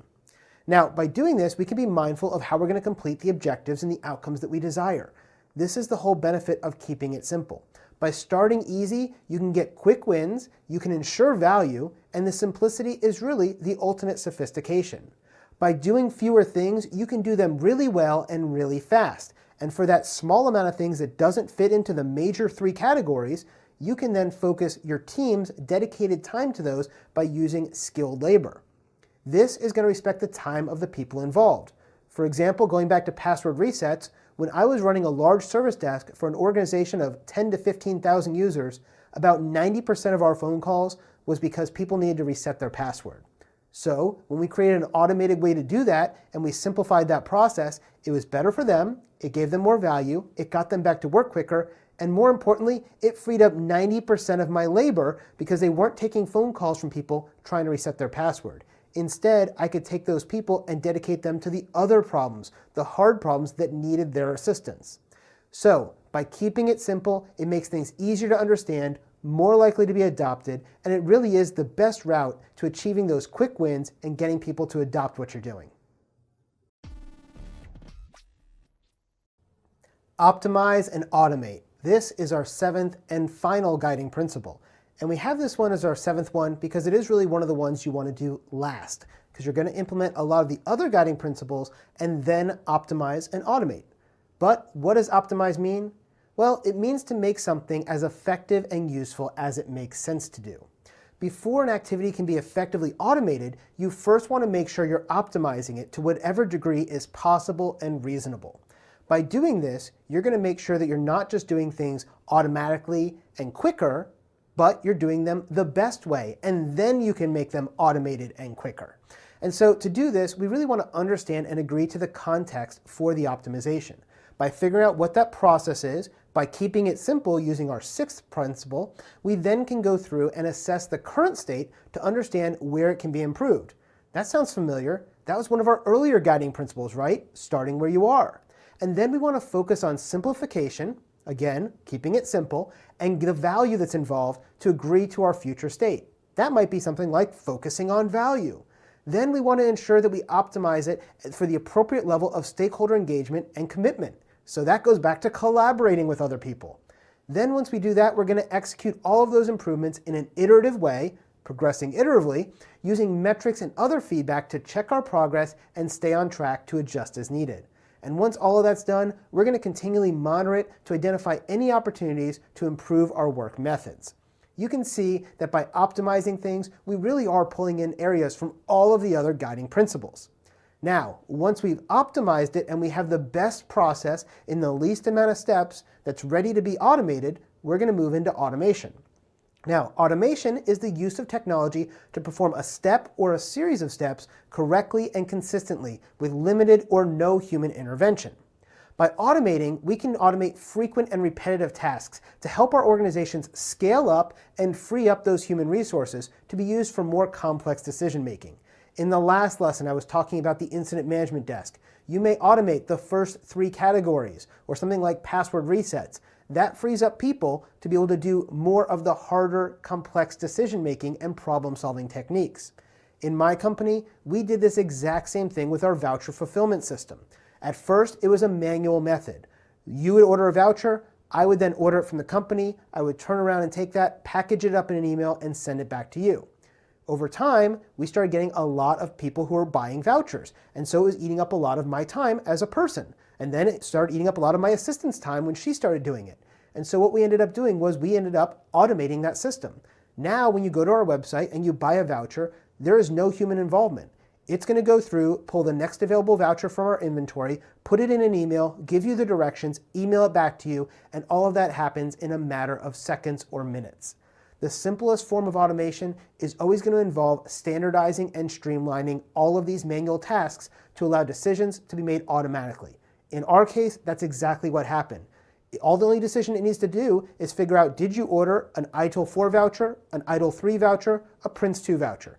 Based on that, it pulls the right one and sends it back to you. It's all automated. That's the beauty of it, because now I was able to free up those hours of human labor to go do other more important things, like make study guides for you, or make new slides, or new videos, or do video editing, or answer student questions. All of that is being able to be done because we automated a simple process. So when you think about this, how are you going to apply this principle? Well, first, you're going to simplify and optimize before you ever automate. You don't want to take something that has 1,000 steps and automate it, because now it's just doing that bad process faster. That's still costing you time and it's still costing you money. Instead, we want to take that process, get it down to the simplest steps, and then automate it, because that's going to save you the most time and the most money. Next, I also want you to look for anything that's done manually and repetitively. If you, for instance, get an email every day for an email newsletter, and you always have to take it and drag it to your trash can, that takes up maybe 2 or 3 seconds of your time. But you can apply an automated filter that anytime that email comes in, it automatically moves it to your trash can. Or you can go and unsubscribe, right? But you get the idea. Anything that you see yourself doing day in and day out, there's probably a computer program that can be done to optimize it and automate it so you don't have to do it. Second, I want you to always define your metrics. What does good look like? If we're talking about my voucher fulfillment system, our metric is that you're going to get your voucher within 5 minutes of ordering. And that's pretty generous. Usually it takes about 60 seconds. Again, define your metrics so you can then look at your systems and see if they've been optimized and automated properly to meet the metrics you have. Also, you want to make sure you're using the other guiding principles when you apply this one. As I said, we're going to use a lot of these other principles. We're going to think and work holistically, because if we look at the whole system as a whole, we can figure out where the optimizations can best be taken. We're also going to look at starting where you are, because we need to know where we are to figure out how we can get to the next level. We also want to keep it simple and practical, because we want to eliminate steps that aren't needed or aren't practical. Then we want to build on that by progressing iteratively and with feedback. And finally, we always have a focus on value. We always want to make sure that what we're doing is for a reason. We're doing this process to give more value to our consumers or to our organization or to both. So that was our 7 guiding principles. And they all kind of get summed up here at the end with optimize and automate, because we really do dig into all of those principles as we work through optimizing and automating our systems. Welcome to this section of the course on the service value chain. In this section of the course, we're going to be focusing on the 5th major objective for the exam. This states that you have to be able to understand the activities of the service value chain and how they interconnect. Underneath this objective, there are two sub-objectives. It's to describe the interconnected nature of the service value chain and how this supports value streams, and to describe the purpose of each of the value stream activities. That includes plan, improve, engage, design and transition, obtain and build, and delivery and support. So back when we talked about the service value system, we had one inside block that showed us the service value chain. Well, in this section of the course, we're going to break that block open and look at all of those different pieces. As you can see here, we have things like engage, plan, improve, design and transition, obtain and build, deliver and support, and products and services. And all of those are going to work together as part of this service value chain. Now, there's a couple of important things to know when we look at a diagram like this. This is not shown to introduce a linear sequence of events. If you happen to be familiar with Itil version 3 or the older version of Itil, we had what we called the service lifecycle, and it was a sequence of actions in a linear format. So we would start with a strategy, and then move to design, and then move to transition, and then move to operations, and then we would move to continual service improvement, and we worked through those 5 life cycles. Here in Itil 4, we don't do that anymore. This is not a linear sequence. Instead, we normally are going to start with engage, but we don't always have to. And based on that, we're then going to touch into other areas of that interior cube. And as we look at that central cube with the activities in there, we have 3 major groups. We have design and transition, obtain and build, and deliver and support. These are what I refer to as the central activities inside the service value chain. And these can interact in any order between each other and with the other activities as well. Another important thing to note is this overlap that exists between improve and the other areas of the service value chain. You'll notice that improve is shown in the lower half of this diagram, and there's this overlap of this purple band that goes from improve to improve and engage. You have improve to the activities inside the central cube, such as the deliver and support, the design and transition, or the obtain and build. We have improve and the products and services. All of these are here to show us that feedback loop that exists between each part of the service value chain as it moves through the improvement cycle and the continual service improvement. Now, you also need to understand and manage the perceived value of this service value chain, because it's going to drive the demand for the next order, the next product, the next service, or the next iteration of your service relationship. Now, the reason why we call this a service value chain is because all these actions are linked together. So there's a lot of interactions that occur between these different practices. This service value chain activities are going to represent all of the different steps that the organization is going to take in the creation or co-creation of value. Each activity is going to contribute to the value chain by transforming the specific inputs into desired outputs. And so as we take things from demand and opportunity, it goes through that service value chain, getting additional value added and coming out the other side as the value and the desired outcome that we want for our services. That's the way that we're going to be looking at all of this. And so to convert these inputs into outputs, these value chain activities are going to use different combinations of the 34 Itil practices that we're going to discuss throughout the remainder of this course. Each activity can draw upon internal or third-party resources. They can look at different processes, different skills and competencies from one or more of these 34 practices. They don't have to be done individually. They can be combined together too. And that's the whole idea here as we start getting these interrelationships through the service value chain activities. All of the incoming and outgoing interactions with all of the different parties that are external to your service provider are all performed through the engage value chain activity. That's why it's one of those first ones that normally occurs. Anytime you want a new resource, that's going to be obtained through the obtain and build activity. Anytime you want to plan something, any planning is going to occur through the plan activity. When you're trying to improve things, that's going to happen through the improve activity. You're kind of getting the idea here, right? All of the different things that we do are going to be binned into one or more of these different buckets. As we create and modify and deliver and maintain and support a component, a product, or a service, all of that's going to happen inside that central cube between design and transition, obtain and build, and delivery and support. As we look at our products and services, our demand and our value, these are not considered value chain activities, right? Those go back to our service value system. Those are our inputs and our outputs. So the inside is what we're really looking at here. That's engage, plan, improve, obtain, build, delivery and support, and design and transition. As we look at those, that is what we're going to be focusing on in this section of the course, and we're going to dive into each one of those in their own separate lecture as we move forward. Plan. The first value chain activity we're going to discuss in this section is known as Plan. The purpose of the Plan value chain activity is to ensure a shared understanding of the vision, the current status, and the improvement direction for all 4 dimensions of the IT service management and all of our products and services across the organization.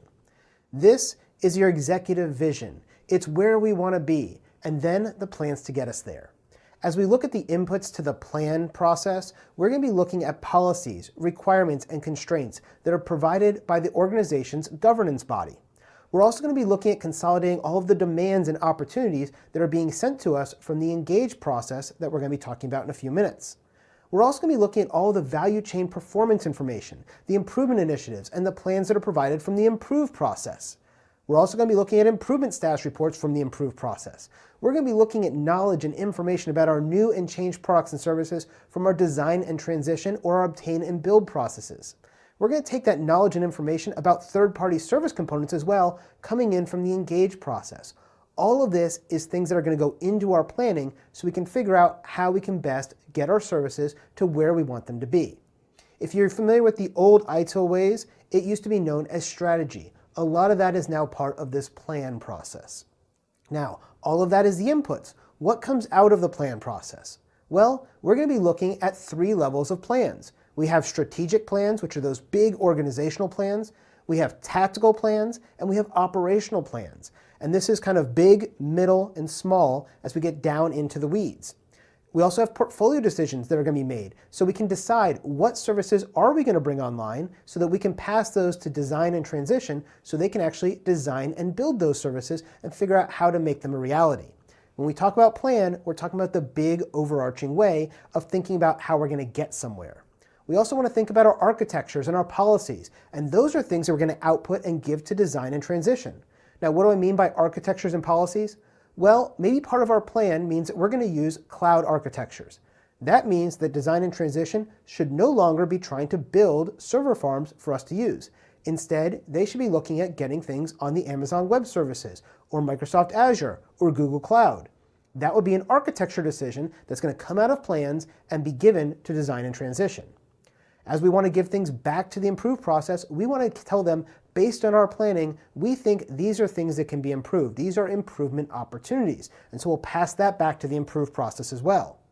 Another thing we're going to give to the engage process is our product and our service portfolio. As an organization, we're going to create the roadmap of what we want to build and what we want to get over the next, say, 3 or 5 years. Once we have that plan in place, we give that to engage, and they're going to go out and engage with customers, consumers, as well as service providers to figure out how we can build what we want to get from this plan. And that engagement is going to happen by going out and making contracts or making connections to get what we need. Which brings us to the last thing. Engagement also is going to go out as an output from our plans and get the contracts and the agreements in place so that we can actually give that into the design and transition and then to the build team so they can build what it is we're envisioning.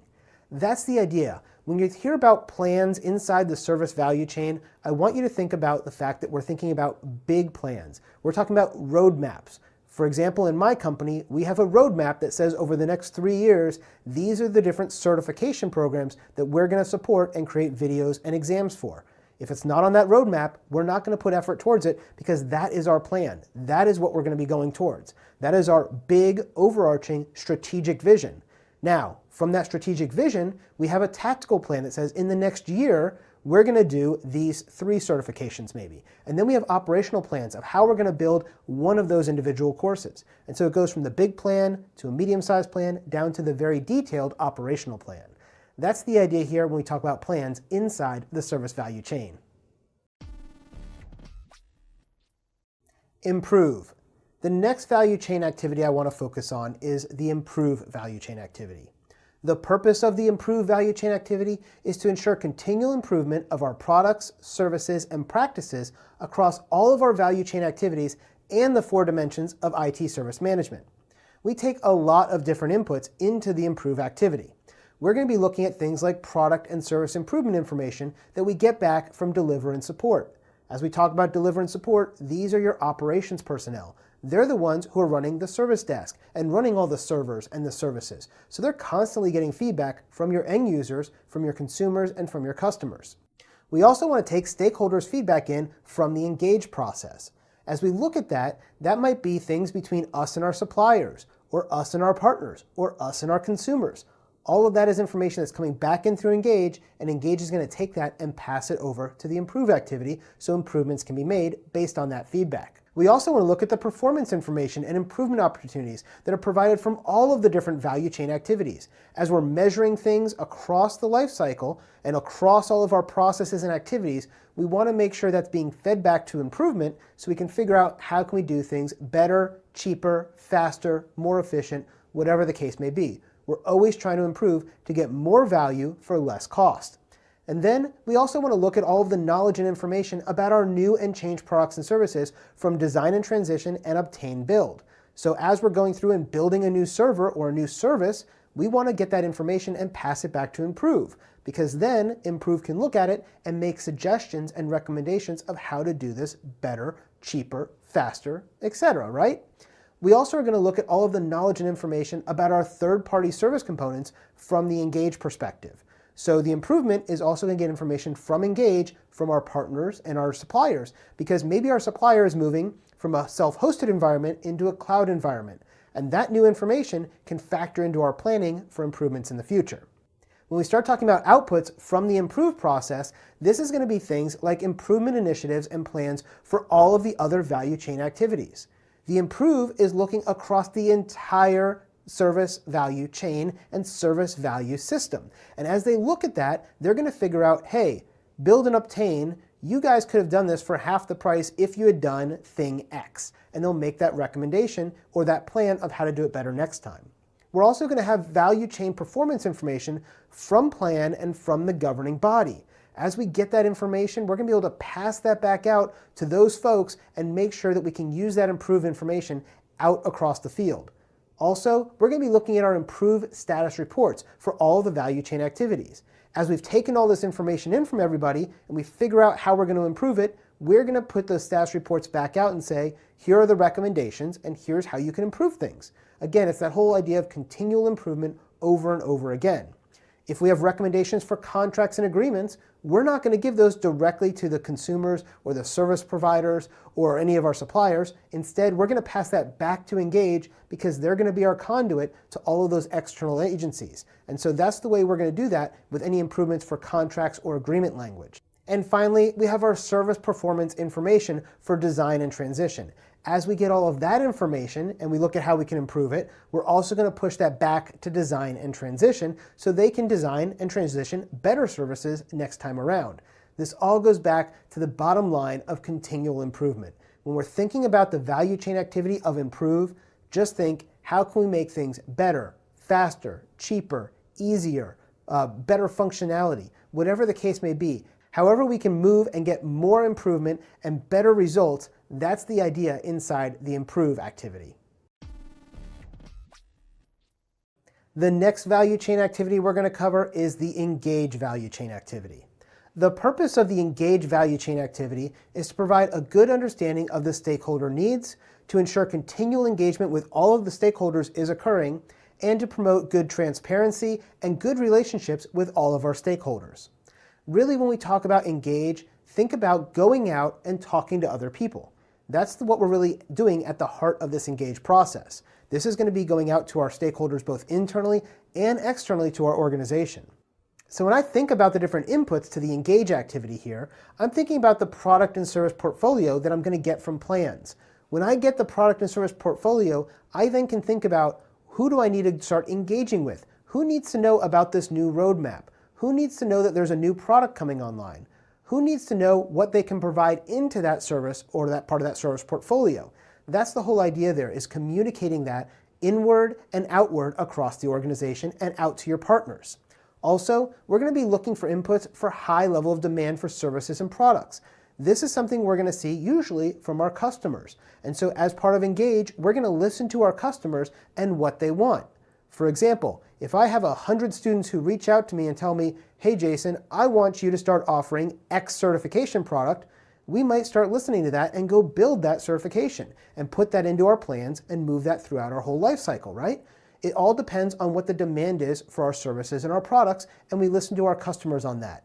One of the reasons why we offer the Prince 2 certification is because a lot of my Itil students had said, hey, I want to get a project management certification. Will you offer Prince 2?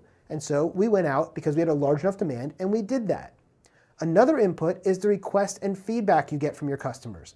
As you go through this course, we ask for reviews and feedback from you. If you tell us that you don't like it because Jason talks too long in his examples, then next time we build a course, we'll use less examples. We've gotten a lot of that type of feedback over the years of things we can change and make better, and we implement that each and every time. You want to do the same thing with your IT services. You're always wanting to get feedback from your customers, and then using that feedback, you can make a better product. Next, we also want to think about the incidents, the service requests, and feedback from your end users. This may be different from your customers, right? In my case, my customers are my users, but if we look at this from a large IT stance, I might have a customer who buys a service for hundreds of users underneath them. In that case, I need to think about the feedback differently from the customer level and from the user level. When you take all that input in, it helps you in your engagement to figure out what you're doing right, and then you can pass that information over to the improve process so they can then work it into improvement plans. Also, another input we have is information on the completion of user support tasks from delivery and support. One of the big things that your Engage is going to be working closely with is delivery and support. Because in delivery and support, that's where your service desk comes into play. That's where your operations comes into play. That's where you're going to be reaching out and touching your end users and getting their feedback directly. So being able to look at that and feeding that information back through deliver and support into the Engage process and from Engage out to the other parts of the service value chain is really important. Next, we also want to consider an input of our market opportunities. As we look at the market and we see what the demand looks like and the opportunities, we can then figure out what our current and potential customers and users might want. And based on that and seeing that and engaging with the marketplace, we can determine and feed that back into plans to put it into the overall strategy for the company. Another input is making sure we have cooperation opportunities and feedback being provided by not just our customers and our users, but also from our partners and our suppliers. For example, we rely on AWS or Amazon Web Services to host our website currently. We want to make sure we have a good partnership with them, or at least a good supplier relationship, where we can talk to them and figure out what other services do you offer that might be able to help us? What type of opportunities exist? And understanding those opportunities for cooperation and feedback from our partners and suppliers can help us to better supply a service to our end user. Another input we have is our contracts and our agreement requirements. As we look at all of those from across the entire value chain, we also are going to be doing all of the engagement. Anytime we're talking about contracts and agreements, you can be assured we're talking about the Engage activity because we're reaching outside of our organization to make that contract happen. Another thing we're going to get as an input to our Engage activity is the knowledge and information about new and changed products and services, both from design and transition and obtain and build. You'll notice some of these things have happened in multiple different activities. Why? Because this is a coordinated and interlinked effort. Next, we have our knowledge and information about our third-party service components from suppliers and partners. Just like we did before, we have that again here inside the Engage activity. We also want to make sure we're getting product and service information from across the lifecycle and from the deliver and support team. As they feed that into us, we can then coordinate it and push it out across all of the different pieces and the different activities in our service value chain. Next, we also have our improvement initiatives and plans. We're going to get those from Improve, and as the engagement folks, what are we going to do with those? Well, we're going to tell people about them. Hey students, we're improving the course and releasing a new course on X day. We get that from the plans, and then we pass it out to our customers, our users, and our consumers.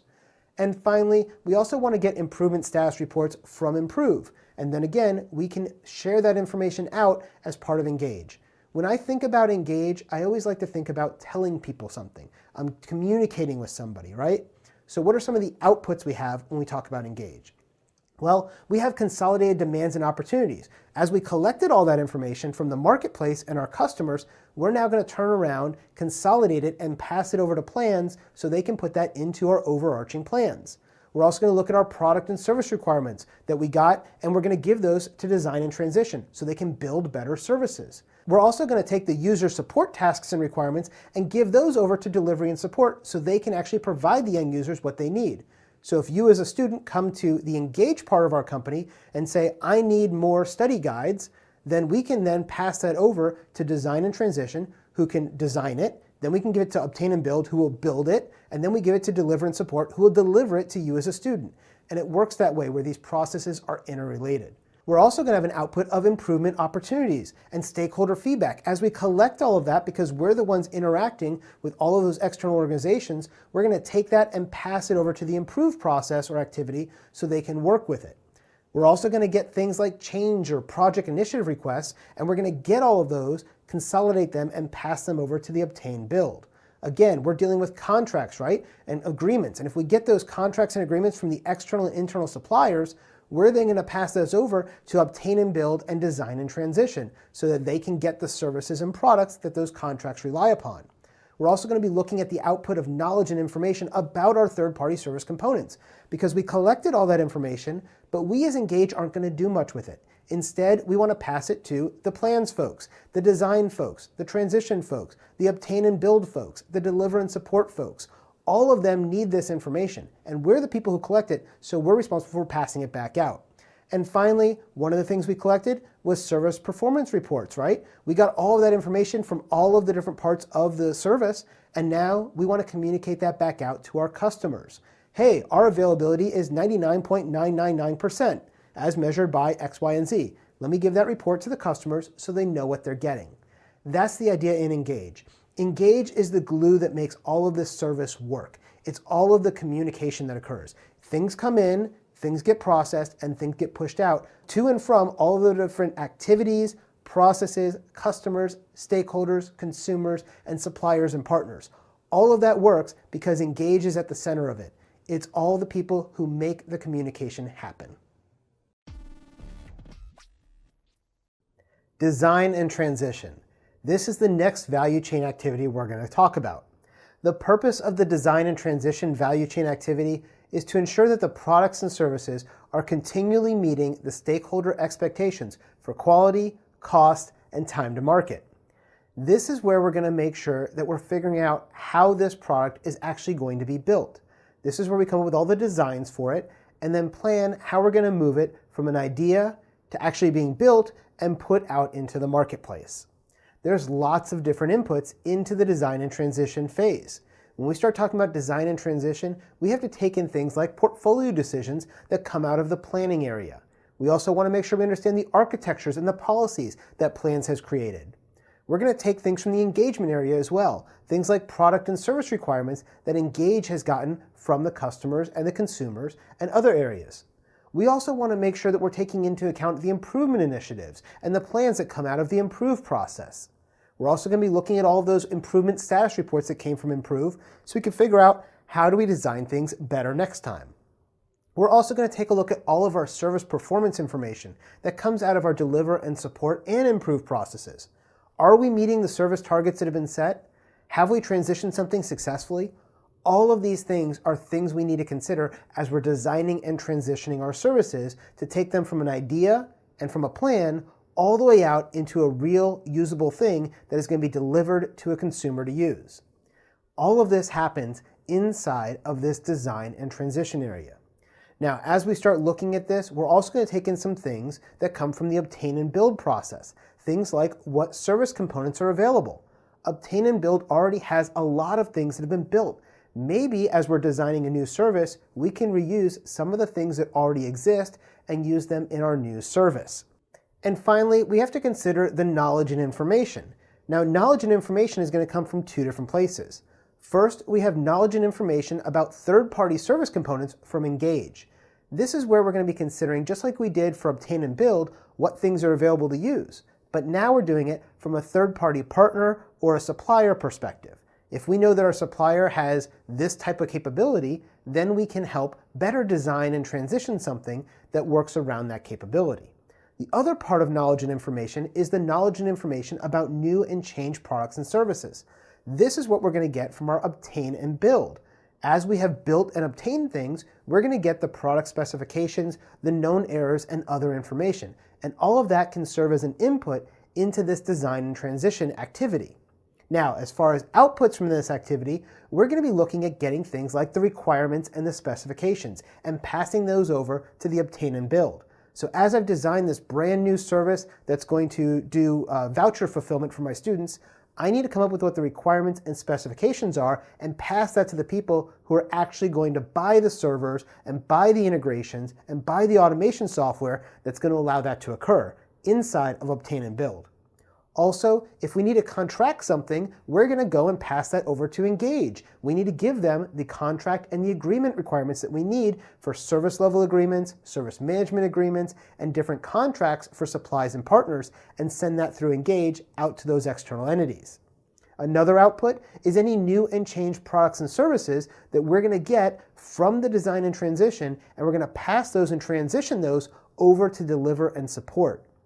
Another thing when we start talking about knowledge and information, when we get knowledge and information about new and changed products or services, we're going to pass that not just to obtain and build, but to all of the different parts of the value chain activities, because plans needs to know about it so they can figure out what version 2 and 3 and 4 is going to look like. We need to pass that over to design and transition ourselves as we design the next version. We need to pass that over to obtain and build so they can build the things as you design them.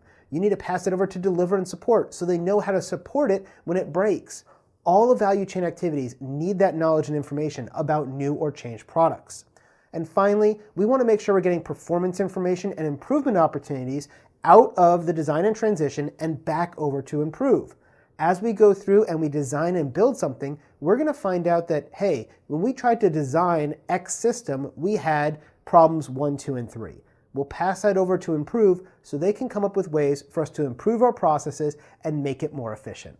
So when we look at this at the end of the day, when we start talking about design and transition as an activity, think about taking some idea from plans, making it into what will be built in obtain and build. That's kind of the main focus. But there's all these other inputs and outputs for this activity because those are things that are going to happen in a non-sequential manner because things are happening all the times in rapid development when we're dealing with IT services.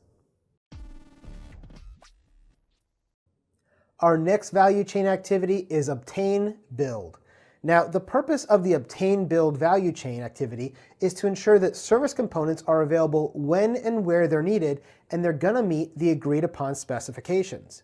Simply put, if I'm going to build a service, I need to build it to the design criteria that I was given from the design and transition activity.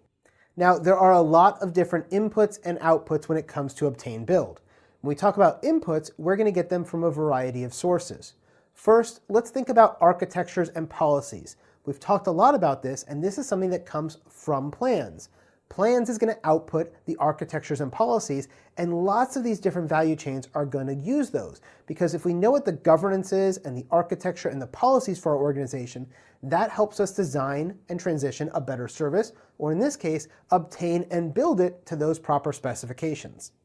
Next, we're going to look at contracts and agreements. As we get contracts and agreements with external and internal suppliers and partners, those are all going to come as an input from Engage into this obtain build.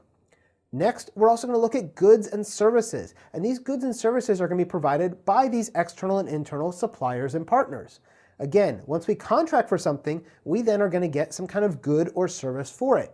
The information, the interaction, and the engagement all comes from the Engage portion of that contract. But the actual physical delivery and receipt of the components, the goods, and the services, that occurs inside the obtain build part of this activity. And that is going to bring us to our next thing, which is getting the requirements and specifications for what we want to obtain or build. Where do we get the requirements and specifications from? Well, that comes from design and transition. Somebody has designed this service and they pass those designs to us here in the obtain build, where we're actually going to install the software, purchase the servers, get it all connected and networked, and then transition it into the real live environment when it goes back into design and transition. Another input to the obtain and build activity is improvement initiatives and plans. And these are going to come from the improve activity, because the improve activity has been looking at how can we make things better Once they figure out those processes and procedures of how we can improve things, they're going to pass that back to obtain build so they can build those things. Another thing we're going to get from improve is our improvement status reports. Again, they're going to be looking at our processes, our procedures, the lessons learned from before, and help us improve the way we do business. Now, going back to our engage activity, we're going to get something from them as well. We're going to get changes and project initiation requests from engage, because as a customer or a consumer or an end user, if I have a problem with a service, I might put in a change request. And if I put in that change request, it's coming in through engage because it's an external communication. Once engage gets that request, they're going to process it and then pass it over to us in obtain build so that we can obtain or build the new service to meet that customer need. Other change requests may also be provided from deliver and support, because the people who are delivering and supporting things, maybe there was a switch that went down.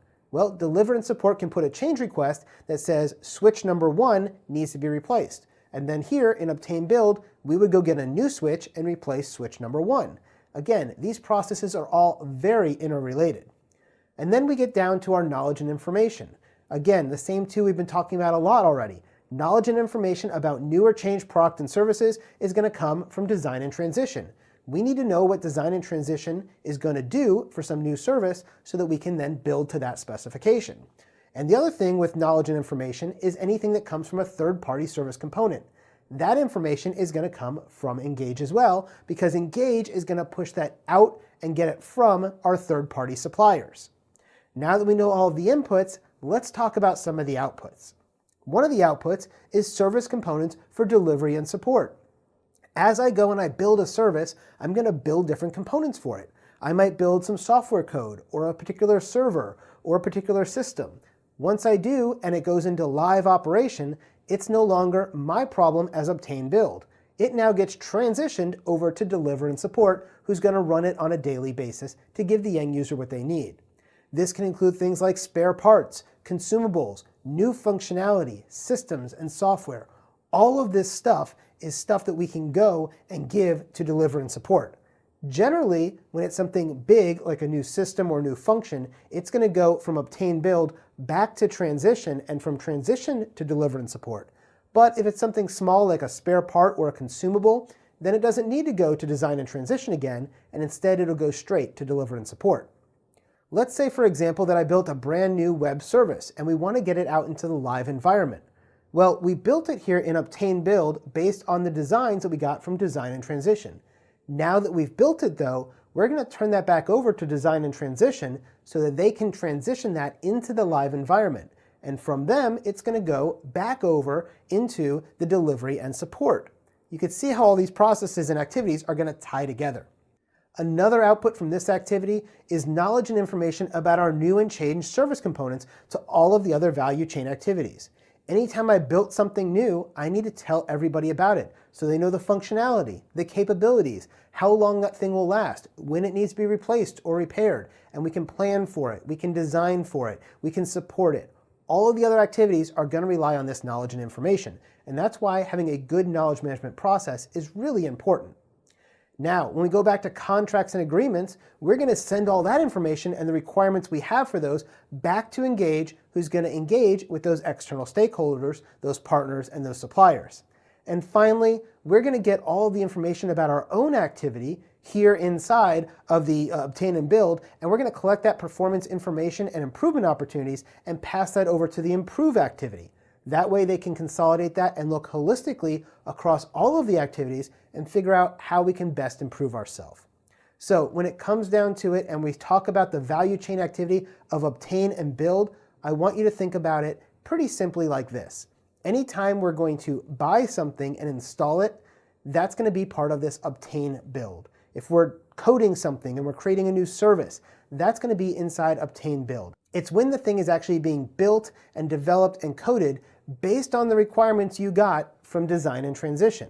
Once it's ready, you're going to turn that back over either to design and transition to formally transition it to delivery and support, or in the case of something minor like a replacement switch or replacement hardware, that might go directly to deliver and support, which we're going to talk about next.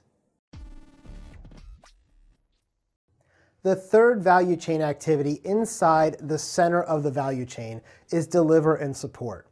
This is where a lot of us work if we work in the IT world. If you happen to work in IT support, you probably work inside of deliver and support. The purpose of deliver and support as a value chain activity is to ensure that the services are delivered and supported according to the agreed specifications and stakeholder expectations. I like to think about this as service operation. We want to make sure the end user is getting the service and support that they need, and that's why we call it deliver and support. I'm going to deliver some sort of capability and support that end user. When you're watching one of my videos, you're using the deliver and support process.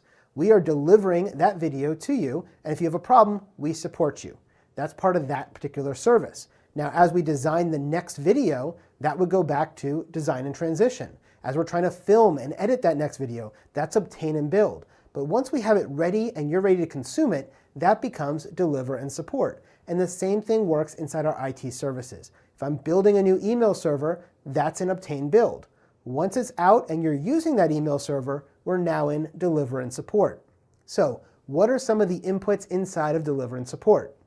The first one is any new and changed products and services that are provided by design and transition. Remember, obtain build is going to build it, pass it back to transition, and then transition is going to make sure it gets smoothly put into the marketplace so that deliver and support can then run it from there. We're also going to have our contracts and our agreements with external and internal suppliers and partners provided to us from Engage. As Engage does all the external engagements, we're then going to use those contracts to get the things we need inside of deliver and support. We also are going to get service components provided to us by obtain and build. As they built that new email server, it's going to be transitioned, and eventually we are going to get it here in deliver and support. Then we're going to get things like improvement initiatives and plans that are going to come out of the improve process or our value chain activity. We're also going to get improvement status reports from the improve value chain activity. We're going to get user support tasks from Engage, because anytime we're talking to a user, that's an engagement function. And we're also going to be looking at the knowledge and information. The knowledge and information about our new and changed service components and services from design and transition or obtain and build, or the knowledge and information about third-party service components from our Engage partnerships. All of that is the way we're going to get things into this value chain activity. Now, on the other side, we're going to output a lot of things. And we're going to output things like the services that we're delivering to our customers and users. This is the thing that you're actually using. When you go to the website, you're in the deliver and support because you're taking advantage of the delivery. You're also going to get the outputs of information on the completion of user support tasks for Engage. So if you have a problem and you submitted a support ticket, at some point you're going to get a result coming back to you through the Engage process that says your ticket has been solved and here was the resolution. Another thing you're going to get is product and service performance information that comes out of Engage and Improve as those value chain activities. All of this needs to get back out to that end user. We're also going to output things like improvement opportunities. And as we figure out, hey, the way we're delivering our videos isn't the best, maybe we should do it this other way, we would give that improvement recommendation and opportunity over to Improve, which then can consolidate that, prioritize that, and figure out how we're going to better ourselves for the long term. When we talk about improvements for contracts and agreement requirements, that's going to go into the Engage value chain activity. And if we look at all the different change requests, any of those that come in as part of delivery and support, we're going to output those over to obtain and build so that they can obtain or build the thing and change it to the way we need. All of this are things, as you can see, that interlock together. They're all very much going in and out all of the time. And the last output we have for the deliver and support activity is the service performance information. We're going to collect a lot of information about our services. Maybe we're running servers and we're finding out how much space is left on a shared drive, or the uptime, or the availability, or the capacity, or the throughput. All of that is service performance information. And as we collect all of that, we're going to process it and then pass it back over to the design and transition phase. Why would we give it to design and transition? Well, because they're constantly looking at what capacity you have and do you need more. For example, if we had one single web server and we started seeing that the trend was that we were using 80 or 90 or 95% capacity, we want to make sure we're designing version 2 of that web server with additional capacity. Maybe that's moving to a cloud architecture. Maybe that's moving to a multi-site homed environment or using a content distribution network. Whatever that is, it has to be designed. And so by feeding this service performance information back to design and transition, they can help us design what the next version of our service is going to look like. Value streams. So we've talked a lot about the different activities inside the service value chain. And you saw where there was a lot of overlap and coordination where one activity fed into another. And then that took that input and created another output that went to a different value chain activity. So there's a lot of interconnections here. Whenever we're trying to carry out a certain task or respond to a particular situation, we create what's known as a service value stream. This service value stream is a specific combination of activities and practices, and each one is designed for a particular scenario. So I might have something that takes 5 steps to complete. It might start in the engage activity and do 3 steps there, and then move on to the deliver and support activity, where 2 more steps are conducted. Now, there may be a different scenario and a different activity where we get it from the engage, and there's only 2 steps in the engage activity, and then it passes it over to deliver and support, where there's 2 other steps. As you can see, we can break these things up in any way we want, and we can pass information from one to the other. As each value stream is made up of different combinations of value chain activities and practices, we're going to make sure that we understand what the input and the output is, because understanding what the input and output is specific to each particular value stream. For the 2 streams I show here, where you have stream A and stream B, they're going to go through a different set of processes and steps internal to each of those activities. And that's going to create a different output based on the input it gets.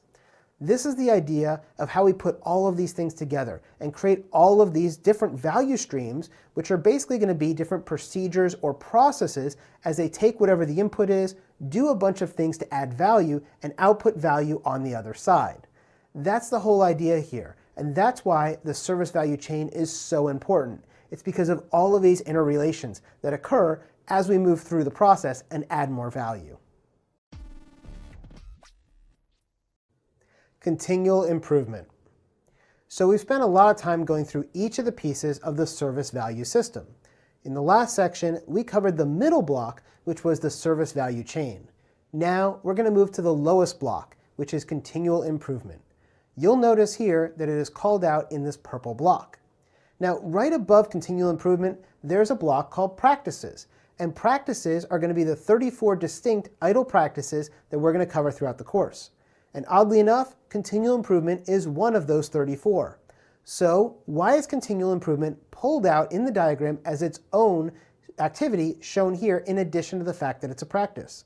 Well, it's because continual improvement is that important. In everything we do, we should always be trying to improve. And when we look at this from the exam perspective, continual improvement comes up twice. First, you have to be able to recall the purpose of the continual improvement practice. Notice the key word there is recall. That means you have to be able to know it word for word and be able to identify that definition on the exam. Second, you also need to be able to explain or discuss how continual improvement and the continual improvement model fits within the service value chain and the service value system. So we're going to spend this section on the course talking specifically about continual improvement. Now, I said you have to be able to recall the definition. So what is that definition? Well, the purpose of the continual improvement practice is to align the organization's practices and services with changing business needs through the ongoing identification and improvement of services, service components, practices, or elements that are involved in the efficient and effective management of products and services. So this is a very long definition, but you need to be able to know it because if they give you something where there's a fill in the blank, you have to pull in the right word. If they give you this definition, you need to be able to identify that it is the continual improvement practice. That's the level of knowledge you need for the recall part of the exam. Now, as we go through the rest of this section, I'm going to present to you the continual improvement model, how it fits into the service value chain, and walk you through each step of that continual improvement model so you can understand it and explain it on the exam. The continual improvement model. Now, the continual improvement model is a 7-step methodology that provides us a framework of how we should do improvement operations within our organizations. Now, what we're going to do in this lesson is focus on what those 7 steps are, and then we're going to spend time on each one of them individually in their own lesson following this one. So, what is this model? Well, it all starts out with step number 1. What is the vision? Then we move into step 2. Where are we now? Step 3. Where do we want to be? Step 4. How do we get there? Step 5. Take action. Step 6. Did we get there? Step 7. How do we keep this momentum going? And then we restart it all again, because continual improvement is an ongoing process that never stops. We're going to continually go time and time again until we get the best product we ever can have. And guess what? We're never going to reach perfection. There's always new features. There's always better ways of doing something. And so by doing this continual improvement, we're constantly trying to get better and better and better to get to that ultimate vision, that nirvana, if you will, but we're never quite going to reach it. We'll talk about that more in the next lesson when we discuss what is the vision. But for the exam, I wanted to give you just this quick video to go through these 7 steps. Why is that? Because on the exam, you're going to get questions about this. They might describe one of these 7 steps, and you're going to have to pick which of the 7 steps it is. They might say, what comes next after where do we want to be? And you're going to have to say, how do we get there? You need to know these 7 steps. This is a memorization item for the exam. But beyond memorizing them, you need to understand what these 7 steps are. And that's why we're going to spend time in the next 7 lessons going through each one individually. What is the vision? Each improvement initiative should support the organization's goals and objectives. The first step of the continual improvement model is to define the vision of the initiative.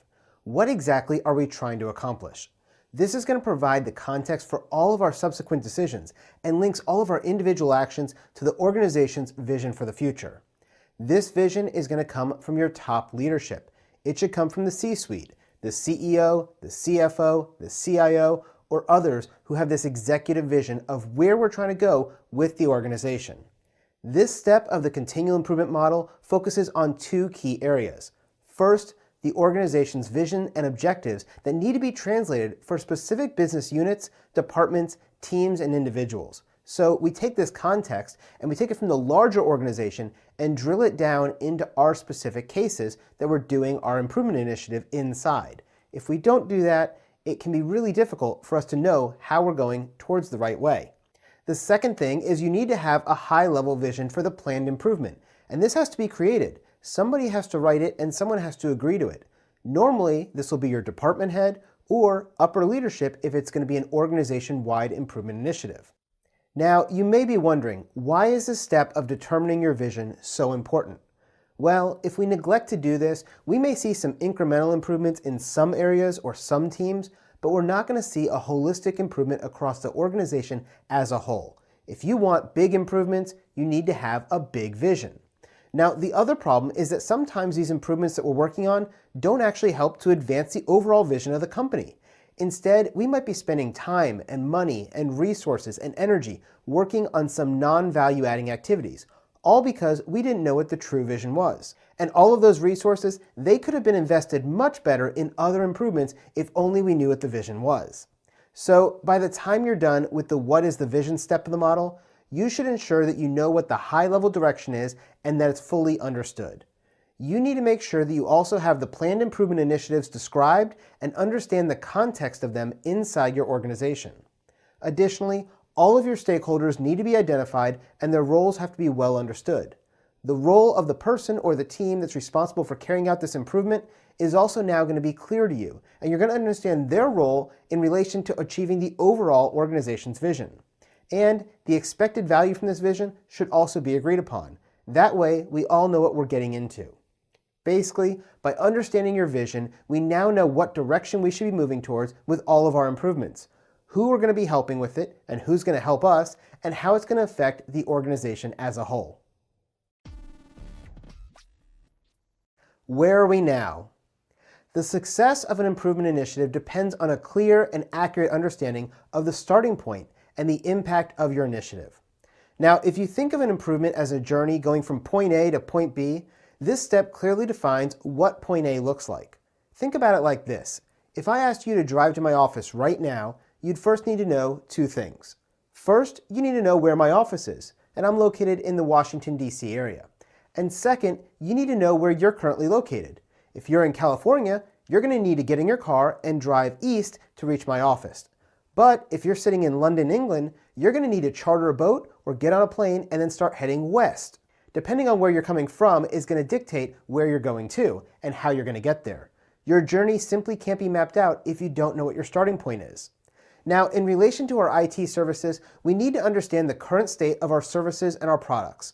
To do that, we're going to conduct a current state assessment of the existing services by determining what the user's perception of the value is for our services, what existing skills and competencies our workforce has for our services, and what processes and procedures are involved in delivering those services. We may even look at what the technical capabilities are of our current servers, our networks, and other solutions. If you're looking at your organization's ability to deliver the services, you're also going to look at your organization's culture and the prevailing attitudes of the employees. Now, as we do all of this, we're going to be conducting this assessment to determine the current state using objective measurements whenever we can. Now, an objective measurement is something we can actually measure. It's not just, do I feel good about this or bad about this? We're going to try to put numbers to it. These measurements are going to be used to create a baseline, and this baseline can be used in later steps of the process to compare our progress against our current baseline or current state. Now, remember, it's difficult to track and measure any effectiveness of your improvement initiatives if you never determined where you started from. Make sure you take the time to create a good objective baseline before you move into the next step of the continual improvement model. Where do we want to be? Coming out of step 2, we now know where we are in terms of our baseline. This now begs the question, where do we want to be? Let's pretend that you're back in college again. When you started the school year, you had a vision. This is step 1. And your vision was you're going to earn a 3.5 grade point average. Now, you just finished your first semester and you got your grades back. Unfortunately, you didn't do as well as you thought, and you earned some B's and some C's. Now you're looking at your grade point average and you see that you earned a 2.9. That's the second step. Where are we now? We're at a 2.9. Now, you need to decide if this semester is going to be different. And if you've made that decision, we're going to go ahead and try to do some improvement initiatives. You might study longer or study differently. Now, you've decided that by the end of this school year, you want to have a 3.3 GPA. And by the end of next school year, you want to achieve an initial vision of 3.5. This is what we're going to be doing in step 3. We're going to decide where we want to be, both in the short term and the long term. During this step, we're going to perform a gap analysis. This is going to look at our overall vision, where we currently are, and where we want to be over some amount of time. Based on this analysis, we're going to be able to determine what that delta is, what the gap is.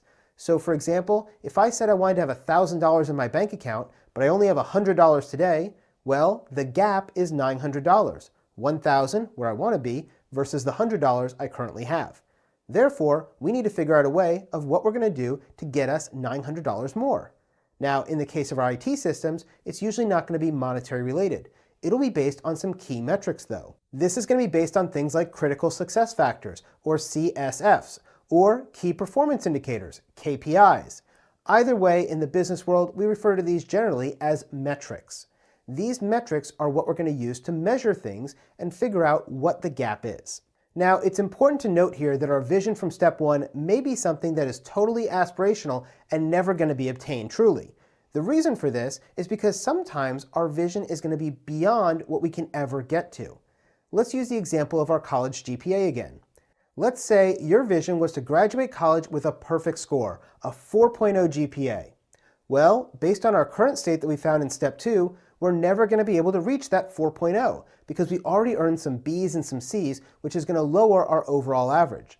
Now that's fine, we can keep the vision of graduating with a 4.0, but we know we're never going to reach it. Maybe we can get up to a 3.8, but we'll never get to 4.0. It's just the way math works, right? So now, here in step 3, we're going to create smaller goals that we can reach as we try to get closer and closer to the actual vision, whether or not we ever obtain that actual vision in the end. So now in step 3, we're going to figure out where do we want to be, and we're going to set our goals. We're going to agree to those key performance indicators, those metrics, such as the KPIs and the critical success factors. But at this point, we still haven't taken any actions to actually improve, right? We've just set out our goals, but that's okay, because next, in step 4, we're going to begin to formulate our plan in order to start taking some action. How do we get there? It's finally time to plan for some changes. Up to this point, we've agreed upon the vision, we've created our baseline to determine what the current state actually looks like, and then we determine what the proper goals and metrics are for us to aim for. Now, we want to ask the fourth question, known as step 4, how do we get there? So in step 4, we're going to create a plan. This plan may be straightforward and direct and provide us the quickest route to completing a single simple improvement. Or it could be more complex, more involved, and made up of a series of twisting roads or starts and stops.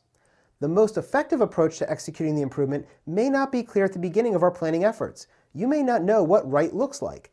And so if this is the case, sometimes it may be necessary to design experiments that are going to test which options have the most potential so you can figure out which path to go down. Either way, we want to plan for how we're going to go and get to the desired set of goals that we set out for ourselves. And we're going to break the improvement initiative down into workable chunks or units. After each portion is complete, we're going to reassess where we are and if that planned set of actions is getting us closer to our actual goals. If you don't have a plan, remember, you're planning to fail. There's nothing worse than an improvement initiative that flounders and fails simply because no one ever created a plan of action for the organization to follow. Be a leader, determine how we're going to get there, and then we can move into step 5 and finally take some action.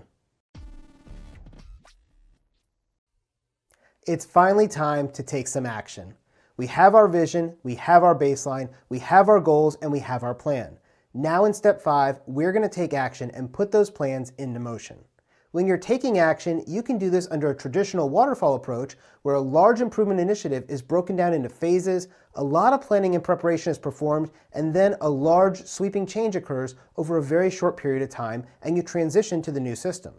This may work when you need to take a really old system, for example, and completely replace it. But most of the time, you're probably going to take action in smaller iterations, using a much more agile methodology. In this case, you're going to deliver smaller product and service improvements, but you're going to do them much more frequently, creating incremental but smaller wins and value. Either method will work, and it really depends on your situation on which one you're going to use. During this effort, there needs to be a continual focus on measuring your progress towards the vision, managing your risks during those changes, and ensuring visibility and awareness of the initiative is spread throughout the organization so everybody knows what's going on. Once the improvement initiative is complete, we then can move on to step 6 and find out if we were successful or not. Did we get there? We've come a long way in our improvement journey. For us, it may have been 10 or 20 minutes of video, but in real life, we may have just spent 3 to 6 months to create and implement the improvement we wanted to see. Now it's time to check in on our progress and see if we made a positive or a negative change. The 6th step, did we get there, involves checking our new normal. Basically, where are we today, and comparing it against the original baseline from step 2 that we took at the beginning of the process. Too often, once an improvement plan is set into motion, people just start to assume that the expected benefits are going to be achieved. They run off and they start on the next initiative, and they stop measuring or worrying about the current one you're working on. In the real world, though, the journey to reaching an improved state is usually found among a pathway lined with a lot of obstacles. Success is simply not guaranteed. It must be measured and it must be validated. So, in step 6, we're going to take another measurement, just like we did back in step 2. We're going to use the exact same processes, and then we're going to compare those two measurements. Let's go back and use our college GPA example. We wanted to reach a 3.3 GPA by the end of the semester. If we just looked at your report card and we saw you earned a 3.4, then we did it. You improved your score and took it up above a 3.3. That's great. Now, on the other hand, if you earned a 3.2, we missed the mark. Based on our new measurements, we now have a new baseline and we can determine what we need to do next. This is where we pick up in the next lesson, the 7th and final step. Our 7th and final step is to determine how do we keep the momentum going. We probably just spent a lot of time, a lot of money, and a lot of working hours trying to improve something in the organization. If we met the goal, we don't want to necessarily stop though, but we want to keep improving, right? Because we always want to get better.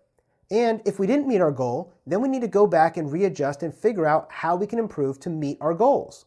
If this happened, we might return to an earlier step, create a new goal, or create a new plan and then try again. But let's think positively for a few minutes here. Let's assume that we met our goals that we set out in step 3 with our key performance indicators and our critical success factors. Things are going great, we improved, and everyone is happy. Well, if we don't do something, oftentimes people are going to revert to their old ways of doing business. For example, maybe our customer service satisfaction scores weren't very good, and so we set forth on an improvement initiative, and we raised the scores by 50%, and things are going really well. So we decide to shift our focus to a new initiative. And now, guess what? Since nobody's closely monitoring the customer support metrics anymore, the call center agents stop trying as hard, and the satisfaction scores start going down again.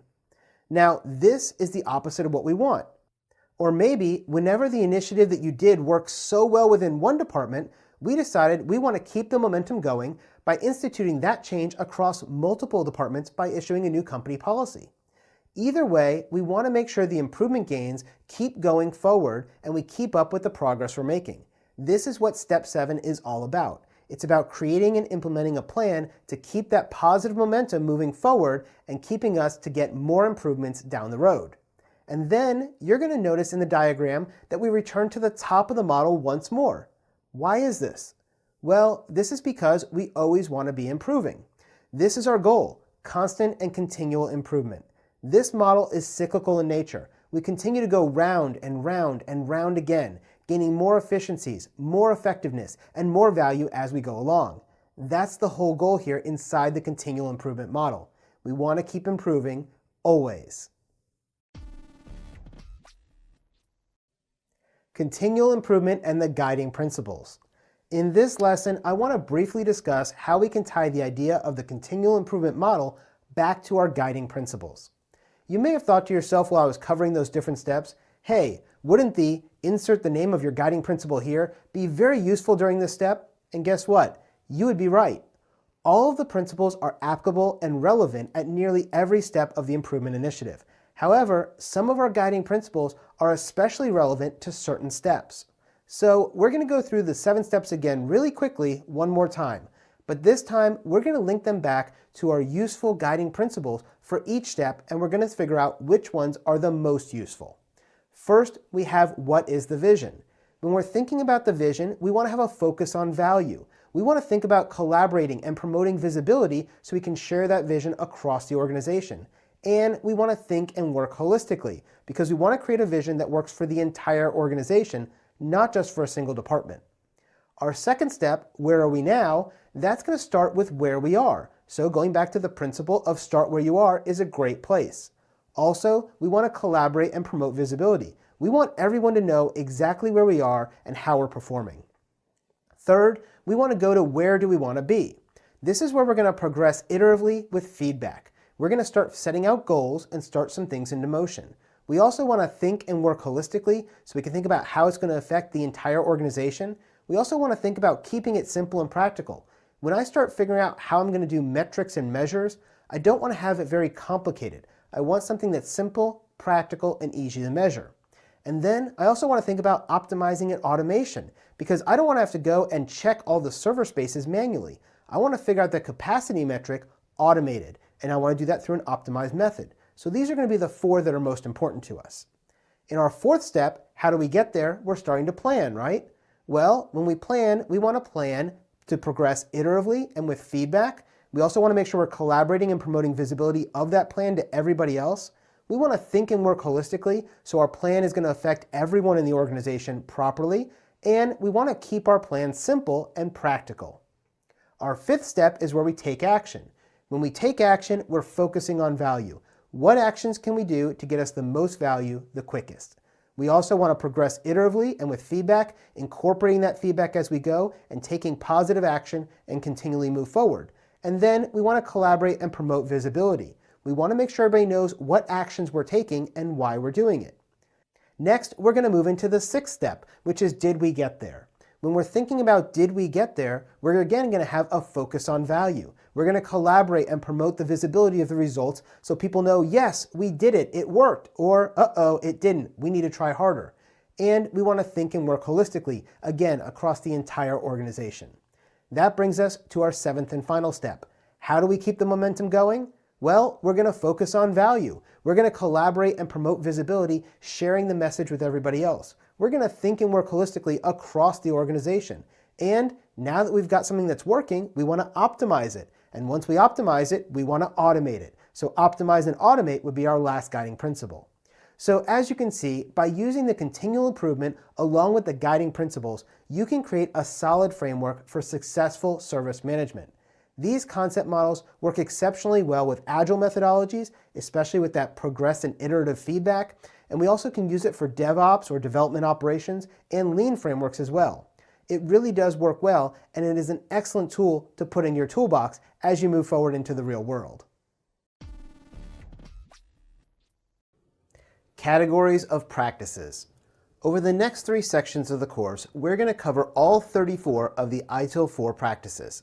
These 34 individual practices are divided up into 3 categories: general management practices, service management practices, and technical management practices. This begs the question though, what exactly is a practice? You may remember from our service value system lesson that there was a portion of the diagram that called out these practices. Well, a practice is a set of organized resources designed for performing work or accomplishing an objective.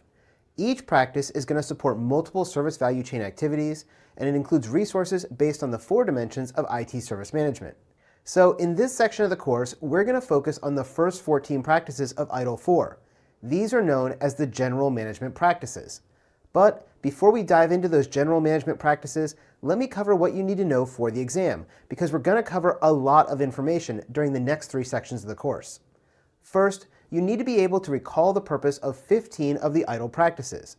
I'm not going to list each of those 15 right now, but instead, as we cover each practice in its own video, I'm going to tell you whether you need to recall it for the exam or not. For these 15 practices though, you need to remember the definition, since these are at the recall level of knowledge for the exam.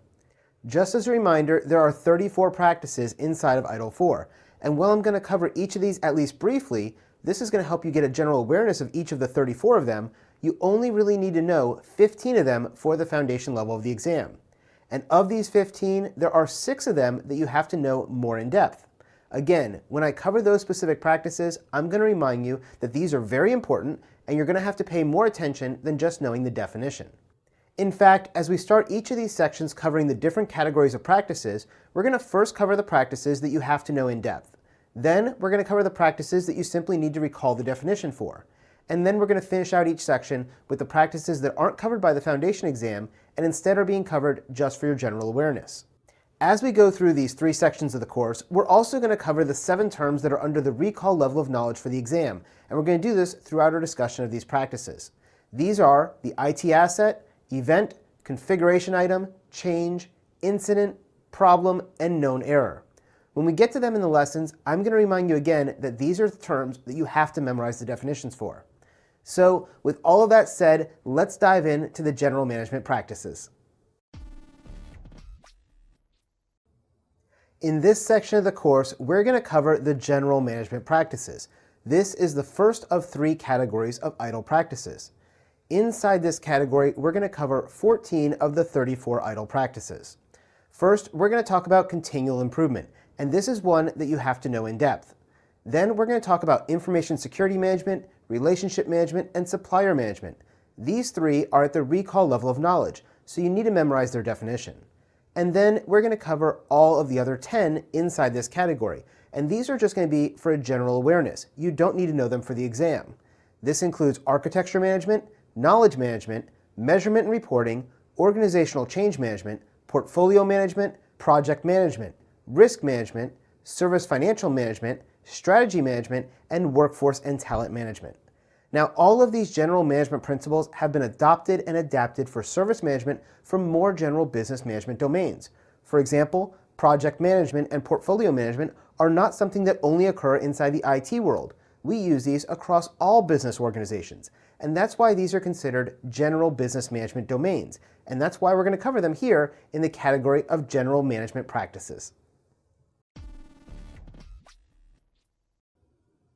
Continual improvement. Our first general management practice is continual improvement, and for the exam, this is the one you need to know in depth from this section. For this one, you need to be able to explain continual improvement, what its purpose is, and how it applies throughout the value chain. So when we talk about continual improvement, what exactly is its purpose? Well, the purpose of the continual improvement practice is to align the organization's practices and services with changing business needs through the ongoing identification and improvement of services, service components, practices, or any other element involved in the efficient and effective management of products and services. Basically, how do we make things work better? That's what continual improvement is all about. Now, when we think about continual improvement, there's a couple of key things that it focuses on. First, we want to encourage continual improvement across the organization. We always want to be aiming for something bigger, better, faster, cheaper, or more efficient. The second key function of continual improvement is to secure time and budget for continual improvement. It's really easy in an organization to keep working on the same things day in and day out and not think about how to improve. You want to make sure you're securing that time and budget so we can continue to work on improving our processes. Next, we want to think about identifying and logging improvement opportunities. Anytime you're working on something, you might have an idea and say, this would be better if we did X thing. At that point, we want to log that down, identify it, and that way, eventually, we might be able to get back to it and cause that improvement to happen. Another thing we want to think about is how we assess and prioritize our improvement opportunities. You may have 100 great ideas, but which one should we work on first? That's part of continual improvement. We also want to think about how we're going to make a business case for those improvement actions. At some point, you need to get budget for your improvement, right? So you're going to have to think about how we're going to be able to do that and make the case for it up to your senior leadership or your senior management. Maybe you're going to say something like, hey boss, I think we should do this improvement action. It's going to take us 20 hours right now to build it, but it's going to save us 10 hours a week. So in just 2 weeks, we're going to make up that time. It's a great idea. That would be an example of making your business case. Next, we want to think about how we're going to plan and implement those improvements, and we want to figure out how we're going to measure and evaluate the improvements and the results of those improvements. Again, we've talked a lot about this when we talked about the continual improvement model in the last section of the course. This is just the formal practice that is going to work that model. And we also want to make sure we're coordinating our improvement activities across the organization. Remember, we want to think holistically and act widely across the organization for the best improvements. Now, when we're working with continual improvement, there's a lot of different tools that we can put into our toolbox. These are things like methods and models and techniques. This is things like lean methods where we're trying to reduce waste, multi-phase projects where we're trying to organize the way we're going to do things and get incremental improvements. We might do maturity assessments to figure out how mature our organization is and are we operating at peak efficiency. We might be using development ops so that we can develop things quicker and faster and get them into market. We might use something like a balanced scorecard where we look at the improvement and we look at it through the lens of those 4 different dimensions of service management. We also might be using agile improvements and techniques. We might be trying to get some quick wins, or we might even do a SWOT analysis. And a SWOT analysis is something that they teach in business school. It's where you list out the strengths, the weaknesses, the opportunities, and the threats, and then you figure out how that applies to your given initiative. Now, all of this is great, and there's one more technique or tool that you should be using, and it's called a continual improvement register. Now, a continual improvement register, or CIR, is a database or a structured document that we use to track and manage all of the improvement ideas from the identification through final action. So as I said before, you might be sitting there and you come up with a great idea. Well, if you just think about it and nothing gets done, we're never going to improve. So instead, you should submit that idea into the CIR, the Continual Improvement Register. From there, we'll log it in there, and eventually we're going to figure out whether or not we're going to work on that improvement idea, and if that improvement has a low, medium, or high impact, and what the resolution is. Did we decide to do it, or did we not decide to do it? And if we decide to do it, when are we going to decide to do it, and how are we going to plan for it? So that's the whole idea. Here's an example of a CIR. Here you can see that there are 3 different things that are listed, and the impact for each one, medium, medium, and high. And then the last column there would be where we said what we're going to do with it. Yes, we're going to do this initiative, and we're going to start it in Q1 of next year. Whatever the plan is, we want to make sure we're capturing it. The last thing I want to talk about in continual improvement is how it's operated when you talk about continual improvement with the relationships involved. We like to put this in as a pyramid. So if we start at the bottom and we start thinking about our partners and suppliers, how can we improve our relationships with partners and suppliers? Well, we can do that by going through and looking at our contracts and including how we're going to measure, report, and improve those processes. Then we look inside our entire organization, which is the next large audience that we have. And from there, we want to try to get active participation in continual improvement initiatives as a core part of everyone's job. When it comes down to it, continual improvement isn't the job of the continual improvement manager. It's the job of everyone in the organization. And then we have the continual improvement team led by the continual improvement manager. Their job is to lead the efforts and advocate for the practice across the entire organization. They're the ones trying to get everyone else in the organization to join in the fight and help us improve. And then all the way at the top of the pyramid, we have those few leaders at the top. And those are going to be the ones who are going to try to embed continual improvement into the way that people think and work by providing that proper vision. And so this really does hark back to that continual improvement model we talked about. If we look at this pyramid and we do it from the top to the bottom instead, we start seeing the leaders who come up with the vision, right? Which is the beginning of our continual improvement model. Then we have our continual improvement team. And that team is the ones who are going to be doing the baseline assessments of where we are and determining where we want to be. They're also going to help develop the plans. But then when we want to take action, we have to do that with everyone in the organization, including our partners and suppliers outside the organization. And then we're going to reassess where we are and then figure out how do we keep this momentum going and do it all again. You can see how this all ties in together time and time again.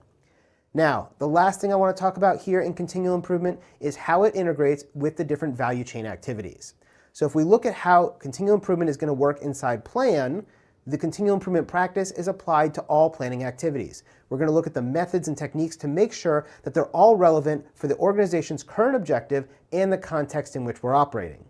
When we start looking at this from the improved perspective, the continual improvement practice is key to this value chain activity. It's all about improvement. It structures our resources and our activities to enable that improvement at all levels of the organization and across the service value system. Now, as we look at the rest of the service value chain, and we look at the value chain activities of engage, design and transition, obtain and build, and deliver and support, each of these value chain activities are subject to continual improvement because we're always trying to improve our practices, our activities, and our processes. And the continual improvement practice itself is applied to all of these. As you can see, the continual improvement practice is inside everything we do inside Itil 4. We're always trying to continue to improve. If we go back and look at the service value chain again, you see that improve touches all of those inner cubes and the engage process with that purple line. That's because it impacts every single one of them. That's the key here. Continual improvement is the key to our success in Itil 4 because we never want to stop improving. Information security management. Our next general management practice is information security management. For the exam, you simply need to recall the definition of the information security management practice. And that definition is that the information security management practice is there to protect the information needed by the organization to conduct its business. What is information security management really all about, though? Well, it's all about understanding and managing risks to your confidentiality, integrity, availability, authentication, and non-repudiation of your information systems. If you think about it this way, information security is all about cybersecurity. We want to prevent things like data breaches and hackers from attacking us. When we think about confidentiality, we want to make sure our data remains confidential, which means it's safe from prying eyes. We do this usually by encrypting our data, and that way somebody can't go in, steal it, and look at it. When we talk about integrity of our data, we're really focused on making sure the data doesn't change either in transit, in use, or when it's being stored. To do this, we usually do a hashing function against the information, and that gives us a digital fingerprint so we can know whether or not a file has been changed by a malicious attacker. When we talk about availability, we're thinking about things like making sure that a customer can get access to the data when and where they need it. So if I had a website that had great confidentiality and great integrity, but you could never access it, well, then it has horrible availability, and it means that service is going to fail. So availability is really important. The way that we get good availability is by making sure we have redundant systems and highly available systems, such as ones that have multiple connections to the outside world. So we might have 2 internet connections, we might have 2 sets of switches, and 2 sets of servers. So if one goes down, the other one can carry the load. The next one we're going to talk about is authentication. And authentication is concerned with making sure that you are who you say you are when you're requesting access to the information. The most common form of authentication is a username and password. But there's lots of other ways to do authentication. You might use a biometric thumbprint like I do on my iPhone when I log in. Or my wife has an iPhone X. She uses her face, which again is a biometric method. You might have a system where when you log in with your username and password, it emails back a code to your email that you then have to access and then put that code in to access the system. That's a form of 2-factor authentication. Other systems like this might send you a text message code, and so that way you can verify you have your phone, something you have, and you know your username and password, something you know. Again, this is the whole idea of authentication, proving you are who you say you are. And that brings us to our last one, non-repudiation. With non-repudiation, we're trying to make sure that you are who you say you are, and you can't say you didn't do what you did. Non-repudiation is really focused on the fact of if you took an action on a website, you have no way to say you didn't do it. Now, there's lots of ways to ensure non-repudiation, and most of them involve having some form of proper authentication. For example, if I wanted to have non-repudiation of an email I sent you, I can digitally sign it with my private key. And if I do that, it means that nobody else could have signed it with that private key because I'm the only one who has it. And that means you know I actually sent it. So even if I said, I didn't send that email, you can go, yeah, you did. I have proof right here. That's the concept of non-repudiation. Now again, for the Itil 4 exam, you only need to know the purpose of information security management. Again, that purpose is to protect the information needed by the organization to conduct its business. This is something you want to make sure you have down in your notes and you're memorizing before the exam.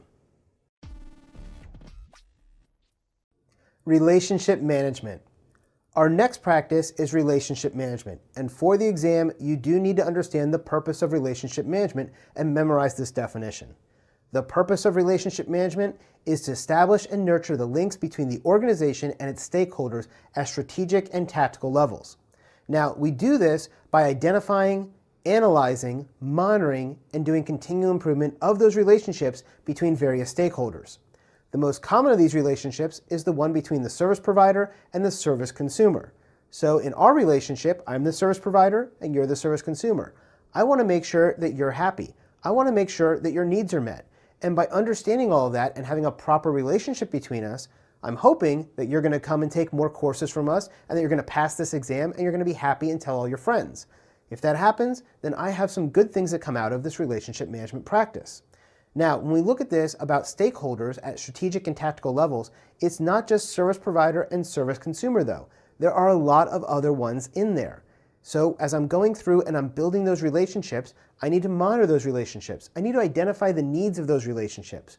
What exactly does that stakeholder need? There may be a stakeholder who is asking for a new product or service. Well, as part of relationship management, we're going to talk to them and identify exactly what all of those needs are that they have. We can then put that into our requirements and figure out how we're going to build to those. As we do that, we're going to monitor that and make sure that we're meeting all the things we needed to, and then we're going to make sure that it's done properly, and we'll go through continual improvement to make that go through again and get it better than it was before. The whole idea here with relationship management, again, is to establish and nurture the links between the organization and its various stakeholders at strategic and tactical levels. If you remember that for the exam, you're going to do great.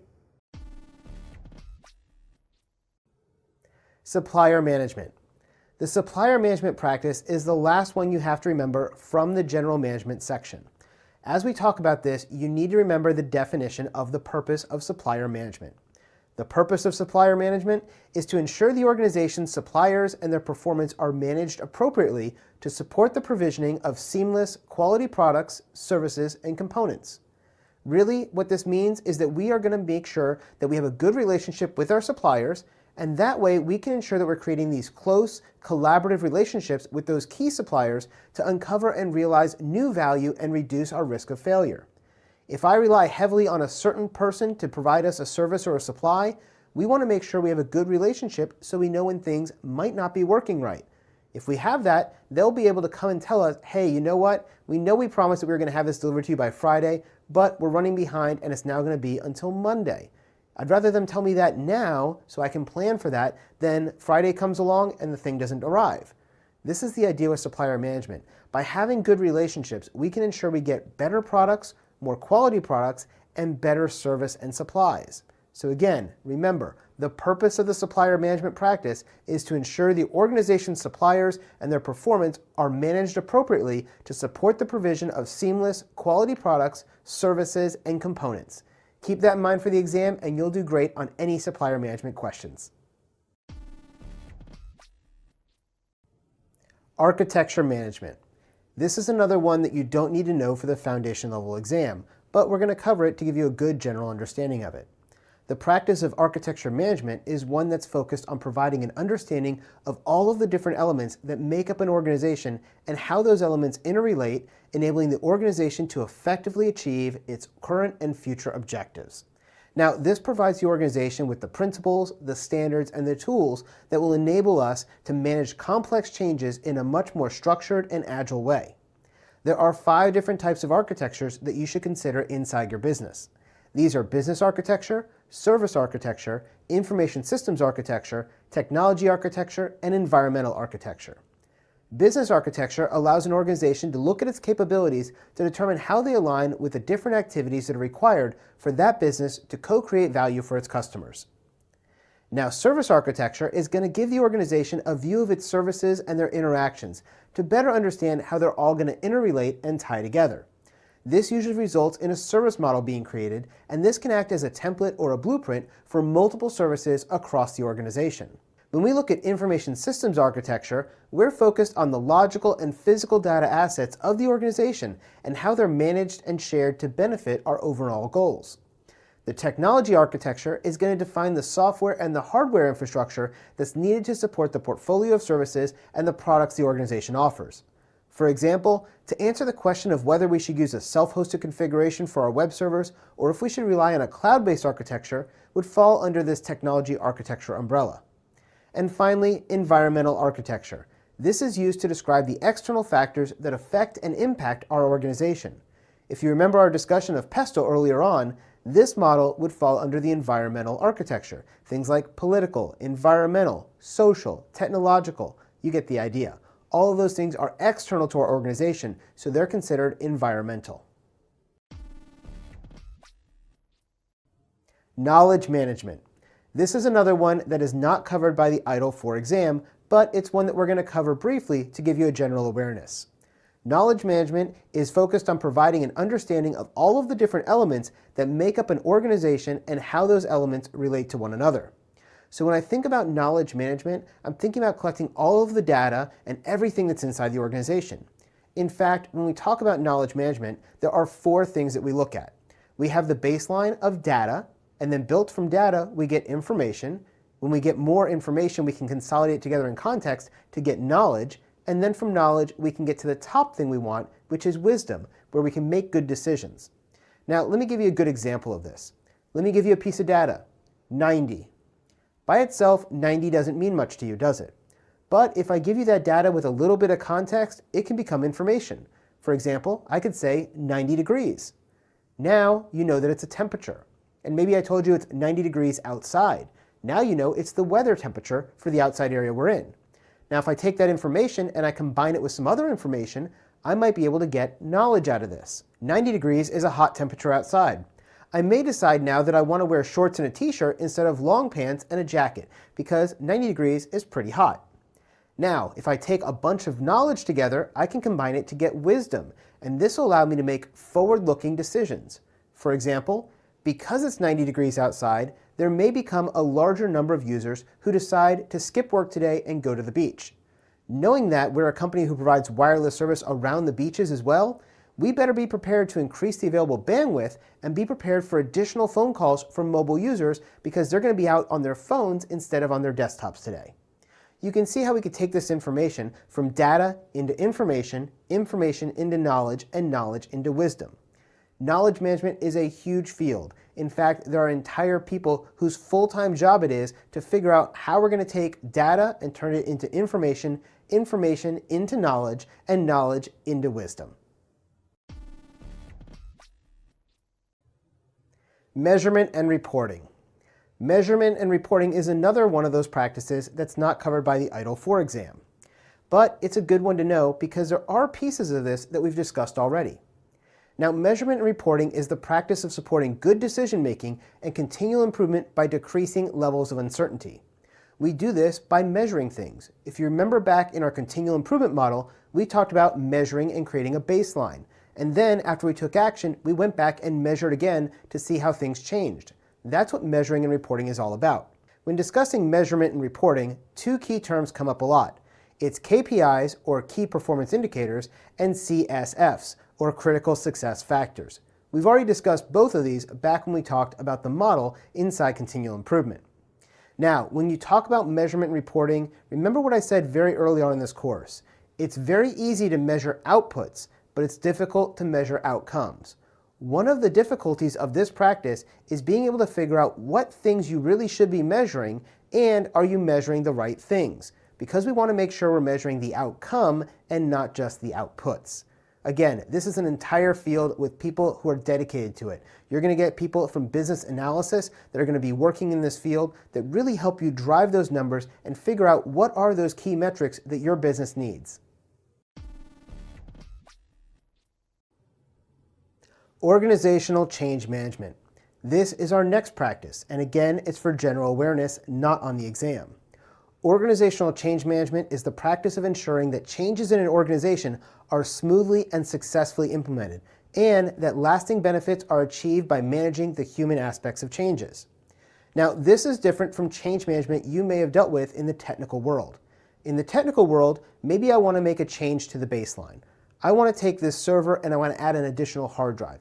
That would be change management, but it's not organizational change management. Instead, we find organizational change management often occurs as part of process improvements and continual improvement processes. Now, if I'm going to go through and change the processes of how we do things or the way we conduct business, I have to help change the culture and the acceptance across that culture within the organization. This is why it's important to manage that human aspect of changes. We want to make sure that we're getting the humans involved so that they can change things and that those changes are long-lasting. That's what organizational change management is all about. It's how I keep the momentum going when I'm dealing with a continual improvement. Because without that change of the person, those changes are going to be short-lived. So we have to change the organizational culture along with it. And that's what organizational change management is really focused on. Portfolio management. Our next practice we're going to discuss for your general knowledge is portfolio management.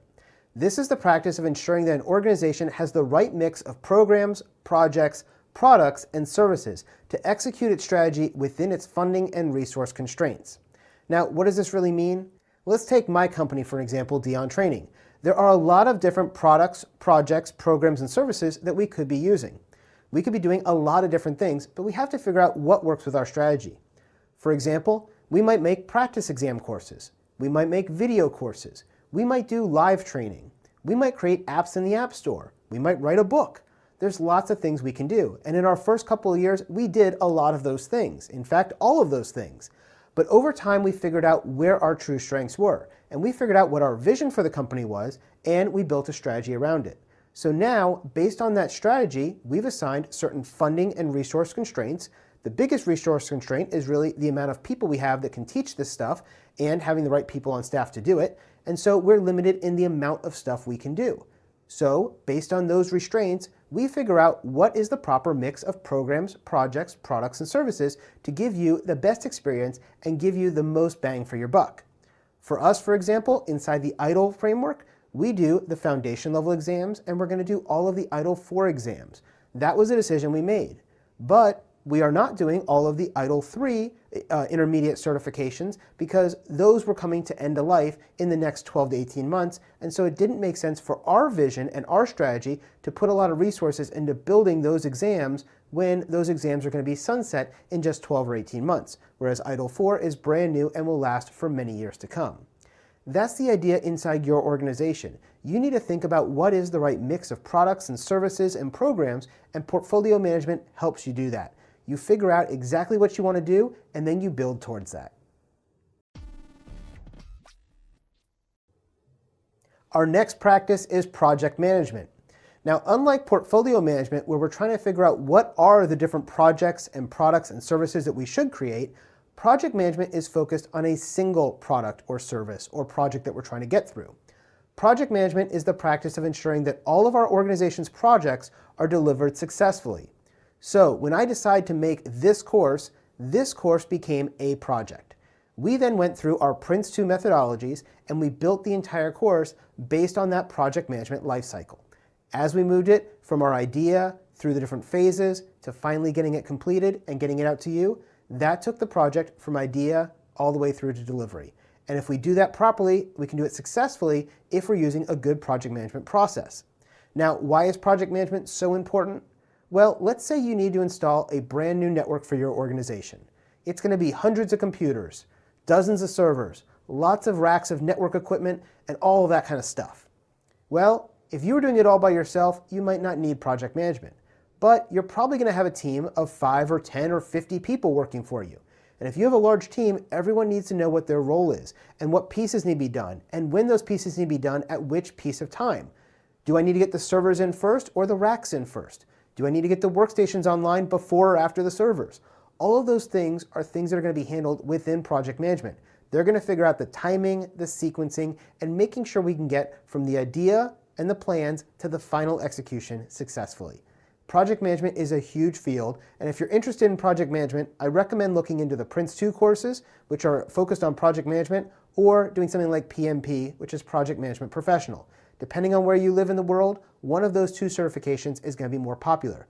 Here in the United States, PMP tends to be a little bit more popular. If you're in Europe or Asia, Prince 2 seems to be more popular. So if you want to get into project management, those would be my recommendation, looking at those two courses. The next practice we're going to discuss is risk management. And again, this is just for your general awareness, but it is one we've talked about earlier on in our course because we did talk about those 4 things you can do with risk. When we talk about risk management, this practice is focused on ensuring that an organization understands and handles its risk effectively. Now, when we look at risk, there are 4 things you can do with it. You can avoid risk, you can mitigate risk, you can transfer risk, or you can accept risk. When you avoid risk, you're going to change the situation so that risk doesn't exist anymore. I like to use the example of if your company has a computer that's running Windows XP, that's a highly risky event. Well, you can avoid that risk completely by turning off that computer, upgrading it to Windows 10, and now you have that risk completely avoided because you're no longer having the risk of having this old, outdated system. Now, mitigation, on the other hand, is where we're going to put some things in place to help lower the amount of risk. For example, if I wanted to drive my car from here to the store, I'm not going to drive at 60 miles an hour. I decide I'm going to drive 30 miles an hour. That lowers my risk because it gives me more time to react to issues. That's a risk mitigation. When I talk about risk transference, that's when I'm going to transfer the risk to somebody else. In the example of my car, I have an insurance policy on my car. If I get into an accident, I'm not the one who assumes that risk. The insurance company is. They're going to pay for the damages because I've paid them a premium and that transferred the risk from me to them for that financial issue. And finally, we have risk acceptance. If you have a risk that's small enough, you might just decide you're going to accept it. For example, there are risks every day that you deal with and you just simply accept them. When you get in the car to drive to work, there's a risk you could get into an accident. Yes, you've transferred the financial risk, but if you get into an accident, you're still going to get hurt, right? Well, you figured that that risk is small enough that you have accepted that risk, whether willingly or unwillingly, so that you can drive your car to work. That's the idea when you deal with risk management. It's identifying all of the risks that are going to exist for our products and services, as well as our projects as we're deploying them, and then we try to mitigate them, transfer them, avoid them, or accept them, and that way we know what we're dealing with. The next practice we're going to discuss is service financial management. Now, service financial management, again, is one that's just for your general knowledge. It's not covered on the exam. This practice is focused on supporting the organization's strategies and plans for service management, and it does this by ensuring that the organization's financial resources and their investments are being used effectively. So if you've ever decided to make a recommendation to your boss that we should go and buy XYZ system or XYZ software product and install it in our system, at some point he's probably asked you, well, how much is it going to cost and is it worth it? Service financial management is that whole back-end process to verify that we have enough money to buy the things that you want to get and that what you want to get is going to give us a good return on our investment so that we can actually use our capital in the most effective way. There's a ton of things that we can buy with our organization's money, but we want to make sure we're doing it responsibly and that we're going to get the best bang for our buck. Service financial management is all of those back-end things that the accountants are going to do and the business analysts are going to do to ensure that our company remains financially solvent and that we're able to continue operating because we have money to pay our employees, pay for our services, pay for our contracts, and keep the business afloat. Strategy management. This is another practice for your general knowledge, and it's not covered by the exam. Strategy management is the practice of formulating the goals of an organization and adopting the courses of action and allocation of resources necessary for achieving those goals. Strategy management is simply responsible for establishing the organization's direction, focusing our effort, defining and clarifying our organizational priorities, and providing consistency or guidance in response to the environment. Normally, strategy management is going to be done at very high levels in your organization. You're going to get direction from the CEO as well as the other C-suite executives on which way the organization should be going. And they're going to do this based on the changing environment that they see outside of the organization. For example, let's go back to the early 2000s and think about the company called Kodak. Kodak was a film company. And around the early 2000s, digital cameras were starting to outpace the way that traditional film companies were operating because most people were moving from a regular camera to a digital camera. Well, if you think about it nowadays, here in 2019, how many people have a film camera anymore? Almost nobody, right? Well, that would put Kodak out of business because their major profit center was film. And so what they had to start doing was figuring out with their strategy, should they pivot? Should they move from film to digital cameras? And they tried to do that, but they did it a little bit too late. And so they didn't really get enough of a go, and that company ended up not doing well in the long term. The reason for this was they didn't see the writing on the wall. They didn't pivot quick enough because their strategy didn't change quick enough. Strategy management is focused on doing that. It's being able to see what the future is and turning the organization before that future hits you. That's the whole goal here. We want to be able to focus our effort, define our organizational priorities, and make sure that we're all aiming towards the same vision. Workforce and talent management. This is our final practice as a general management practice, and this is going to finish up this section. This practice, again, is not covered by the exam, but it's one that you probably deal with on a daily basis. Workforce and talent management is there to ensure that an organization has the right people with the appropriate skills and knowledge in the correct roles to support its business objectives. This practice covers a wide variety of activities focused on successfully engaging with the organization's employees and people-based resources, including how to plan for them, recruit them, onboard them, help them in their learning and development, ensure you're doing proper performance measurement of them, and doing succession planning. There is a lot to this. In fact, the entire field of human resources rests inside of workforce and talent management.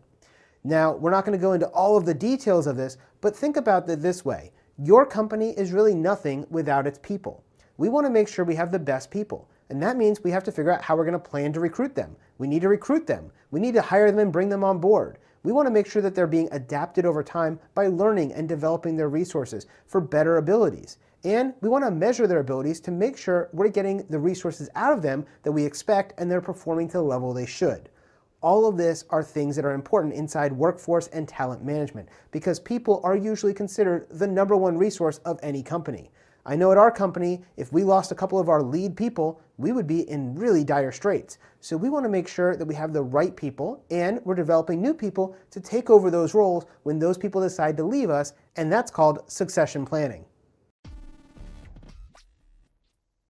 Service management practices. Service management practices have been developed in the service management and IT service management industries over the last 20 to 30 years. Under Itil 4, there are 17 practices that are going to be in the service management category. We're going to briefly cover all of them in this section of the course. Now, of these 17 practices, you need to know 6 of them in depth, and you need to know 4 of them at the recall level of the exam. On the exam, you have to be able to understand and explain how change control, incident management, problem management, service desk, service level management, and service request management practices work and function. Also, you need to be able to recall the purposes of IT asset management, monitoring and event management, release management, and service configuration management practices. After we've covered those first 10, then we're going to go and cover the rest of them. And these are ones that we're going to cover just for a general awareness, not that you need to know them for the exam. This includes availability management, business analysis, capacity and performance management, service catalog management, service continuity management, service design, and service validation and testing practices. But again, these practices won't be on your certification exam. Change control. In this lesson, we're going to talk about the change control practice. Now for the exam, this is one of the ones you need to know in depth. You need to be able to recall its definition and purpose, as well as terms associated with it and how it operates. So let's get started. The purpose of the change control practice is to maximize the number of successful IT changes by ensuring that the risks have been properly assessed, authorizing changes to proceed, and managing the change schedule.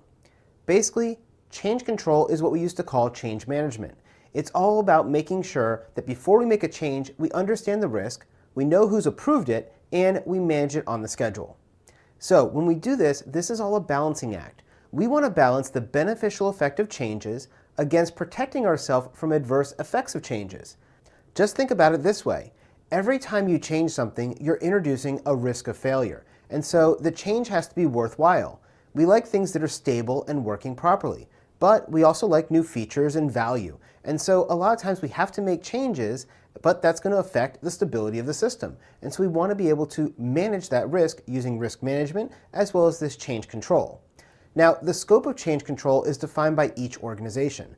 This is something that's going to be decided by your governance, your policies, and your procedures within your particular company. It's going to include all of the IT infrastructure, the applications, the documentation, the processes, the supplier relationships, and anything else that might directly or indirectly impact a product or service that we're going to change. Now, I mentioned there were 7 terms that you had to learn definitions of during the study of our practices. Well, here's the first one. It's called a change. Now, a change is the addition, modification, or removal of anything that could have a direct or indirect effect on IT services. There's actually 3 different types of changes. These are standard, normal, and emergency changes. A standard change is something that's pre-authorized. It's something that we can implement without additional authorization. This is because it's something we do all of the time. The risks are well understood, and therefore it's going to be low risk. A good example of this would be if somebody calls up and asks to reset their password. That is something that a service desk analyst can do on their own. They don't need any kind of approval because it's already been pre-authorized. This is a simple, well-understood change, but it is still a change to the system. Our second type of change is what we call a normal change.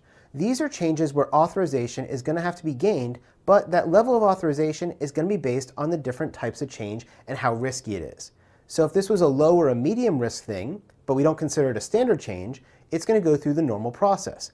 And the person who approves it is who's called a change authority. If it's going to be something that's low or medium risk, that change authority might be your supervisor or their boss. But if you have a major change, this might be something that's really complex, it's going to need a higher level of approval. And it's going to go all the way up until we get to a very senior change authority. Again, this is going to depend on how your organization does it, how much tolerance they have to risk, and how they want to set it up. Let me give you an example of a normal change. Let's say that you wanted to upgrade your server from Windows 2012 to Windows 2019. This is a major change, so we want to make sure we properly plan for that change. We want to make sure we get the necessary coordination done ahead of time, and we want to make sure all the right approvals have been done before we ever attempt to install that new server software. That's the idea here with a normal change. We're going to schedule it and plan it, we're going to go and get a downtime for it, and we're going to do that change and make sure it all works properly. We've got time, we're not in a rush. Now, sometimes though, we are in a rush. And this is when things come up like an emergency. And so we have emergency changes. These are going to be expedited, and they're going to have an expedited assessment and authority process. It may be that there's a separate change authority for something that is an emergency. For example, I used to work as an IT director. And normally for a big change, I had to go up to my boss, who was the CIO. But if it was an emergency, I was the change authority, and I had permission to make those changes. So I might get a call at 2:30 in the morning on a Saturday, and they say that our file server just crashed. The hard drives in it are completely dead, and they need to be replaced with spares from a backup server, and while we're doing that, we need to change some of the configurations. Well, this is going to constitute a change, but we don't have time to go through all of the necessary paperwork of a normal change requirement. So instead, we're going to go through an emergency change advisory board. We're going to get people together, quickly decide on how risky it is, do our assessment, and then either approve or disapprove this because it's an emergency. We need to get this server back up. Then, when we come back in on Monday morning, we can worry about going back and doing all the normal change requirement paperwork and going through the regular processes to make sure everything has gotten updated in the system. That's the difference. An emergency is when you're really trying to get something back online quickly because something is broke and it needs to be gotten up right now. A lot of organizations will use their emergency as something as a normal way of business. you don't want to do this. And what I mean by this is, just because somebody wants the change done today doesn't mean it's necessarily an emergency. It may be they just forgot to plan. So you have to think about what really is an emergency versus what is normal and should go through the normal process. If something is broken and you need to get the server back online, that's usually going to be an emergency. Now, as I said, the person or group who authorizes the change is what we call a change authority. In very fast-moving organizations, it's common to have this decentralized, and we might have many different change authorities depending on what's going on. In fact, if you're doing software development, your change authority might be the person sitting next to you. It might be that you review their code and approve it, and they approve your code. But in big organizations, a lot of times we want to do things much more formally, and we'll go through this normal change process and have a formalized change authority. Now, once something has been approved from the change authority, it goes on to the change schedule. The change schedule is used to help us plan those changes, assist in communicating that, and helping to avoid conflicts and assign proper resources to it. Let me give you a good example of this. This weekend, I want to upgrade my website, and we're going to be down for an hour while we change servers. That's something that I'm going to email out ahead of time to all of my students so they know that this Friday, if they try to log on, they're not going to be able to for that hour.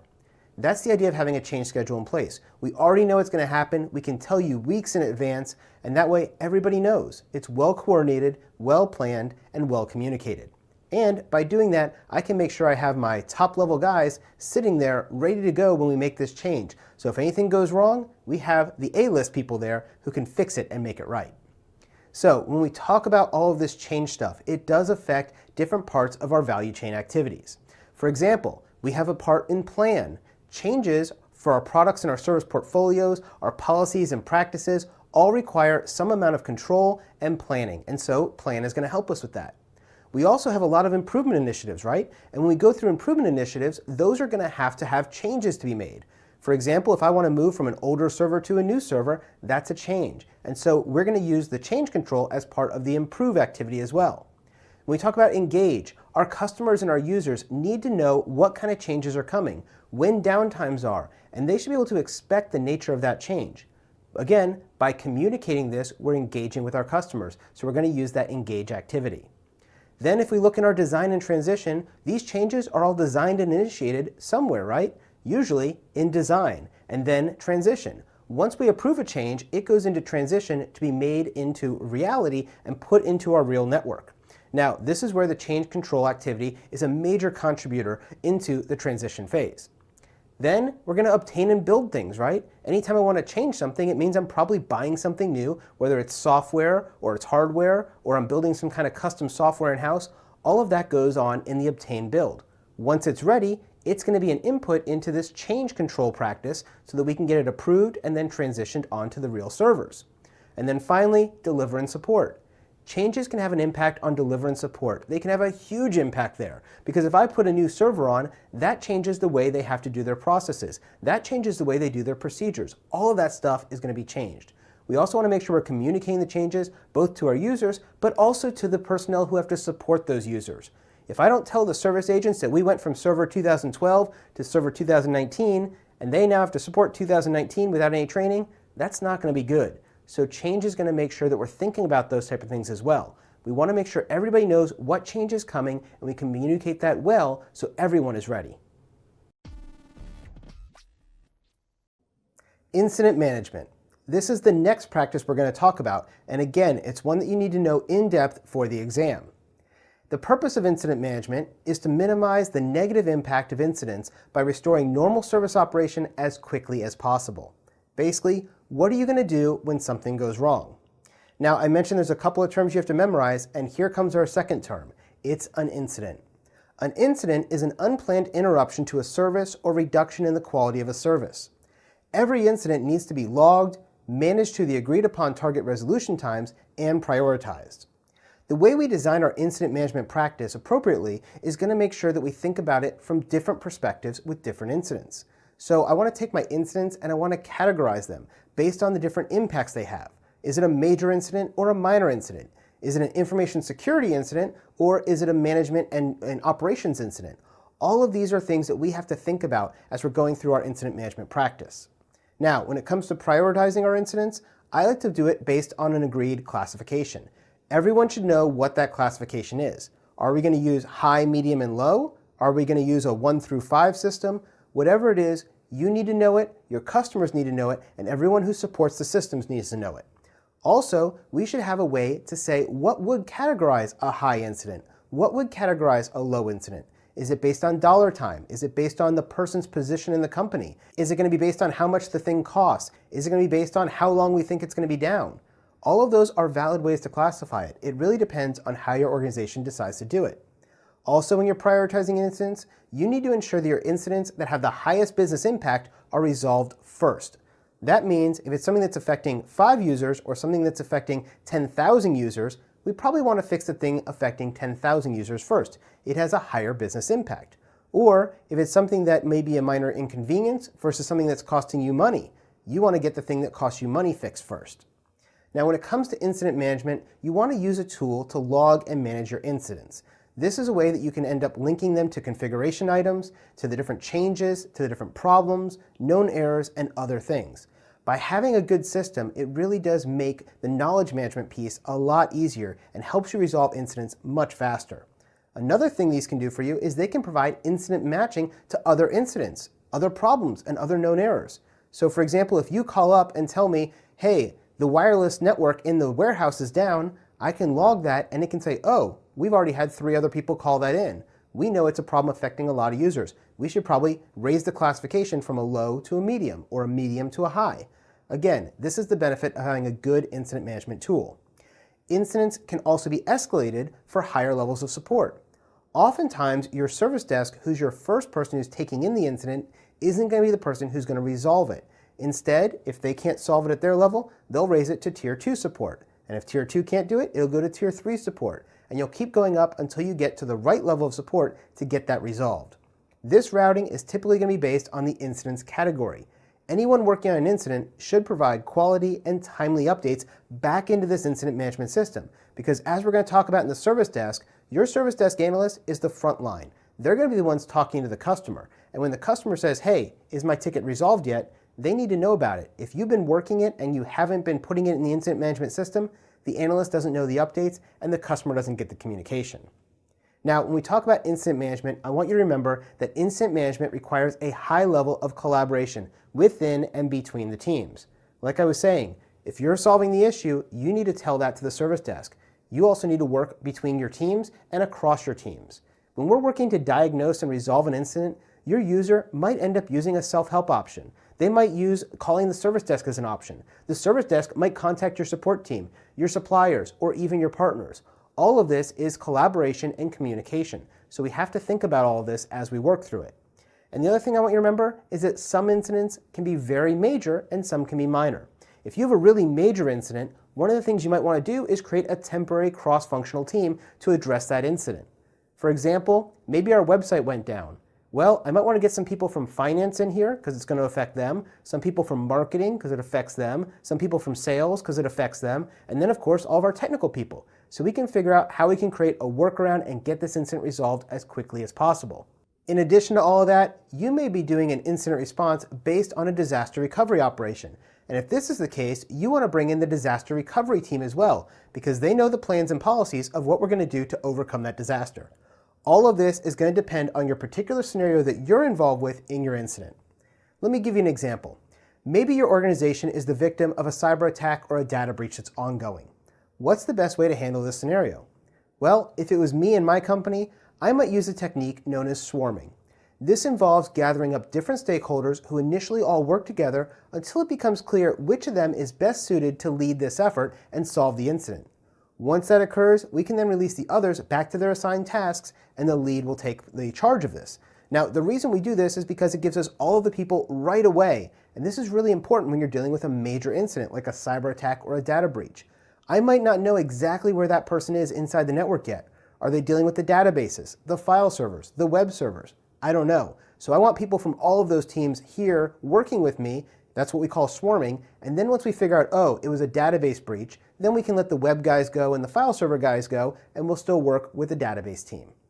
That's the way we want to do this kind of stuff. It's the way that we're trying to figure out how we can best solve our incidents. When we think about incidents, I want you to think about the fact that it heavily relies on collaboration to facilitate information sharing and learning, as well as helping to solve the incident more efficiently and more effectively. That's what we're trying to do. So when we think about this through our value chain activity lens, which ones are going to be affected? Well, let's start with improve. When we're talking about improve, we're going to be thinking about the incident records in our incident management system. These are a key input to our improve activities. If we can go in there and find the frequency and severity of different incidents, we can figure out where we need to put more resources, time, or money to improve ourselves. Now, if we consider this from the engage activity, we have to think about the fact that incidents are visible to everyone. Your users are going to know about it and your customers are going to know about it. So we're going to have to engage with them and let them know ahead of time how we're solving these problems and the fact that we know that it's a problem and that we're going to overcome it. When we think about this from design and transition, if we have an incident, it might occur in a test environment, which happens during design. It might also happen during the release and deployment, which is part of transition.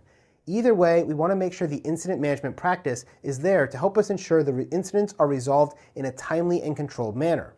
When we think about this from an obtain build perspective, we want to think about the fact that incidents occur in development environments too, right? And so as I'm obtaining and building things, things break. How are we going to solve those problems? The incident management practice has things in place to help us with those as well, because we want to make sure we're figuring those things out early before we move it into transition, and then from transition over to deliver and support. Which brings us to deliver and support. Deliver and support is where we spend a lot of time in incident management, because this is a significant contributor to supporting our users. Deliver and support's value chain activity includes the resolving of incidents and problems, identifying them, solving them, and communicating that back to the user. Again, that goes back into our engage again. So, as we were talking, all of this is really important inside incident management. How do we identify, diagnose, and solve all these problems as quickly and efficiently as possible? That's what it all comes down to. Problem management. This is another one that you need to know in depth. Now, for the exam, I want you to remember the purpose of problem management. This is to reduce the likelihood and impact of incidents by identifying actual and potential causes of incidents and managing workarounds and known errors. In this definition, there's two key terms that you need to be able to recall for the exam. They are the words problem and a known error. Now, a problem is a cause or potential cause of one or more incidents. Remember, an incident is an unplanned interruption to a service or a reduction in the quality of that service. If this happens more than once to the same type of thing, then it becomes a problem. Sometimes, though, a problem can be classified as a known error. A known error is a problem that has been analyzed and has not been resolved yet. For example, we recently underwent a website migration from one server to another. During that migration, we found that the login link on our website was routing users to the wrong place, and it was preventing them from logging in and accessing their training. Now, while our web developer was working to resolve the underlying issue, we were able to notify our users of this issue, and we told them that we had a known error and gave them a direct link to use to access the login page. By giving our users this direct link, we created what's known as a workaround. A workaround is a solution that reduces or eliminates the impact of an incident or problem for which a full resolution is not yet available. Sometimes these workarounds will help you to reduce the likelihood of incidents from occurring again, and these workarounds are documented in your problem records. Workarounds can then be created at any stage, and they don't need to wait for you to fully analyze the problem and have the full, complete solution done. Instead, if you have a workaround that's been documented early in the problem control stage, then this can be reviewed and improved after the problem analysis is fully completed. So when we talk about problem management, at its core, we have three major steps inside of it. The first is problem identification, the second is problem control, and the third is error control.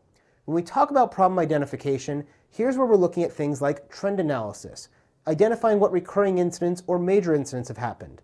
We're looking at all the supplier and partner information, the software developers, testers, and projects that are ongoing, and identifying any possible issues that may turn into problems for us. When we look at problem control, we're trying to prioritize and manage based on their risk. We might have 5 or 6 or 7 problems, but we only have enough time and money to solve one of them right now. Which one should we do first? Well, that becomes a prioritization and risk management decision. Also, we want to do our problem analysis from the perspective of all 4 dimensions. We want to think about it through all 4 of those lenses because it might be a problem that can be solved with people as opposed to technology, or vice versa. And then we go into error control. With error control, we're trying to identify potential permanent solutions for this problem. This allows us to reassess any status of known errors and improve our workarounds so that we can solve a lot of these problems. Problem management is a practice that relies heavily on other practices as well. Problem management has a large amount of overlap with the incident management, risk management, change control, knowledge management, and continual improvement practices. Each of these practices will either provide an input to problem management or receive information from problem management to better do their own jobs. Now, when we think about problem management and the value chain activities, it does impact a lot of them. Let's start with improve. When we think about improve, problem management and doing it effectively is going to provide us a better understanding of what needs to be done to reduce the number of incidents, thereby improving our services and our products. Now, engage, on the other hand, is going to be where we take problems that have significant impact to our services and tell our users and our customers about it. If we're telling our customers or users something, that's engage. When we think about it from a design and transition perspective, problem management is going to provide information that helps us to improve testing and knowledge transfer from those who are designing and transitioning those services into the real world. And once they hit the real world to deliver and support, that's when your service analysts have to know about it. When we look at it from an obtain and build perspective, it's very similar to this. Problem management activities are going to help us identify product defects that are managed as part of the overall value chain activity, and we want to transfer that information to the transition team and to the deliver and support team. And when we look at the deliver and support, problem management is going to make a significant contribution here, just like incident management did, because as we identify repetition of incidents, we can then try to find timely incident resolution and solve them for the longer term by solving the underlying problem. That's the way we want to do this as we look at problem management. We want to find things that happen again and again and again and solve the root cause instead of having to keep playing whack-a-mole with all of the minor little incidents. That's the whole goal here inside of the project management practice. The service desk. This is another practice that you have to know in depth. Luckily, it's probably the one you already know the most about because most of us have dealt with a service desk at some point in our life. The purpose of the service desk practice is to capture demand for incident resolution and service requests. It should also be the entry point or single point of contact for your service provider for all of its users. Now, once that issue, request, or query is received by the service desk, they're going to acknowledge it, classify it, own it, and act upon it. This is the process and the workflow that's generally used for a service desk practice. Now, the reason why this is your single point is because your service desk is going to be able to take in everything, whether it's a change request, whether it's a request for service, or whether it's an incident, and they can route it to the appropriate desk. Now, this isn't the way service desks were originally designed, though. The role of the service desk has changed. It used to be that we had a simple help desk that was there to solve technical issues. But more recently, it's become the one-stop shop for everything between the users and the service provider. This new focus of the service desk is to provide support for the people and business rather than simply the technical issues. Our service desk has a major influence on the user's experience and how the users are going to perceive the service provider. And so it's really important that we get the service desk right. Now, because of this, the service desk has become really important. In fact, for most people, this is one of the first places you'll work when you work in IT service management. The service desk has to have a practical understanding of the entire organization and how it functions because they are the gatekeeper. Everything comes into them and then they have to route it to the right place. This service desk has to be the empathetic link between the service provider and its users. And that's why a lot of times you'll find it's not even the most technical people that work at the service desk. The service desk instead focuses on excellent customer service experiences with personal contact when it's needed by the user. This is why soft skills are really important over technical skills for service desk personnel. Your support and development teams need to work in close collaboration with your service desk, passing information to and from the service desk because the service desk is the one who's going to interact with your users and know the needs that they have and the demands. When the customer calls up and says, hey, what's the current status of my ticket? They're talking to the service desk, not the technician. And so that technician needs to make sure they're feeding that information back to the service desk so the service desk can engage with the customer. Now, how does a user access the service desk for assistance, though? Well, this is going to depend on your organization, but you may rely on phone calls, service portals, live chat with a real person, a chat bot, email, walk-in services, text messages, social media messaging, or even discussion board forums. It really depends on how your company wants to do it. Now, there are 4 main types of service desks. They are local, centralized, virtual, and follow the sun. With a local service desk, these are going to be co-located within or physically close to the users that it serves. This often is going to aid in communication, provides a very clear presence of the person there, and it can support a local language or cultural differences if needed. But the big problem is it's often inefficient and expensive because you're tying up a single person to be inside this office and they may not have enough calls to justify 40 hours a week of work. Now, a centralized service desk, on the other hand, tries to avoid that. They try to put all of the service desk people in one area, and everyone calls a single 1-800 number or goes to a certain website to get support. This can be very efficient and cost-effective because it allows fewer staff to deal with a much higher volume of calls. But it might also be necessary for you to still maintain some kind of local presence because some of these staff can't fix the problems on the other side of the world if they can't touch the desk. And so we try to handle anything that we can remotely through the centralized service desk while still maybe having 1 or 2 people at a local service desk. Then we have a virtual service desk. Now, because of the way we have technology these days, particularly the internet and voice over IP and all the corporate support tools that we have, it's possible for us to give you the impression that there's a single centralized service desk when in fact a virtual service desk is used instead. This virtual service desk allows agents to work from multiple geographically dispersed locations all around the world. It requires some sophisticated technology, but it does allow us to have access from anywhere in the world, and we can route those calls to the right agent no matter what time of the day it is across the globe. Our fourth model is what we call follow the sun. Follow the sun is where global corporations have to combine 2 or more geographically dispersed service desks to provide 24-hour follow the sun coverage. For example, maybe we had 3 service desks, one in London, one in New York, and one in India. By doing that, as it's daylight in London, they would take the calls. Once it's daylight in America, the New York office would take the calls. And then once it's daylight in India, they would take the calls. Regardless of where the customer is calling from, it would be whichever service desk was open at that particular time, so we can give a full 24 hours of coverage using those 3 service desks. That's the idea here when we talk about a service desk. We want to make sure our user has a place they can call and get support from anytime they need. Now, how do you run an effective service desk? Well, you need to have effective supporting technologies. This is especially true when you use a centralized, virtual, or follow-the-sun service desk model.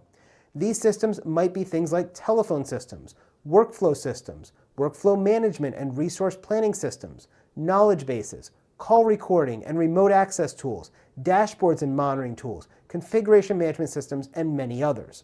Now, when you're going to put a service desk together, you have to fill it with employees, right? What should you look for when you're hiring employees? Well, when you're hiring employees for a service desk position, you should look for people who have empathy, emotional intelligence, effective communication skills, excellent customer service skills, an understanding of the business priorities, and the ability to conduct incident analysis and prioritization.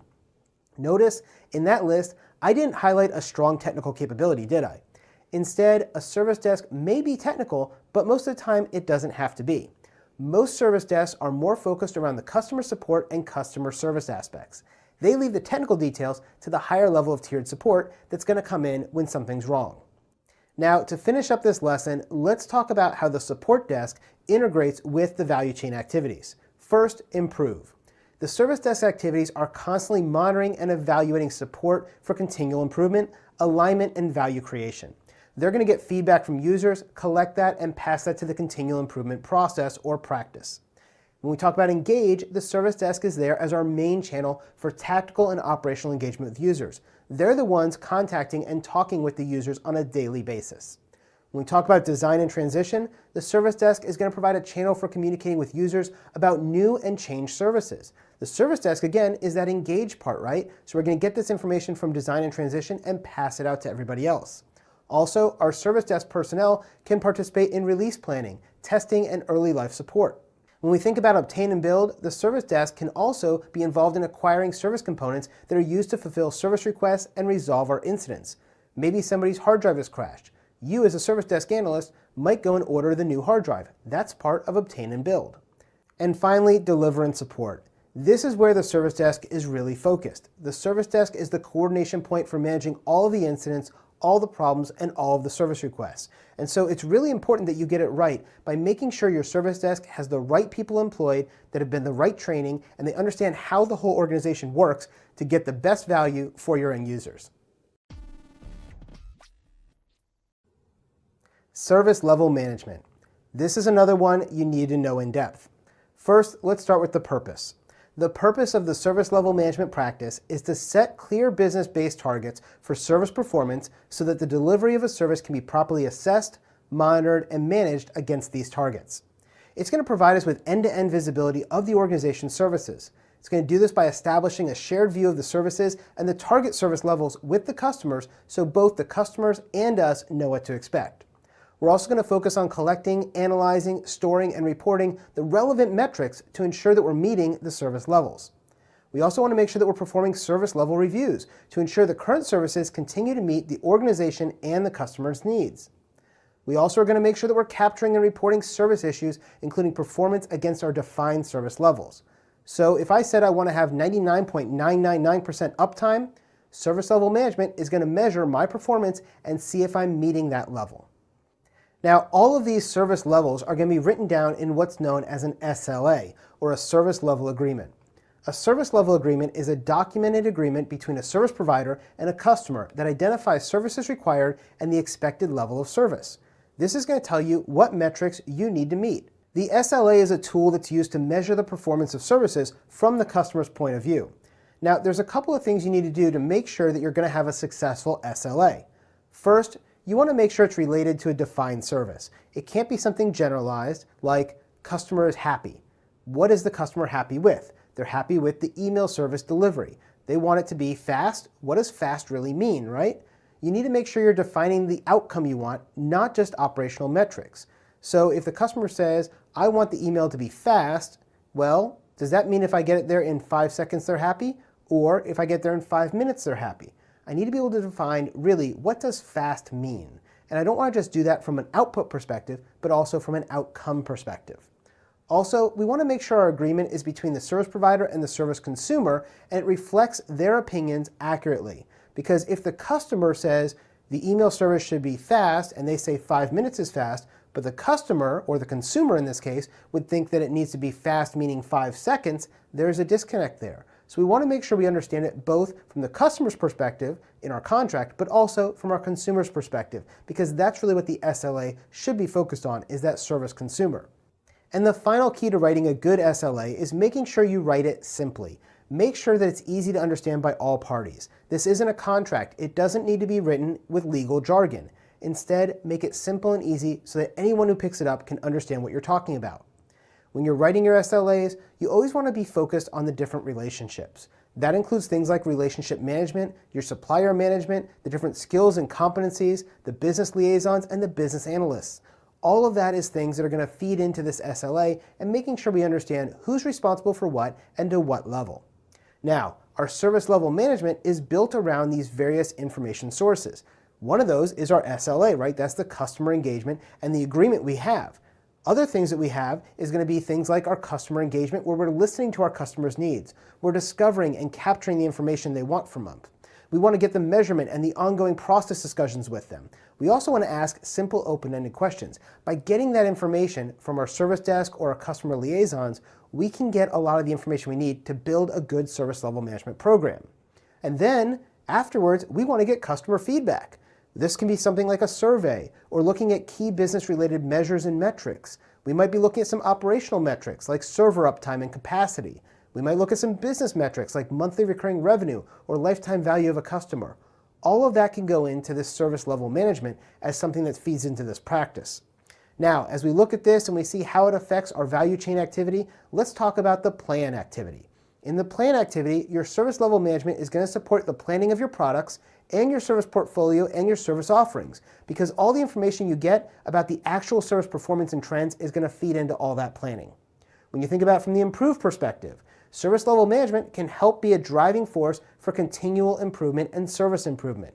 You saw that when we talked about the different steps of the continual improvement model. We had to measure things and then see if we met those targets. That's what SLM is all about.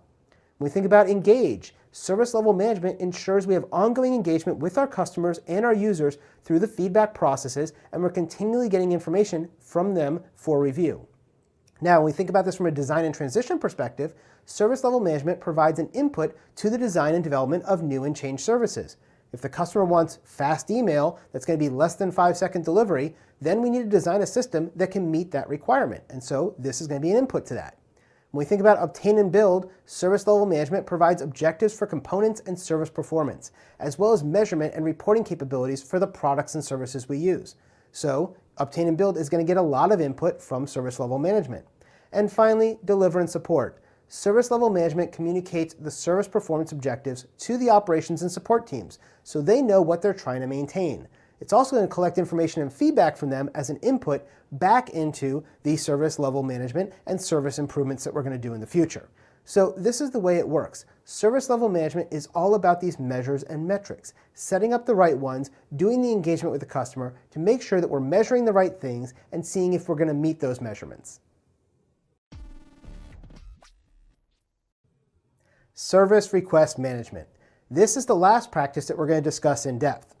The purpose of the service request management practice is to support the agreed quality of a service by handling all agreed user-initiated service requests in an effective and user-friendly manner.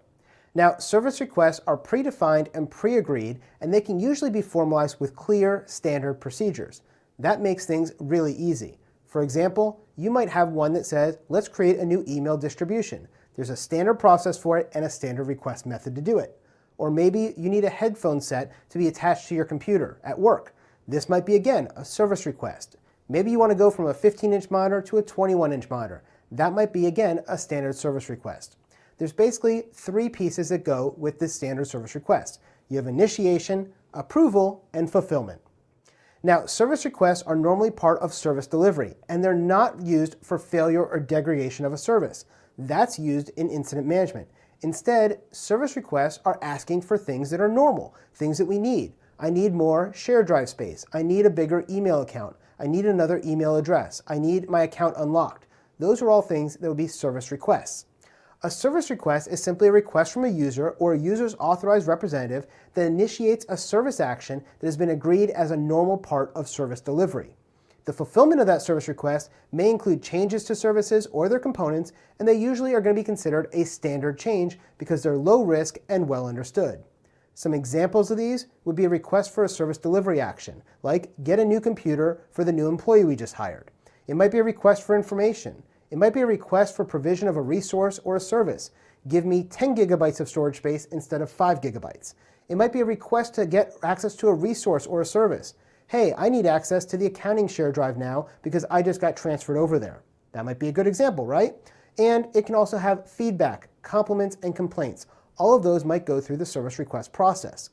Service requests and their fulfillment should always be standardized and automated to the greatest degree possible. Again, these are low-risk things. You want to try to do them as much as possible through a self-help system so you're not tying up good people using up full-time equivalent man hours or person hours on these standard service requests. Instead, we want to reserve those man hours or person hours or full-time equivalents for those incidents that we need to work through. There's a lot of opportunities for improvement inside of the service request process. You should always be identifying them and then implement them to provide faster fulfillment times and take advantage of automation whenever possible. This allows you to make sure your policies are established properly, and if you have proper policies, this is going to make sure your service requests can be fulfilled with limited or even no additional approvals so that fulfillment can be streamlined, optimized, and process automated. This is a great way of doing things. It minimizes the overhead and ensures the customer gets what they need as quickly as possible. Now, the expectations from users regarding fulfillment times should be clearly set and delivered based on what the organization can realistically deliver. For example, if you buy a voucher from my site, I tell you that you can get it in under 10 minutes if it's in stock. If it's not in stock, you're going to have to wait 1 to 2 days because we have to refill our stock and manually fulfill it. So that's the way we tell you as an expectation to our users, you know what you're getting into. If I didn't tell you that, you'd order it and think it was going to be there in 5 seconds. And if it wasn't, you'd get upset, right? That's the idea here with service request fulfillment. You want to make sure people understand how that fulfillment is going to operate. Now, sometimes your service requests are actually going to be miscategorized. People submit it as a service request, but it really is a change or an incident. In this case, you want to make sure your policies and your workflows are set up properly so they can redirect those service requests over to the incident management process or to the change management process as appropriate. Also, some of your service requests are going to require additional authorization, and that might be based on your financial, information security, or other policies. Going back to the example of a bigger monitor, you want to go from a 15-inch monitor to a 27-inch monitor. There may be a cost associated with that, so you can't get that approval on your own. Instead, you put it in as a service request, and that goes to your boss, who then approves the financial part of it. Or maybe I wanted to get access to the accounting share drive. Well, that's an information security concern, so somebody from accounting is going to have to approve that concern.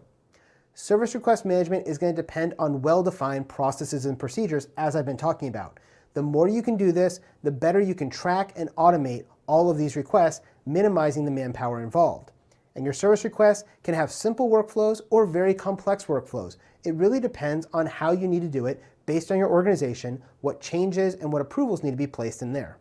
You want to make sure all the steps to fulfill these requests are well known and proven. You've tested it, you made sure it worked, you optimized it, and then you automated it. Your service provider can always agree to fulfillment times and provide clear status to their users. You want to make sure you're always using that engage arm so that you're telling your users what to expect. If you give them a good expectation of when it should be, that's going to help clear up a lot of the confusion and a lot of the angst that your customers may have. When you're thinking about your service requests, remember, a lot of these can be done through a self-service experience. Things like password resets, asking for more share drive space. A lot of these can be completely fulfilled with automation. So when you're doing service request management, think about automation. I think you've heard me say that a lot in this lesson, but it's really important inside this. Also, I want you to leverage your existing workflow models whenever possible so you don't have to start building things from scratch. Anytime you have something, even if it's a manual fulfillment process, start looking at it, how can you optimize it, and then how can you automate it. So I know we just covered a lot in service request management, but we're going to talk about it now from the value chain perspective. When we think about it from Improve, how is this going to relate? Well, in this case, service request management can provide us a channel for improvement initiatives. We can get complaints and comments from our users, and then we can contribute that into the improvement process so that we can find those trends and think of how we can make things better in the future. When we think about it from the engage perspective, we want to make sure that service request management is including regular communications to tell the users what they can expect. What are the requirements, what are the expectations, and what is the status? When we think about this from the design and transition perspective, we have these standard changes to services that we're requesting, and we're initiating them and fulfilling them as service requests. Also, in Obtain and Build, when I'm requesting something, it has to be fulfilled. And it's going to be fulfilled, that means we might have to go buy something, obtain, or build it under the build. And this is the way we're going to do things as a tie-in to that service.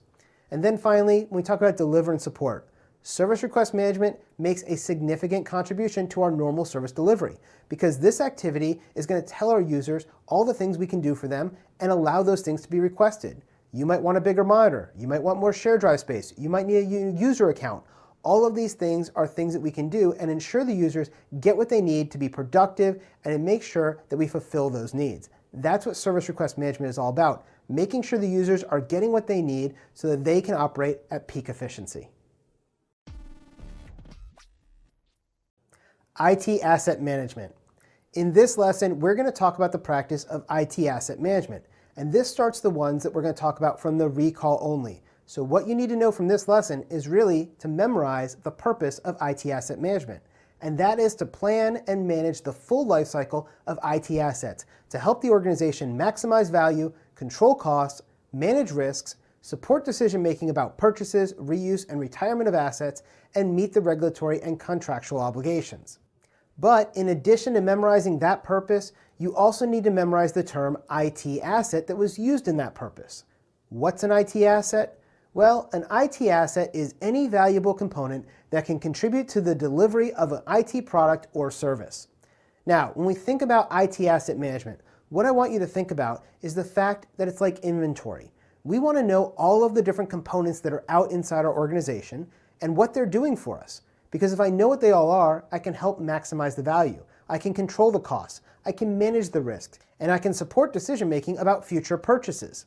So if I think about it in my company, we've got a bunch of computers that we use. Well, I need to keep track of that computer and how old it is. So I know that, hey, in 3 years, I need to replace that computer. That's going to cost X amount of dollars. So we need to start budgeting for that. IT asset management helps us do that. It helps us plan and manage the full life cycle of these IT assets, from purchase to use to retirement, and then replacement. That's the whole concept here. And again, any asset that is a valuable component can be considered an IT asset. If it's going to contribute to the delivery of an IT service or a product, it's part of our IT assets. That might be mobile phones, servers, network gear, racks, switches, computers, laptops, desktops, monitors, you name it, it's probably an IT asset. Monitoring and event management. This is another one that you have to recall the purpose of, and there's a term that we're going to have to define. Let's start with the purpose. The purpose of monitoring and event management practice is to systematically observe a service or a service component and record and report selected changes of state identified as events. And events is the word that we're going to have to define.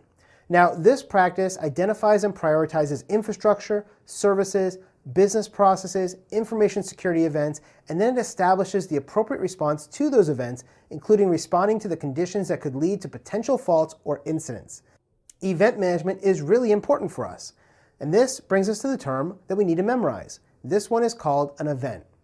An event is any change of state that has significance for the management of a configuration item, or a CI, or an IT service. For example, an event might be when you log in successfully, or when you fail to log in successfully. It might be that the bandwidth is exceeded for a certain threshold. It might be that the free space on a server gets below a certain threshold. These are all things that could be events. We want to make sure that we take some action based on these events. And depending on what the event is, that's going to tell us what we need to do. The event might be something that's informational, or it might be a warning, or it might be an alert, depending on the severity. If it's something informational, like we had a successful login, that's fine. We don't have to take any action. We might just log it. But if we have something like a login failure that happened 3 times, that might become a warning, and we want to figure out why did that account try to log in 3 times incorrectly. If we have something like the free space on a server gets below 10 gigabytes, that might be an alert because it might cause the server to crash if we run out of disk space. That's the idea here with the event and monitoring. We want to make sure we understand what events there are and we monitor them to decide what actions need to be taken.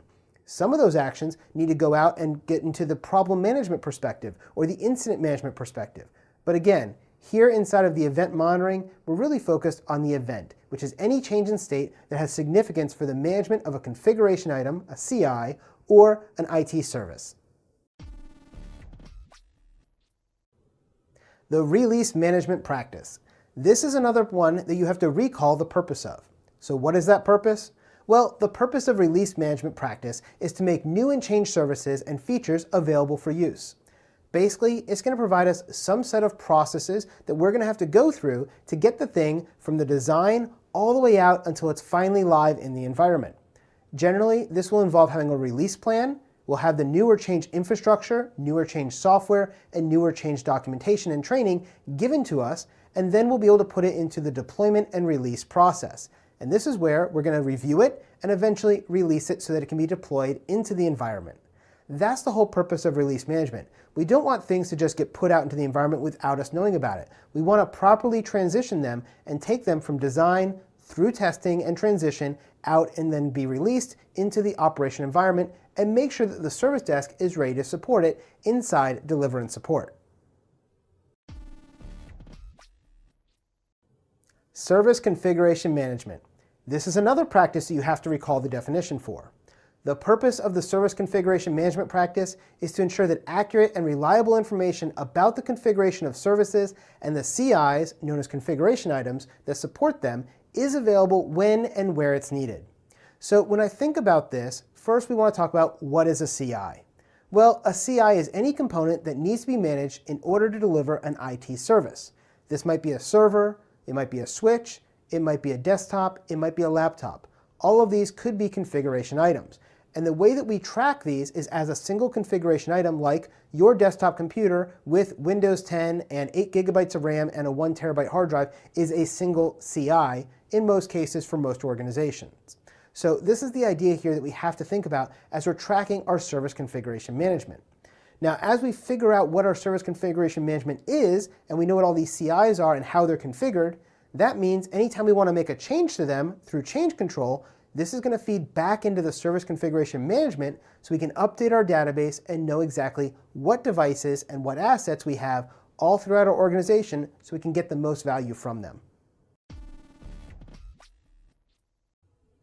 Availability management. This is one that you don't have to recall for the exam. Instead, this begins the ones that we're going to talk about for your general awareness. What is availability management? Well, it's a practice to ensure services are delivered at agreed upon levels of availability to meet the needs of customers and users. When we talk about availability, we're talking about the ability of an IT service or other configuration item to perform its agreed upon function when it's required. For example, if you want to go to my website right now, you want to make sure that when you type in diontraining.com, the website comes up and you can read things. That means it's available. We aim to have 99.999% availability, which means that our website is up at least the entire year minus 5 minutes. That's a pretty big ask, right? To do that, we use load balancers, we use multiple redundant servers, and all sorts of cloud infrastructure to make sure our server is up and running anytime you're trying to get to it. That's what we're trying to do with availability. And availability management is simply the practice to ensure that that happens. Business analysis. This practice is one that you don't need to know for the exam, but we're covering it for your general awareness. Business analysis is the practice of analyzing a business or some element of that business to define its needs and recommend solutions to address those needs or to solve a business problem. This will help you to create value for your stakeholders. So when I think about business analysis, you're thinking about this outside of the IT realm. Normally, you're thinking about dollars and cents. How can I solve some sort of business problem? And that might be with a technological solution, but it might be with an organizational solution, or it might be with a new marketing plan, or whatever it happens to be. The business analysis, the reason it's put under this technical heading inside this category is because it often relies heavily on lots of facts and lots of figures, and they use a lot of technology to do the analysis. But the actual analysis itself is more of a management function than a technical function. Capacity and performance management. This is another one that you don't need to know for the foundation level exam. But we're going to cover it so you have a good understanding because it is one you're going to run across inside the real world. So the purpose of capacity and performance management practice is to ensure that services achieve the agreed upon and expected performance, satisfies the current and future demand in a cost-effective way. When we talk about performance, this is a measure of what's achieved by delivering a system, a person, a team, a practice, or a service to do some sort of function. So if I'm talking about service performance, this is associated with the number of service actions performed in a given time frame, and the time to fulfill that service action at a given level of demand. Going back to my voucher example, when you order a voucher, our service performance metric is that you have it in your hand within 10 minutes. That's really quick, right? Generally, you're going to get it in less than 30 seconds, but sometimes it's a little longer. Now, when we talk about capacity, on the other hand, and we look at our service capacity, this is the maximum throughput that a configuration item or service can deliver. So if I'm talking about the capacity of your hard drive, it's how much data you can store. If I'm talking about the capacity of your network connection, it's how fast it is. Is it 100 megabits per second? Is it 1 gigabit per second? Whatever it happens to be, that would be your maximum throughput for that configuration item. Now, as we go through and we look at our capacity and our performance management, this is where a lot of the metrics come into place. If you're working in a technical realm and you're measuring server capacity and server performance, there's going to be lots of different metrics you're going to get. I want to warn you again, don't just measure the outputs, measure the outcomes. What is important of all these metrics and measurements? Why are we measuring them? What are we hoping to achieve? Oftentimes in capacity and performance management, people lose sight of the bigger picture and they focus so hard on the individual metrics of capacity and performance that it becomes useless. So I want to warn you against that. But in the real world, you are going to run into capacity and performance management a lot, especially if you're a system administrator or a network administrator, because those are things that you're trying to meet those particular standards inside capacity and performance to meet the metrics you're given. Service catalog management. This is another one that you don't need to know for the foundation level, but we're going to cover it briefly here. The practice of providing a single source of consistent information on all of your services and all of your service offerings and ensuring that it's available to the relevant audience is what's known as service catalog management. So for example, if you come to my website, you can see our service catalog. You're our relevant audience. You're going to see all of the different courses we have and the different types of practice exams and labs and the different types of video courses. All of that is shown as part of our service catalog. and you can make a choice based on that of which offerings you want to use and which ones are relevant for you. Now, if I was running a large IT organization, I would have a lot of different things in my service catalog. I might have a desktop component. I might have a laptop component. I might have the fact that I need a mobile component like a smartphone. And you could go into the service catalog and say, I need one iPhone that gives me X amount of bandwidth and X amount of service so I can do these things. And you can order that from the service catalog based on that particular service offering. As you go and look at any IT company you deal with, I want you to look at what offerings they have. And you're going to see that this service catalog management is what's at the heart of it. This is where we're going to say, we're bringing on a new product next month. We'll list it in the catalog now so you know it's coming. Or we're going to retire this product next month. We're going to list that now that this is ending soon. So if you want to order it, you better get it now because it's going away in 3 months. This is the idea here when you talk about service catalog management, telling people what is coming, what is being taken away, and what is currently available. Service continuity management. Again, this isn't on the exam, but it's a good one to know.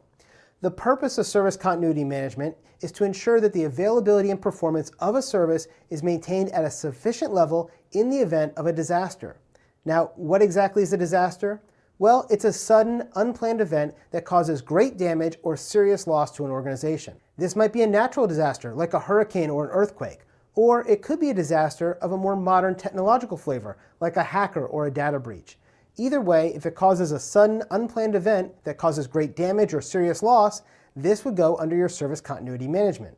This practice is going to provide you with a framework for building your organization's resiliency and ensure that you have the capability of producing the effective response that's needed to safeguard the interests of your key stakeholders and your organization's reputation, your brand, and your value-creating activities.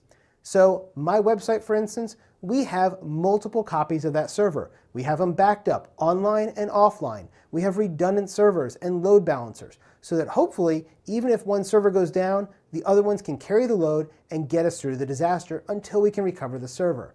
That's the idea when you're talking about this service continuity management. What things are you doing to make sure your availability and your performance remain up at a sufficient level so you're not going to lose time, money, or value for your customers whenever there's a disaster? Service design. This practice is another one inside this category that we're going to discuss for your general awareness, but it isn't covered on the exam.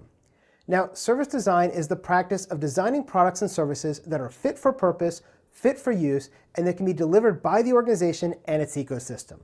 Let's break that down a little bit because there's a couple of key terms in there that we might recognize. First, fit for purpose. What does that remind you of? That's right, utility.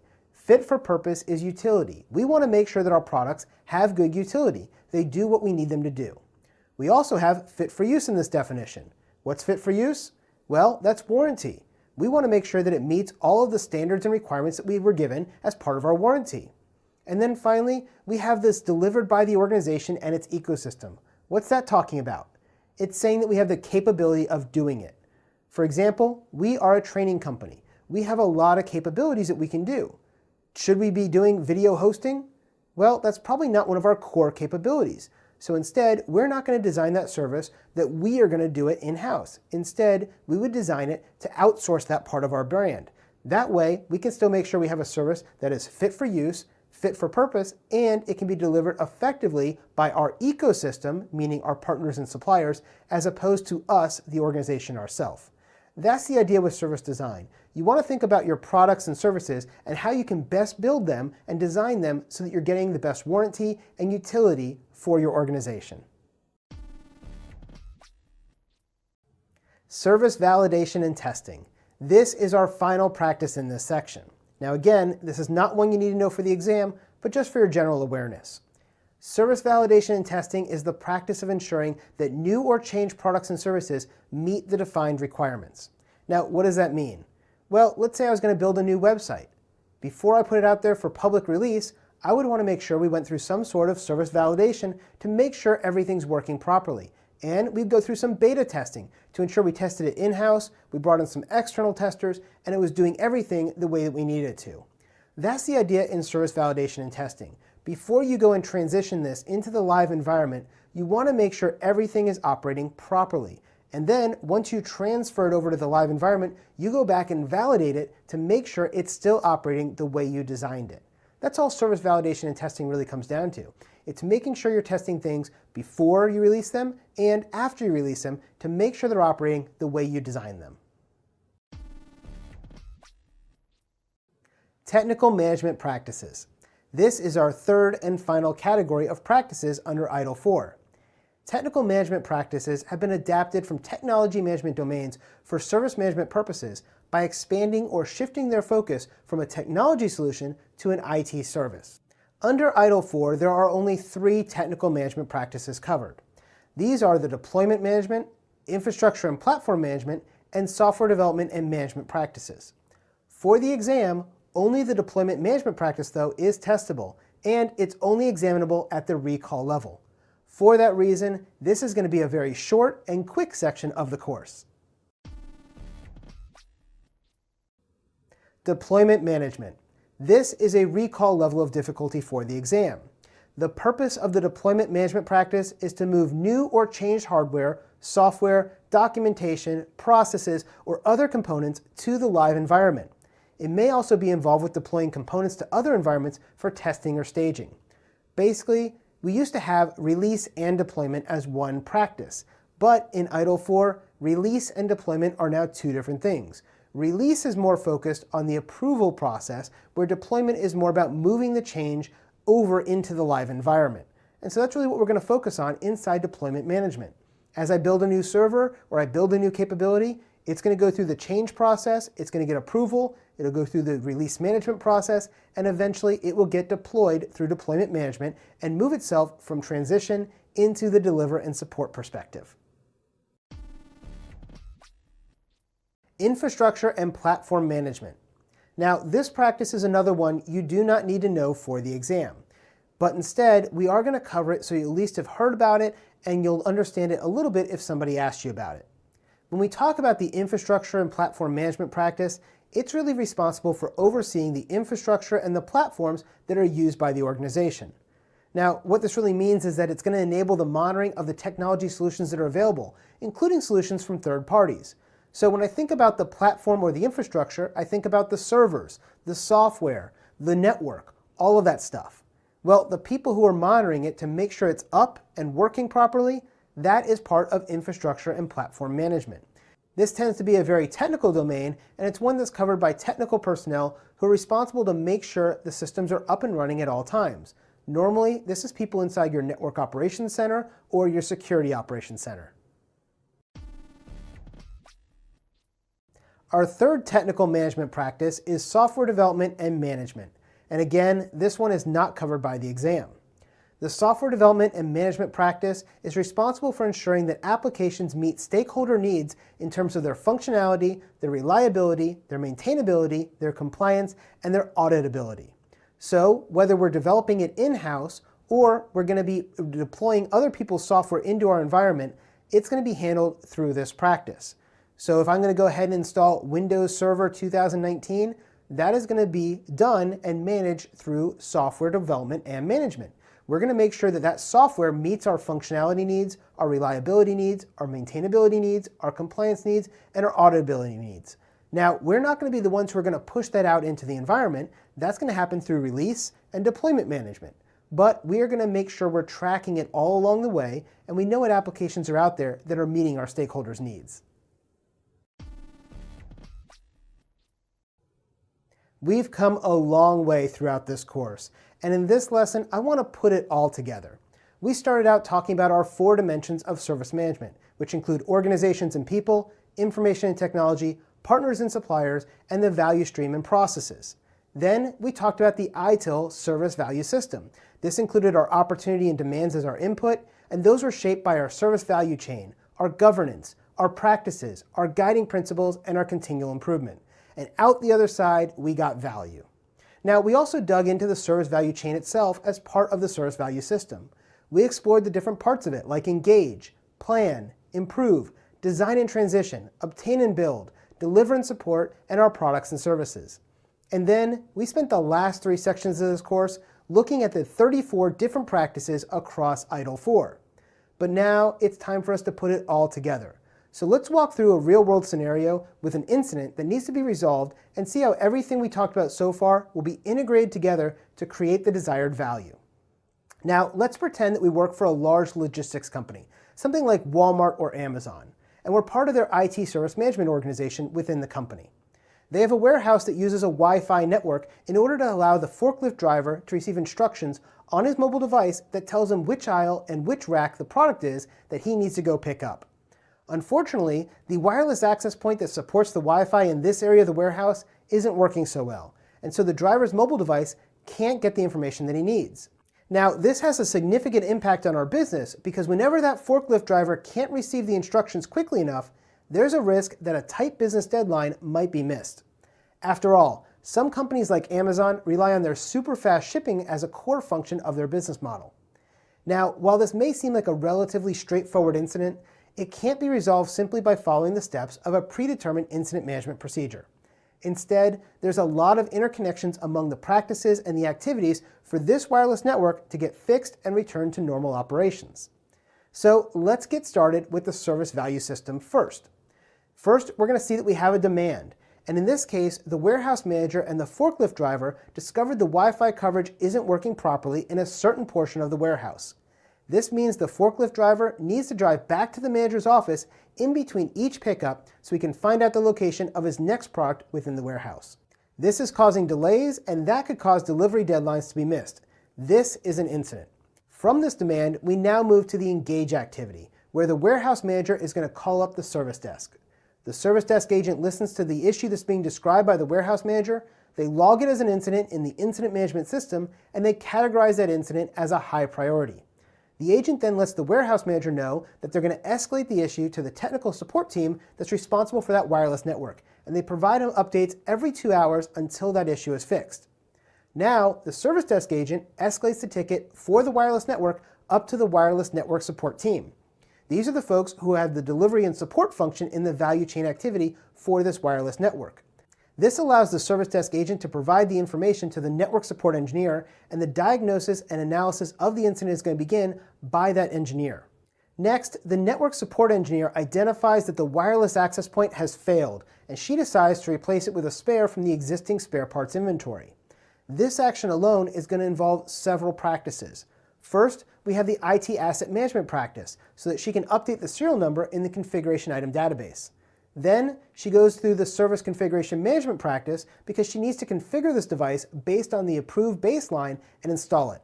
She's also going to go through the change control practice since she's going to install a new piece of equipment into the network. And of course, she's going to go through incident management because she's working on resolving an incident. Let's assume that the replacement of this wireless access point is considered a standard change, so no additional approvals are needed. If it was a normal change, then we would have to go through and get approval through the change management process, or escalate that issue as an emergency change.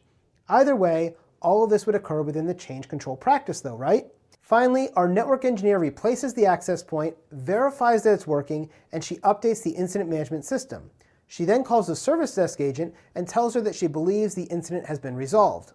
Now that the engineer has fixed the incident, she sits back and thinks about what happened, and she thinks about any possible ways that she could have fixed this more efficiently. If she thinks of any, she might add those to the continual improvement register as suggestions for future improvements. If she does this, this becomes part of continual improvement practice and the improve activity. Now, the service desk agent, on the other hand, goes back to the engage activity by contacting the warehouse manager, and she tells him that the wireless network should be working again. She asks the manager to verify that the forklift driver's mobile phone is working again and gets the confirmation of this, and when she does, she can then close that incident fully. Now, when we look at the final block on the service value system, that's value. The value is being co-created by ensuring the wireless coverage is restored, and the forklift driver can now perform his job more efficiently once again by using that mobile device to identify the location of the products that he needs to pick up and move. About an hour later, that warehouse manager might receive a brief email asking for a user satisfaction survey. This might ask for his feedback on the incident and its resolution. This would become an engage activity again, right?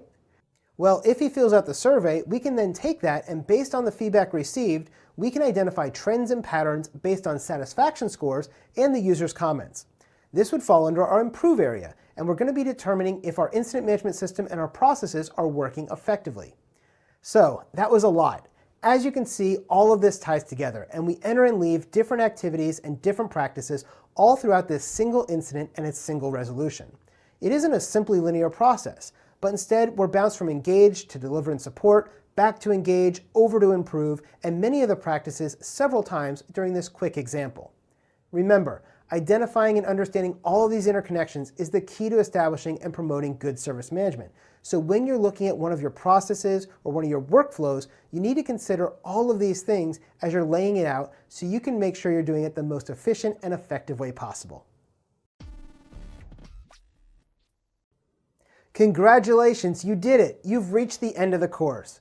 Together, we have spent a lot of time as we've gone through 100 lessons of videos and quizzes to teach you everything you need to know for the Itil 4 Foundation exam. Now, if you're like most students, you're getting ready to go take that exam. What should you be doing now? First, you should make sure you have that study guide from lesson 1 of the course. In there, we have all of the definitions you need and all of the purposes and all of the terms that are memorization items, as well as all of our notes from the course. If you've been following along as we've gone through the course in that guide, you've probably highlighted it and taken notes, which is great. Then I want you to take some practice exams. I've included a couple of them in this course, and I want you to make sure you're taking those and seeing where you score. If you're scoring 75% or 80% or higher, you're ready to take the real certification exam. If you're not, you may want to get a couple more practice exams and keep practicing because that exam is expensive. And so another $10 or $15 to get some practice exams might be worthwhile so you can practice more with some new questions. Once you feel confident, I want you to get your voucher and schedule your exam. Set a date in stone so you know when you're going to take it. That will help you study better and more efficiently. So once you pass the exam, let me know how you did. I'd love to hear about it, and I hope to see you in a future course. Good luck. Now that you've finished the Itil 4 Foundation, you may be wondering what comes next. Well, the Itil path has several different exams that lead you up to what we call the Itil Master Certification. And you'll see here on the screen there's actually two distinct paths. There's a left path and a right path. Let's go ahead and start with the left path. Now on the left side, you're working up from Itil Foundation up to what's known as the MP, or Itil Managing Professional. The Itil Managing Professional, to earn that certification, you have to earn 4 Itil Specialist certifications. Each one of these has their own exam for them. Now the Itil Specialist for Create, Deliver, and Support, Itil Specialist for Drive Stakeholder Value, Itil Specialist for High Velocity IT, and Itil Specialist for Direct, Plan, and Improve. As you take all 4 of these exams and you pass them, once you get all 4, you are now known as an Itil Managing Professional. Now if we look on the right side, you can also become an Itil Strategic Leader. An Itil Strategic Leader is mostly focused on management and leadership, and it has only 2 requirements for that. You'll have to get the Itil Specialist for Direct, Plan, and Improve, and the Itil Leader certification for Digital and IT Strategy. Now, you may have noticed that one of those exams is shared on both sides of the chart. We have the Itil Specialist for Direct, Plan, and Improve, which is found on both the Managing Professional path and the Strategic Leader path. So when it comes down to it, if you've already gotten the Managing Professional, it's only one more exam, the Itil Leader, that will then get you to being a Strategic Leader, and when you put both of those together, that then brings you up to being an Itil Master. So the entire pathway is laid out before you. Which should you go for next? Well, that's really up to you and what you do in your organization. Based on the job that you're doing, you're going to want to pick the Itil Specialist or Itil Leader certification that most aligns to the role you're doing. And then you'll learn the other roles, be able to get those certifications as well, and work your way up to being an Itil Master.